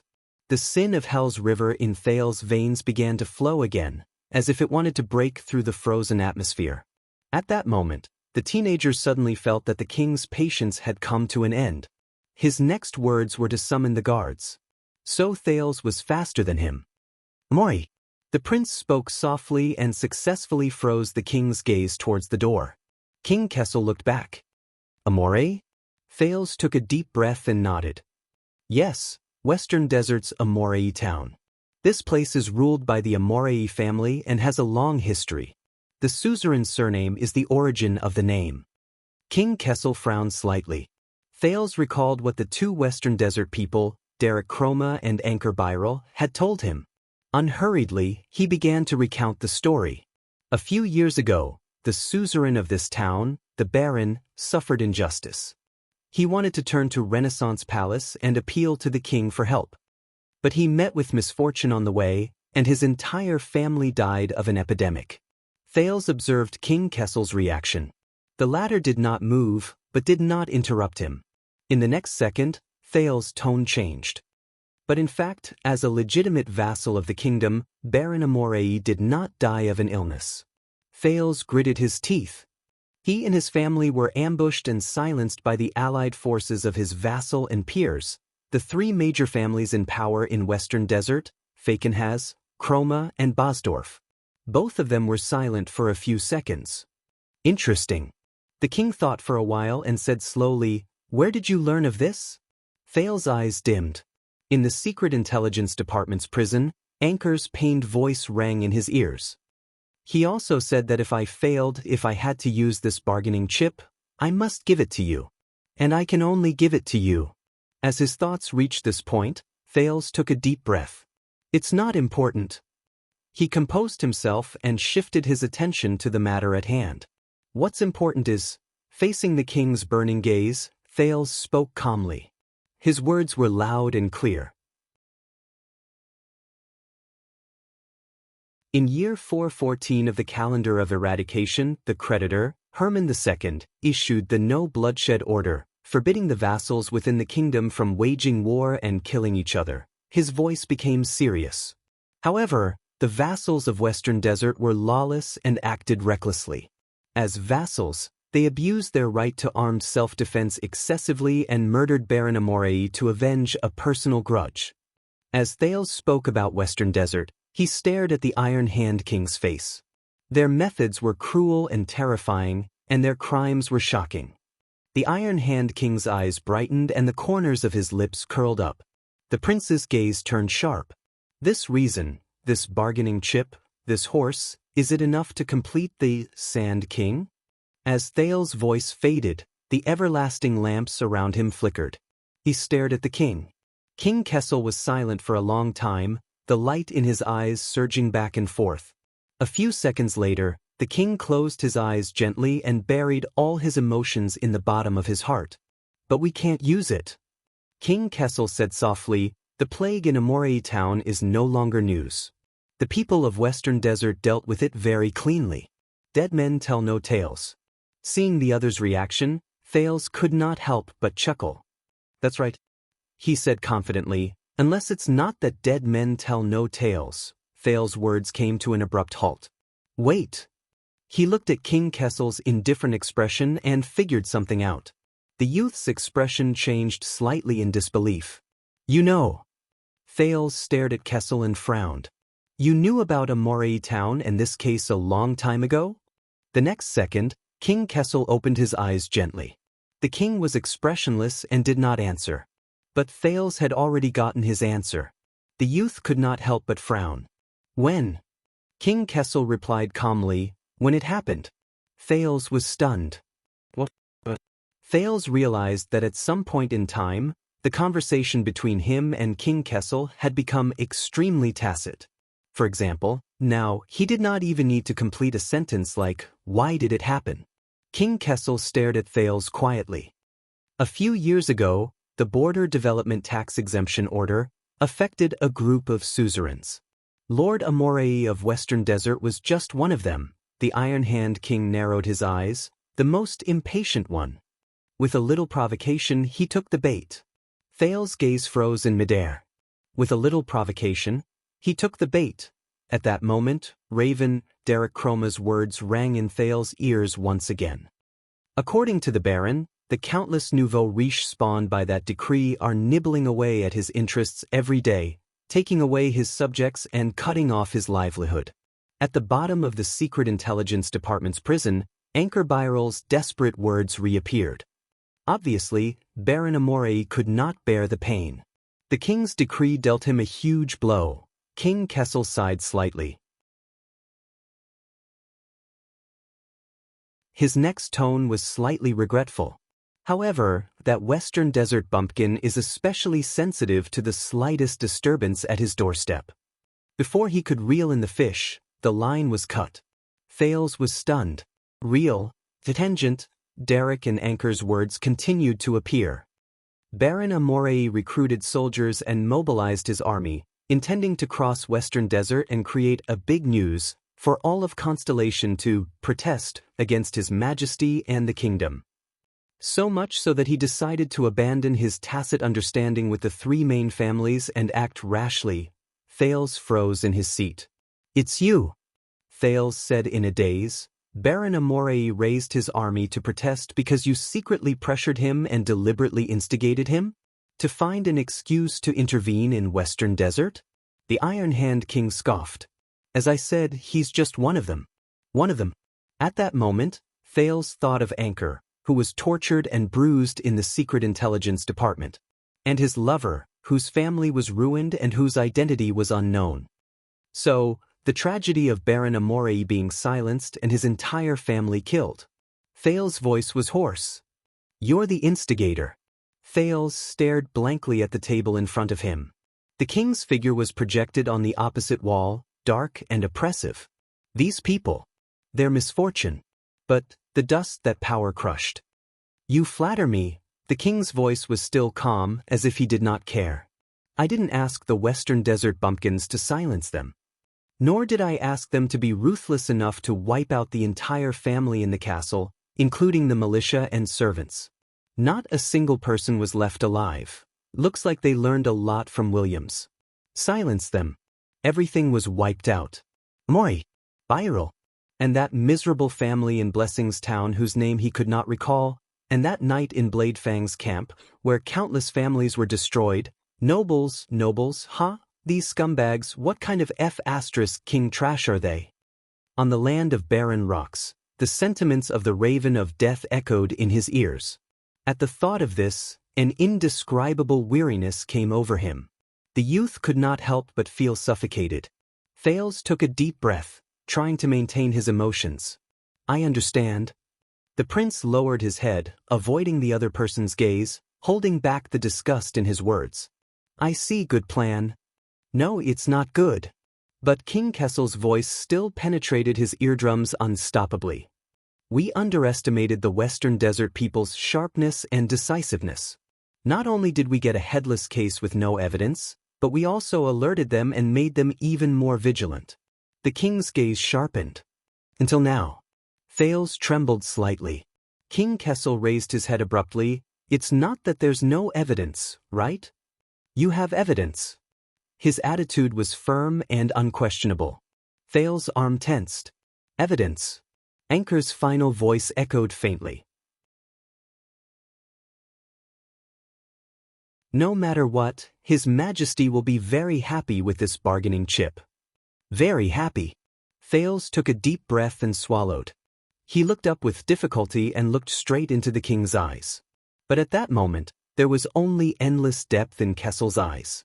A few seconds later, the youth used all his strength to squeeze out two words through gritted teeth. "I have." His tone was extremely tired. "Ironclad evidence. Ironclad evidence." His voice trailed off. "Not bad." King Kessel's expression did not change as he said calmly, "I'm listening. I'm listening." Thales took a deep breath, but paused the moment he opened his mouth. "So, Your Highness, what's the price?" Anchor's despairing voice rang out of nowhere. Thales coughed unnaturally and forced himself to continue. "In that tragedy, there was another person, and Tina, she will never, never, never forgive me." Thales froze again. "There was another person." Thales' lips parted, his words stuck. "Wait a minute." Once he told her about it, she would be the first one to speak. That girl, Anchor's lover, who had been ruined by the savagery of power and her family. And Anchor's siblings, who had lost their parents and brothers and were isolated and helpless in the western desert. What kind of future would they face? How many people's fates would be affected and changed because of his words? Thales breathed in a daze. Seeing him like this, the king frowned. "That girl named Tina, she's good?" "The best." A face that had been tortured to the point of being bloodless appeared before his eyes. Anchor Byral. The young man who, in helplessness and despair, planned to sacrifice his life in desperation, but ultimately failed miserably. What kind of feelings did he have when he told him this bargaining chip? But now, it doesn't matter. It doesn't matter anymore. Thales took a deep breath and swallowed hard. Use it. Use this bargaining chip. Because this was also Anchor's choice. This was what he had expected. Wasn't it? And if he wasn't here, he would end this matter. Thales' gaze turned to the table, to the letter on which Iris Flowers had volunteered to pay taxes. The wheels of the kingdom would not stop. If this horse didn't work, King Kessel would find another one. Even if he had to face more bloodshed. Thales clenched his fists. So he had to continue. He had to. Thales looked up and forced himself to appear resolute. Baron Amelie, who died a wrongful death, still had an orphan daughter. The king's eyes lit up. That poor girl witnessed a terrible scene. She escaped the butcher's knife and was lucky to survive. Thales clenched his teeth, concealing his dazed and dispirited look. Her identity and experience will prove to the world that the most powerful families in the West Desolate Continent have made a grave mistake. And Renaissance Palace's reform of the military system to restrict the vassals from abusing their military power is a matter of course and urgency. As his voice trailed off, Thales let out a long sigh, his gaze dejected. He had said it anyway. The color in the king's eyes slowly changed. He stared at the prince across the long table for a long, long time, as if he was sizing up a fine steel weapon. Finally, King Kessel laughed. His laughter was soft and faint, but it effectively lightened the atmosphere in the room. This orphan girl who survived. The Iron Hand King slowly leaned back, his tone calm and relaxed for the first time. Where is she? Where is she? Thales was saddened to realize that the king did not even bother to ask for her name. But, then think about it carefully. What have you become after you became a prince? A long time ago, Quick Rope's sentiments in the small house rose again. Can you still choose your own path? Follow your own heart? Thales' arms trembled slightly. Are you still Thales? Or have you become something else? I'm listening. The king was interested. Duke Thales. Thales took a deep breath and forgot about these thoughts that caused him to hesitate. He then adjusted himself. You will know. Thales suddenly looked up, his expression firm. But first of all, everyone who followed me into the palace today must be acquitted. And I don't want to try Vanguard Mariko's whip, even though he did his duty. At the end of the long table, King Kessel said nothing. Thales let go of the anxiety in his heart and gritted his teeth. Secondly, unseal Mindy's hall and release my guards. If there's anything in the future, come to me. Don't make things difficult for them. The king still did not speak. He just tapped his fingers on the table. Also, Anchor Byral, who barged into the banquet with a sword and offended the royal family. Thales frowned. You have to forgive him, release him, and show the king's magnanimity, including properly resolving the conflict between him and the Doyle family. But when he thought of this, Thales froze again. Anchor. No matter how the king forgives him, She will never, never, never forgive me. Thales lowered his head sadly. Before I show my bargaining chips, King Kessel snorted softly, seemingly in a good mood, you really want a lot. Thales exhaled and forced himself to look up. And I'm not done yet. Finally, about Sand King.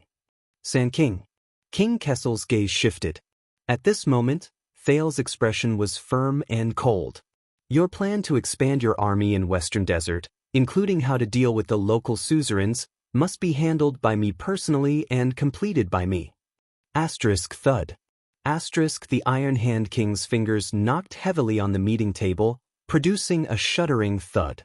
The king slowly raised his head and met Thales' eyes. The prince did not avoid it, but stared back at him resolutely. You say that again? The king spoke softly. Hoarse but cold. Thales puffed out his chest and faced his father. Yes, I will personally write a letter to the Duke of Western Desert and the others, using this case, this bargaining chip, to threaten them into submission. Thales said decisively, I promise that Cyril Fakenhas and his vassals will listen patiently, they will be receptive, they will cooperate with Renaissance Palace's schedule, and support all the initiatives of the Military Affairs Division. They will reflect on the oversight of their own military system, and gradually reduce the number and frequency of conscription. They will accept your regular royal army stationed there, and accept the reorganization of Western Desert's defense. They will be happy to support the daily work of the legendary wing, and pay taxes to support the expansion of the regular army, to fill your financial gap, and to protect the kingdom's border security. Thales took a deep breath. Western Desert will become a good steed, and your plan for Sand King will not fail. He said solemnly, the chariot of the kingdom will still roll forward. Ballard Room fell silent again.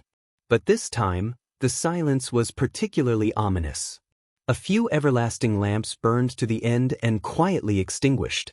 King Kessel's gaze changed as well. The fire in his eyes disappeared, and they were overflowing with darkness. He looked at the prince from afar, and his tone was playful. You'll do it? Thales nodded decisively. I'll do it. King Kessel's gaze sharpened. Why? Thales tidied up his expression and replied seriously, because of that orphan girl. I am the only one who knows this bargaining chip the best, and how to use it. He paused slightly, gritted his teeth, and told both his father and himself, because this is the only way. The only way. King Kessel did not respond immediately. He just sat quietly in his original position, as if he had turned back into a statue. A few seconds later, the king spoke calmly. Tell me, how did you know the whereabouts of that orphan girl? Thales froze. His expression did not change, and he did not leave any loopholes. I have my own channels, Fakenhas. King Kessel spoke softly, interrupting Thales. Fakenhas. As soon as the surname came out, the prince was shocked. The king snorted and looked elsewhere. His tone was thought-provoking. He gave you far more than a sword, didn't he? Thales' expression did not change, but he sighed in his heart. He knows. The king said coldly, his gift is the reason why you have the guts to break into the palace today. Thales pursed his lips and did not say a word. Yes, the king saw through him. But with just a few words, he saw through him. From just now until now, all his little tricks were exposed in front of him. Just like in the past. But Thales took a deep breath and slowly exhaled. Thales looked up at the king. His tone was calm and indifferent, and his attitude was magnanimous. The matter of Amalay Town, including this bargaining chip, was indeed given to me by the Duke of Western Desert, through some means. The king let out a snort, as if he had expected it. And you accepted it, listened to the bewitchment of that old bone, came before me and bargained arrogantly. Without waiting for him to reply, King Kessel shook his head slowly. Stupid. Impossibly stupid. Thales clenched his fists under the table. Yes, threats, coercion, flattery, deception, no matter which method, could not restrain the Iron Hand King. But so what? He was no longer the child beggar who shivered in the abandoned house. Not anymore. And King Kessel was no longer the tall figure he could only look at from afar in Mindy's hall 6 years ago. To fight against an opponent like King Kessel, what he needed was not lies, concealment, or quibbling, but to rise to the challenge. Thales fixed his gaze on the king's face. In that case, there is even more reason for me to come forward and write a letter to the Duke of Western Desert, my father. He leaned forward and said sincerely, so that everyone can take a step back and solve the problem in a way that is acceptable to many parties. The new Sand King may not be so swift, and it may last for months or even years, but it will not be so tragic, and there will not be unmanageable consequences. You will eventually achieve your goal, and they will not have to bleed. The Iron Hand King sneered. He lowered his head, and his face was slowly shrouded in darkness. But Thales furrowed his eyebrows. I will bring out the witness of this case and let her testify, so that the suzerains of Western Desert will fall apart and become the target of public criticism. The king's gaze was cold. Then, I will let the regular army of the royal family enter Western Desert to punish the wicked. It will also achieve its goal. Thales was shocked. Indeed. Thales spoke again, trying to grasp the topic. But forgive me for being blunt. The reason why Faken has offered this bargaining chip was to lower himself and take the initiative to show weakness, to cool down the growing conflict between Renaissance Palace and the suzerains of Western Desert. He is not that kind and kind. King Kessel suddenly leaned forward and shouted angrily, startling Thales. And you are the only one who would be so stupid. The king glared at his son. Faken has gave me a bargaining chip so that I could clean up Western Desert, reform the kingdom, and achieve my goal. He changed the topic. But only through. Thales stared at the king in a daze. The Iron Hand King leaned back in his chair and sneered. No, he gouged out his own flesh and blood to give you a sword, a bargaining chip. It was definitely not for you to be the peacemaker. The youth felt a chill in his heart. King Kessel narrowed his eyes. His gaze was like a sharpened blade. He wanted to use this to show you that the power and energy that you have not enjoyed for the past 6 years is within your reach. As long as you grab the bargaining chip and face me, the king spoke softly, his words cold. Raise your sword. Thales tensed up and defended himself. Father, I have no intention of being your enemy, nor will I threaten. Then why didn't he come to me directly? King Kessel interrupted him again. If you want to lower your head and show weakness, why not face the throne? Thales' words came to an abrupt halt. The lights in the room flickered rapidly, causing the shadows to sway. And you, do you think I don't know what you want to do? Kessel V looked at him coldly, his gaze piercing straight into Thales' heart.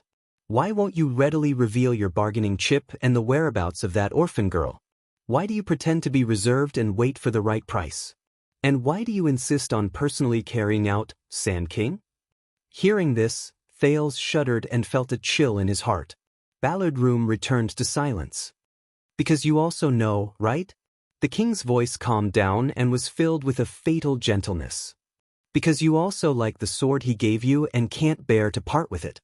Unable to extricate yourself. Thales frowned tightly. His fists were clenched on his knees. As the Prince of Constellation, the Duke of Star Lake, and the heir to the kingdom, King Kessel said coldly, you are being toyed with by a foreign vassal. Not only do you not know it, but you also think you are infallible. You are a complete disgrace to the Jade Star family. Thales looked up abruptly. That's right. The prince shouted angrily. King Kessel was a little surprised by his sudden interruption. I know. Thales' breathing quickened as he stared at the king. I know what Fakenhaz wants to do. And I have no intention of hiding it, nor do I want to quibble. Thales stood up abruptly and placed his hands on the table. That's right. Empower me, support me, and help me so that I can eventually become strong enough to fight against you, threaten you, and obstruct you. This is indeed Fakenhaz's wishful thinking. Simple, clear, and direct. The king's expression became increasingly hostile. But believe me, father. The prince stared at the king, serious and solemn. If you really want to succeed, not just with Sand King alone and not just in Western Desert, but throughout the kingdom, inside and outside Constellation, realize your grand and crazy plans and ideas. Hearing this, King Kessel's gaze changed. If you have really made up your mind, father, if you want to live for Constellation at all costs. At this moment, cold wind blew in Ballard Room and the chill surged. But Thales felt an unbearable heat in his chest, as if there was a flame. Thales took a deep breath. His tone was resolute and unquestionable. Then this is the only way. There is no better choice. Stealing fragrance.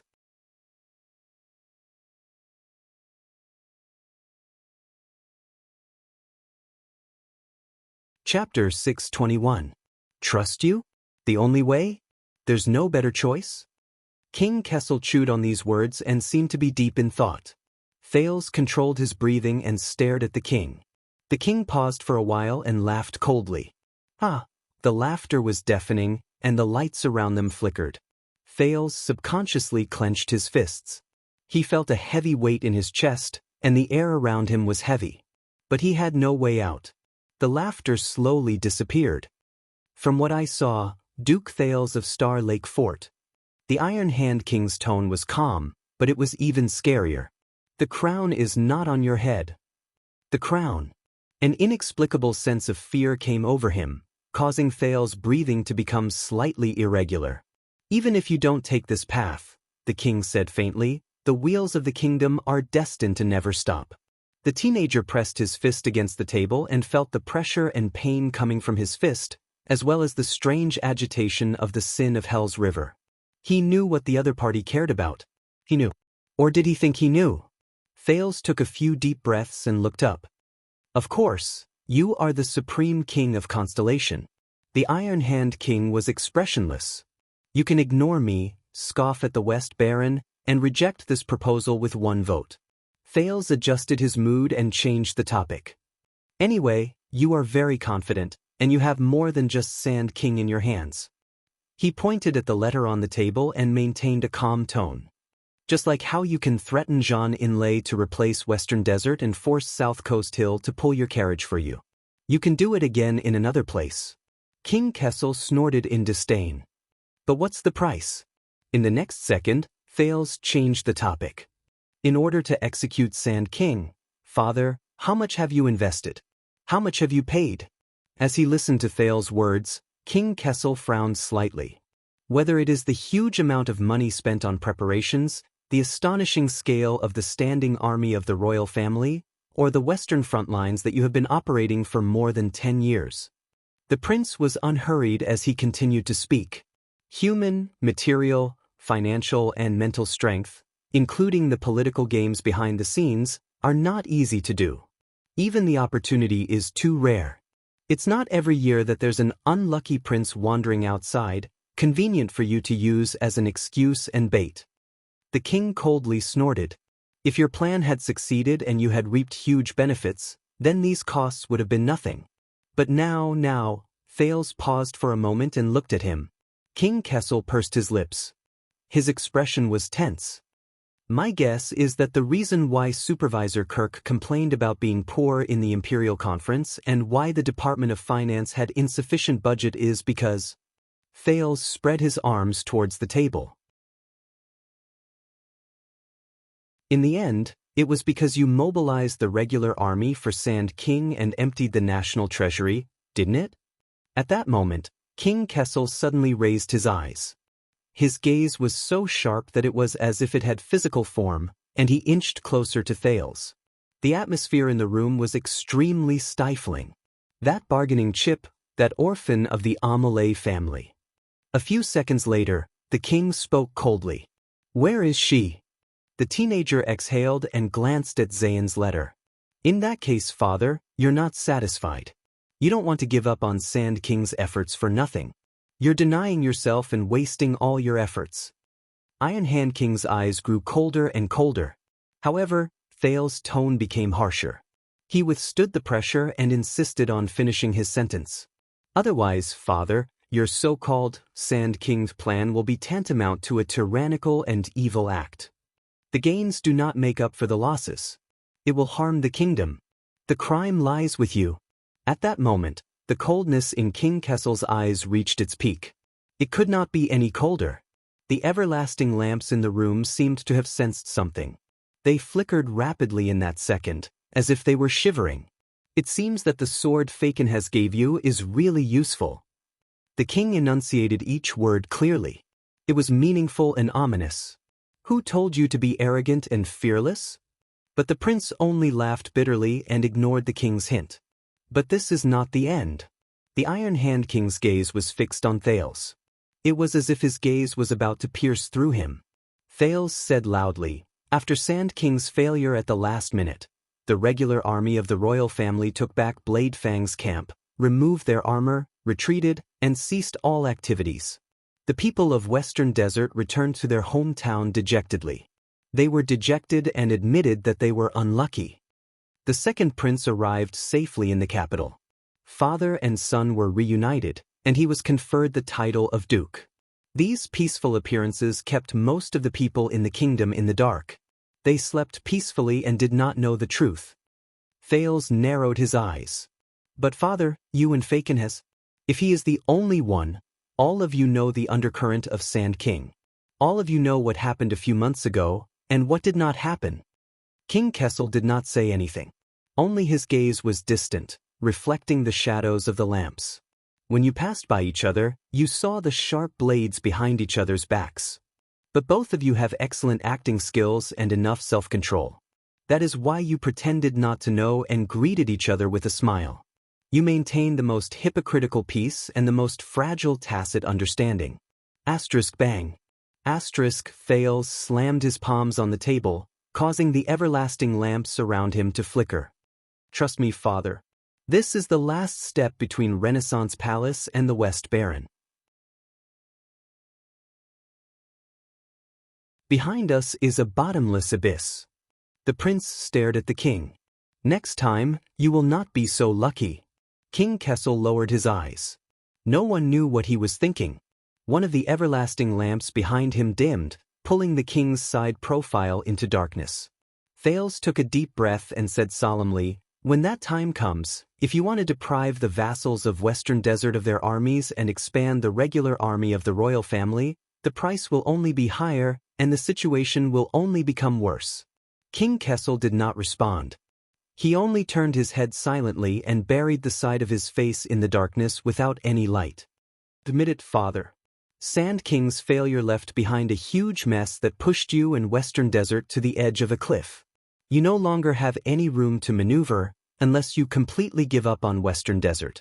Thales paused to give the other party and himself time to think. At this moment, who? The king's voice rang faintly as if he was not there. "What?" Thales was puzzled. "What who?" King Kessel's expression was complicated. "When you left in the morning, your mind was filled with women." "Women?" Thales furrowed his eyebrows. "At that time, you were muddle-headed and distracted," the king said coldly. Light and shadow appeared on his face at the same time. "You did not have the confidence and courage you have now. You did not care about the kingdom, politics, and all these things when you were blinded by women this morning, let alone risking your life to barge into the palace and give advice to the emperor." King Kessel leaned forward slightly and stared at Thales with a thought-provoking gaze. "What changed you when you were outside the palace?" Thales was stunned. "What changed me?" He snapped out of his daze and gritted his teeth. "That is not important." Thales tried his best to sound more sincere. "What is important is father. Now, when we are at our wits' end, we have another choice." King Kessel pursed his lips. Thales suppressed his restless power of eradication, slowed down his tone, and probed. Fakenhas was the first to take a step back.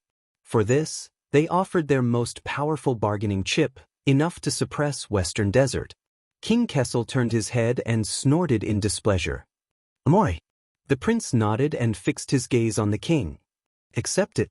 Even if you don't earn a lot, at least you have a chance to make up for Sand King's huge loss. Accept it. Perhaps you can't solve the problem once and for all, but you can minimize the worst consequences. Accept it, let me communicate with them, give us a chance, and give Western Desert a way out of this mess. The king snorted softly and did not comment. Please believe me. Be it from a realistic perspective or a long-term perspective, this is the only way. It is also the most efficient, easiest, most peaceful, and the path closest to success.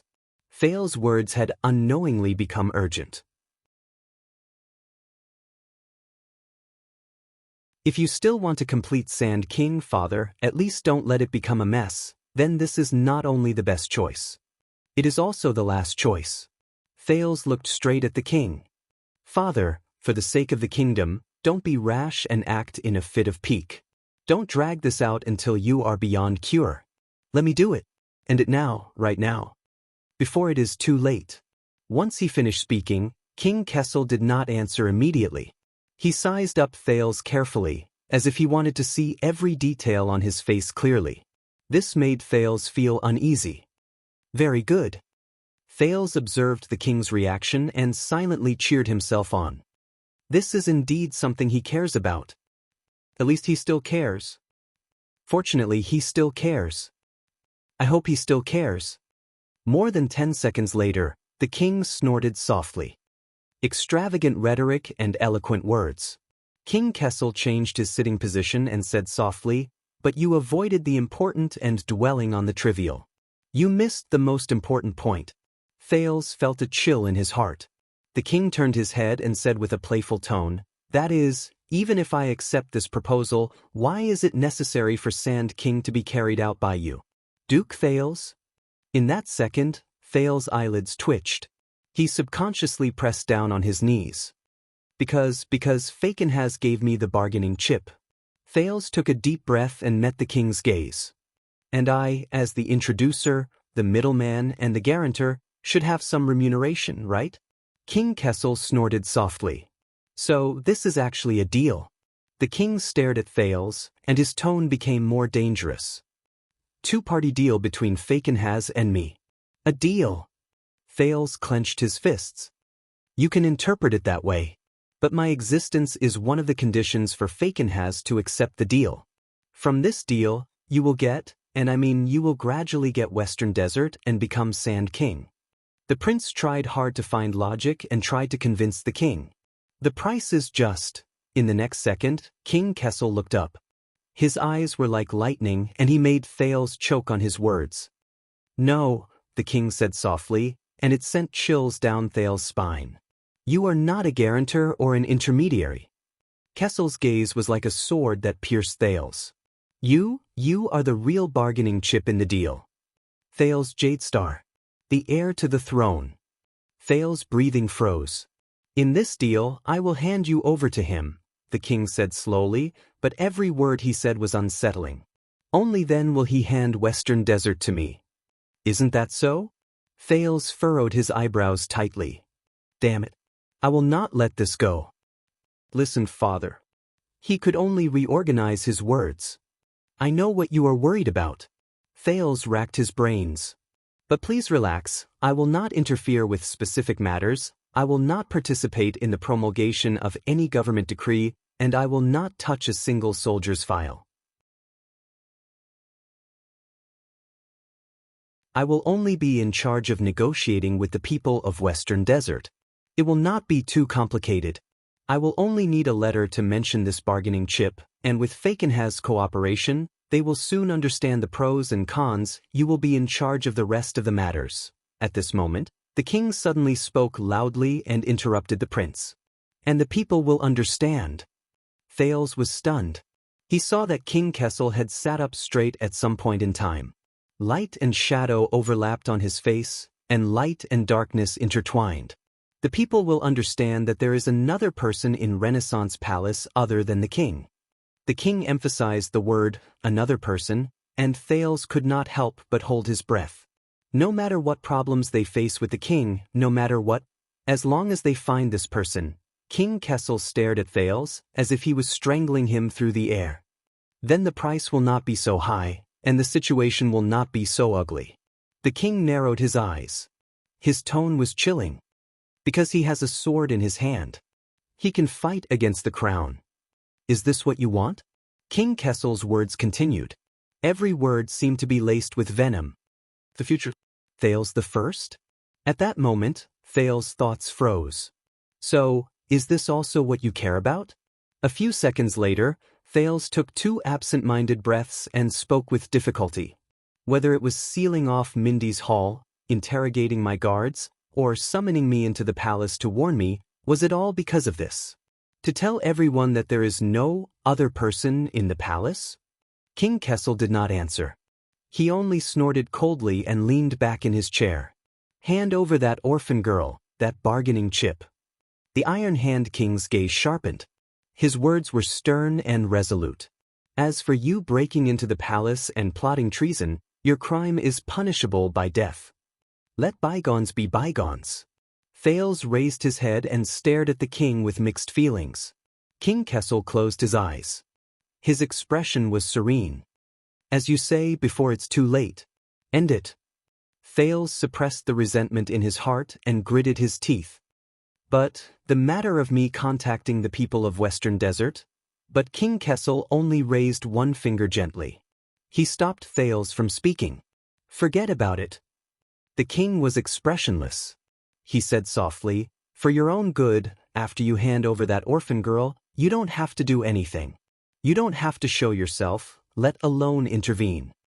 Continue to be the Duke of Star Lake peacefully. Thales felt a chill in his heart. That's all. The king said coldly, don't talk about conditions. And don't block the way. Block the way.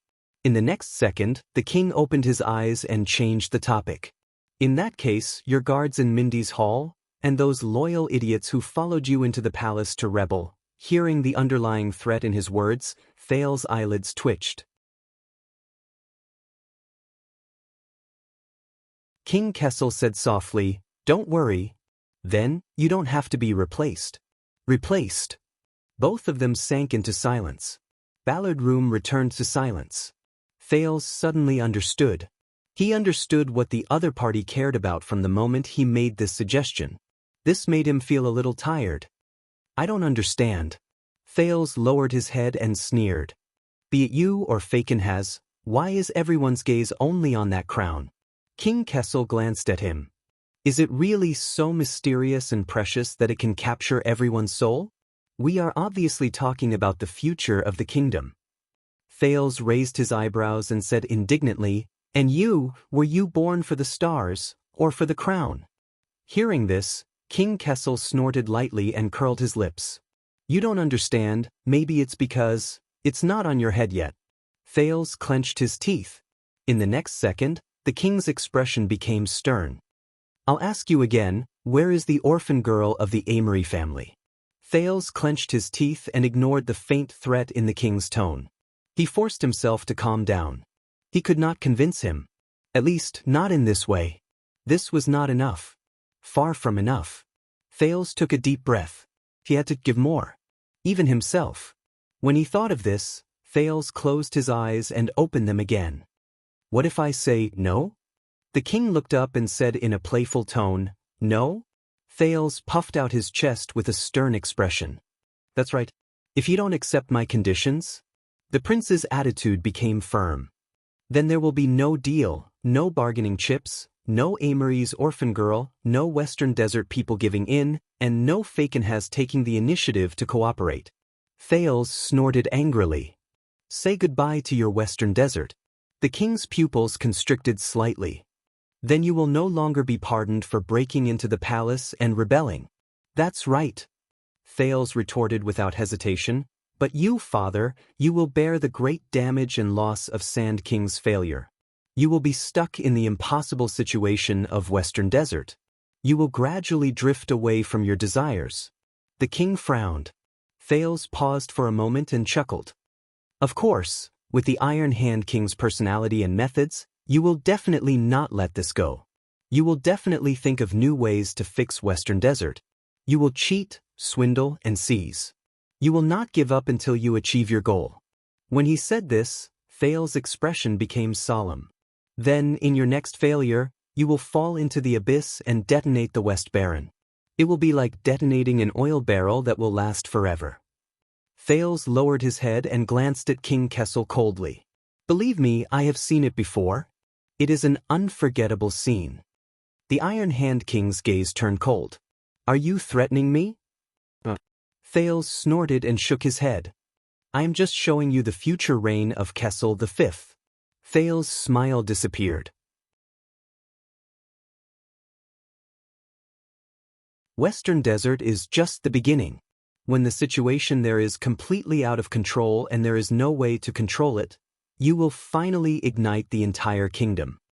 King Kessel's expression became even more unpleasant.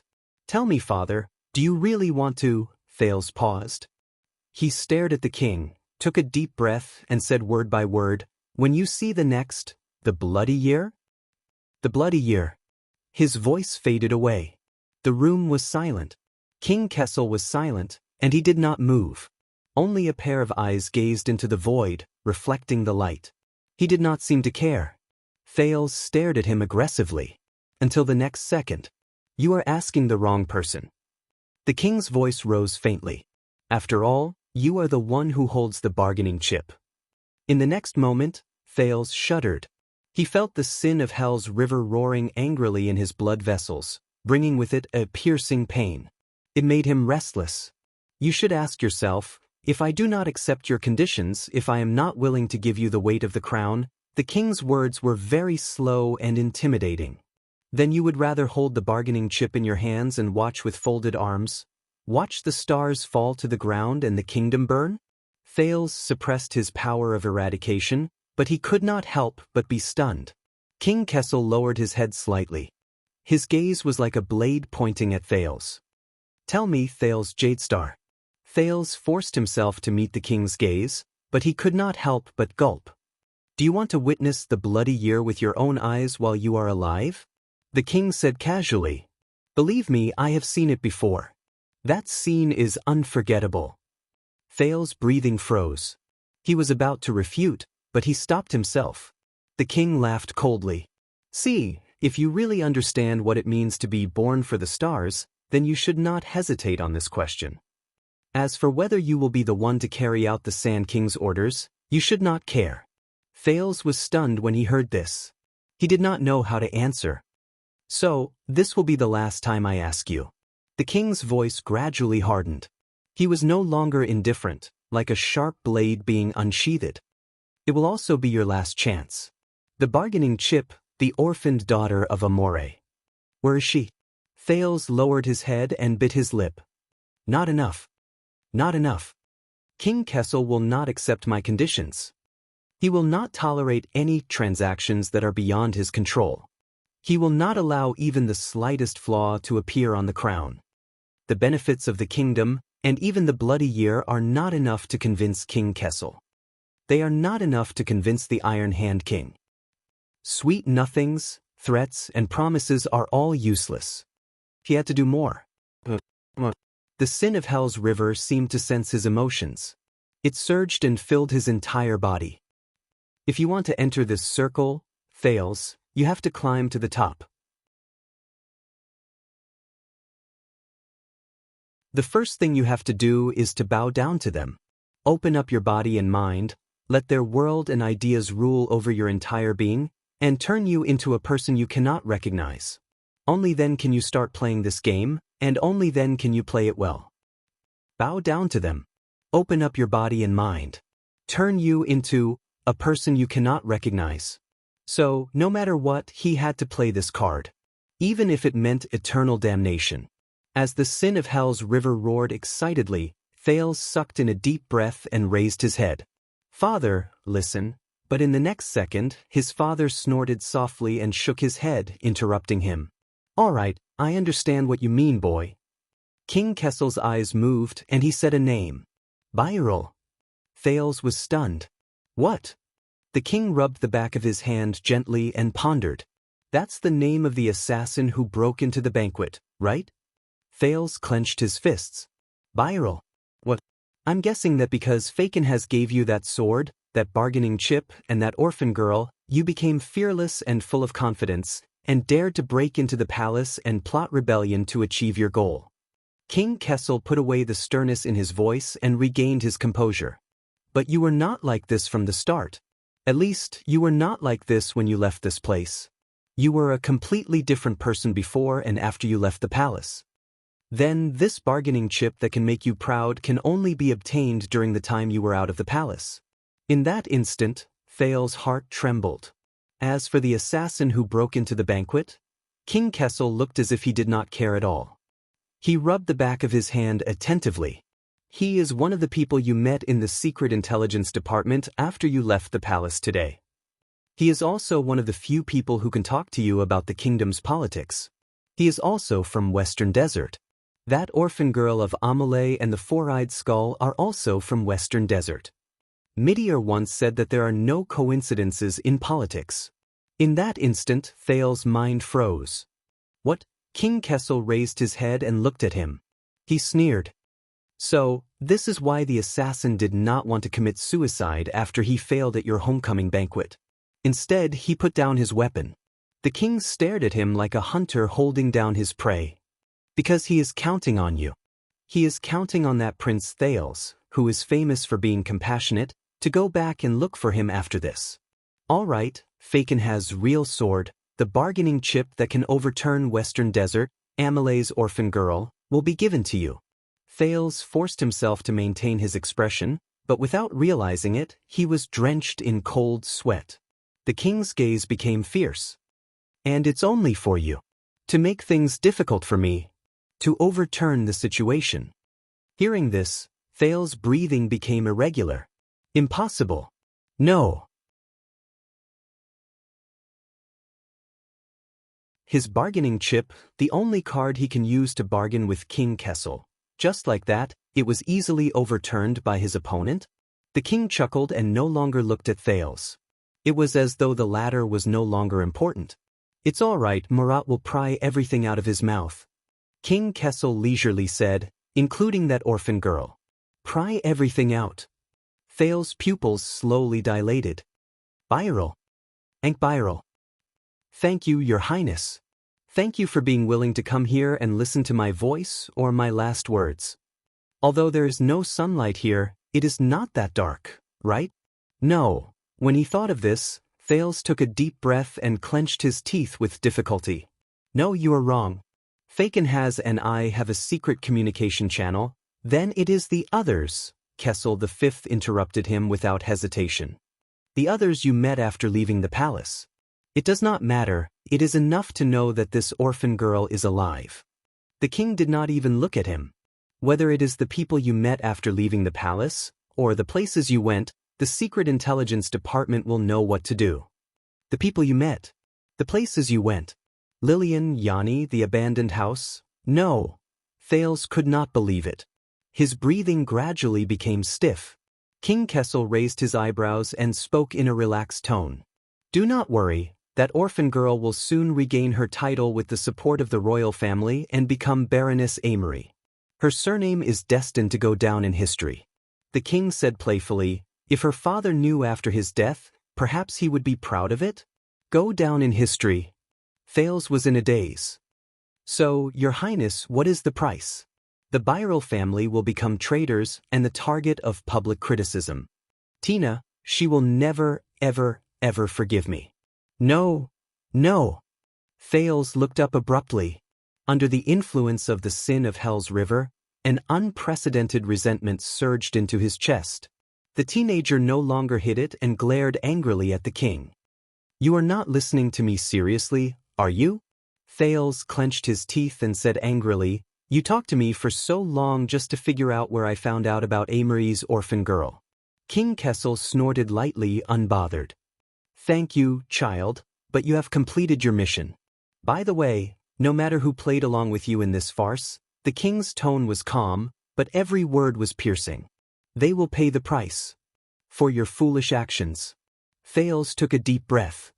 Wya, Ralph, Doyle, Glover and Cohen, who I tricked into coming here, no, you can't do this, the prince said with difficulty. Remember, it's not that I didn't give you a chance, many chances. King Kessel did not even look at him and responded coldly, you gave it up yourself. The Iron Hand King reached out gently and turned the handle on the table to inform the people outside. Now, get out of my meeting room.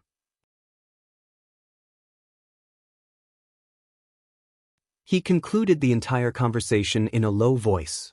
Go and ask Vanguard Mariko how many lashes he should receive for trespassing into the palace and offending the king. At that moment, Thales felt a bone-chilling cold. Western Desert Hill, ruins, floating sand palace. Yo, Scarface, come over here and play chess with me. Duke Fakenhaz, who was by the window, tightened his cloak and waved at the Baron Bone Man behind the pillar. The tall and strong Baron Bone Man turned his head and approached the Duke, causing his ponytail to swing back and forth. A younger guard looked at the sawtooth tattoo on the Baron Bone Man's body and put his hand on the hilt of his sword warily. However, he was stopped by another older guard. The Baron Bone Man walked past the nervous young guard. He did not even look at him, as if he was used to it. He came before the Duke of Western Desert and rudely slammed his butt on the chair. He looked at the chessboard between them and frowned. Fakenhaz gestured happily. The Baron Bone Man shook his head. His words were stiff and unpleasant. He won't. Fakenhaz sighed and quickly waved his hand. I know. Why else would I look for you? Ko was stunned for a moment. He looked at the chessboard, then at the Duke. His face was full of disdain. He pointed at the moon through the sandstorm outside the window. Little crow head, let's go. After him. Ko's words were unpleasant and difficult to understand, but Fakenhaz did not seem to be affected by it. He shook his head. No. Let Derek go. He has to rush back to Wing Fort to prepare for important matters. The Duke looked at the victory and loss record book for the entire afternoon with resentment. Besides, why should I chase him back? I can't win against him. Little bone cub, I'm here. After him. I was the one who taught my son how to play chess. It's meaningless to play against him. Fakenhaz clapped his hands. Come, let's play chess. Ko snorted angrily. He extended his hand and moved a chess piece randomly. Scarface, how can you move the queen first? That's not how you move. But it's okay. Look, I'm eating it now. Tisk. That move of yours is not smart. It's the same as giving me a chess piece to eat. Ko, you don't understand. It's okay if you don't understand. You'll understand once you lose more. Ko, food. Don't go. Ask the servants to bring you whatever you want to eat and drink. Come look at my move. Ko, kill. Don't be angry, Scarface. It's just a game of chess. Winning or losing is not important. Back and forth, Fakenhaz was having a lot of fun. Not long after, the chessboard was filled with Koa's pieces that had been eaten. After he finished his last move, the Duke grabbed Koa's hand in satisfaction and pushed the latter's king down. He lay on his chair and sighed. It's been a long time since I had such a satisfying victory. Awesome.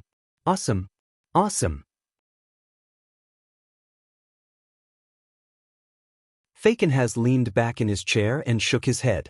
However, the Baron Bone Man stared at the satisfied Fakenhaz and said in a muffled voice, Bone cub, kill.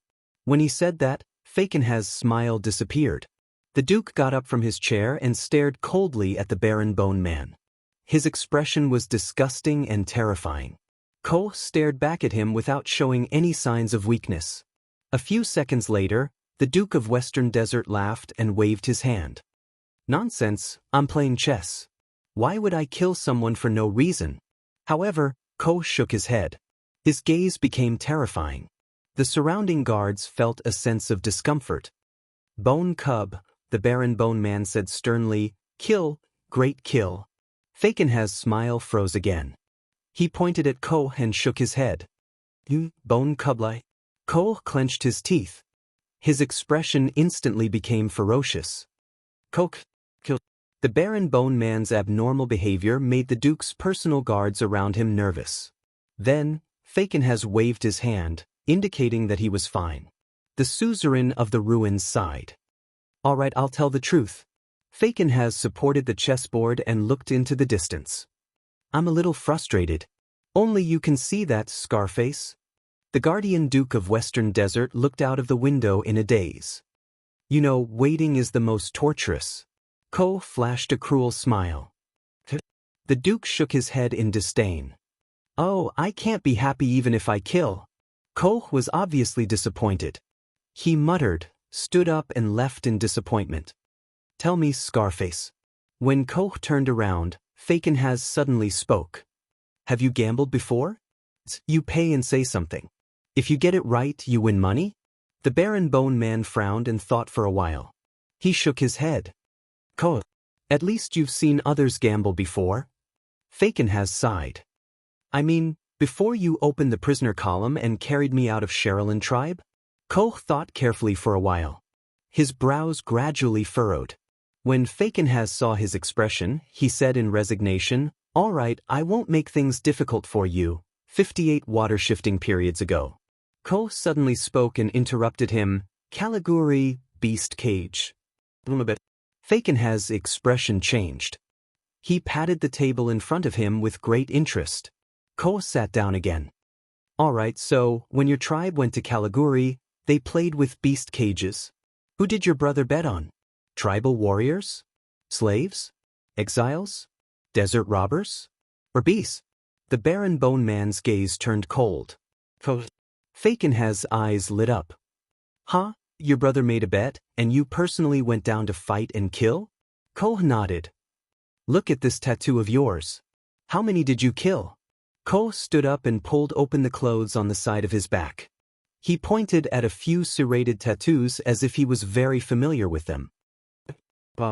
Fakenhas sighed and said, I guess you're rich? But Koh was silent for a while before he shook his head. Lumatus. What? Fakenhas frowned in puzzlement. But you're still alive. How did your brother lose? Did he bet on the wrong thing? Koh's expression turned gloomy. Tribe, bet on bloody thorn lizards. Fakenhas' smile also gradually faded. Oh, your tribe has ordered you two brothers to fight each other in pairs. The Duke sighed and said, This is the highlight. This is the highlight of the show. My guess is that he wants to attract big bets and make a big profit. Koh gritted his teeth. His cheeks trembled. Lumto. Koh.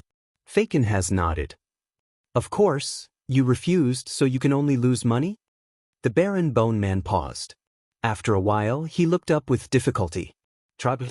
Cage Master. Holy Chief. Sand Servant. Kill. The Duke shrugged. Yes, I guess so too. Everyone is very unhappy, especially those who placed bets.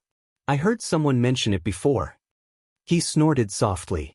Your tribe set up a monster cage and perhaps even received bets, but did not complete the duel. He must have lost a lot. Koh did not say anything. The Baron Bone Man only shook his head. His gaze was terrifying. Tribe poor. Fakenhas paused. Koh gritted his teeth and looked up while his body trembled. Koh, punish life. The Duke of Western Desert did not say anything. He only sighed, extended his hand, and patted Koh's shoulder. Koh turned his head and revealed a ferocious expression towards the invisible air. Ah, I remember now. Your bastard old tribe. Fakenhas' eyebrows twitched as he came to a realization. That unlucky fellow who was attacked from the bottom to the top by you, from the head to the ribs, and only died after wailing in pain until dawn? Koh snorted and did not answer. Fakenhas chuckled. Well done, Scarface. You have avenged your brother. Koh did not say anything. After a while, he suddenly looked up. Bone boy bet? Fakenhas was stunned. He understood and nodded. Yes, I am betting too. The Duke looked to the east and giggled. Bet on another round. Bloody thorn lizard. Koh frowned. Tisk, tsk, tsk. The Duke of Western Desert shook his head. How should I put it? A full 6 years. Fakenhas gradually fell into a daze. The Baron Bone Man revealed a ruthless expression. Koh, bone boy bet. Of course. Fakenhas smiled. If it is killing, Scarface, I will definitely let you go and bet on you. But no, it is not. The Duke's gaze became sharp. The key to this gamble of mine is not to kill and take lives. Instead, I'm betting on whether or not that person of mine, with his high standing in the capital city, will be able to risk everything. Koh showed a puzzled expression. Bet on him. Bet on whether he is willing to be like your brother. Duke Fakenhaz's expression turned cold. He waved his hand and swept all the chess pieces on the table. Pay with your own life. In exchange for your life. You're tuning in to the Wandering Hero YouTube channel. Don't forget to subscribe and join us on this journey to catch the most captivating stories.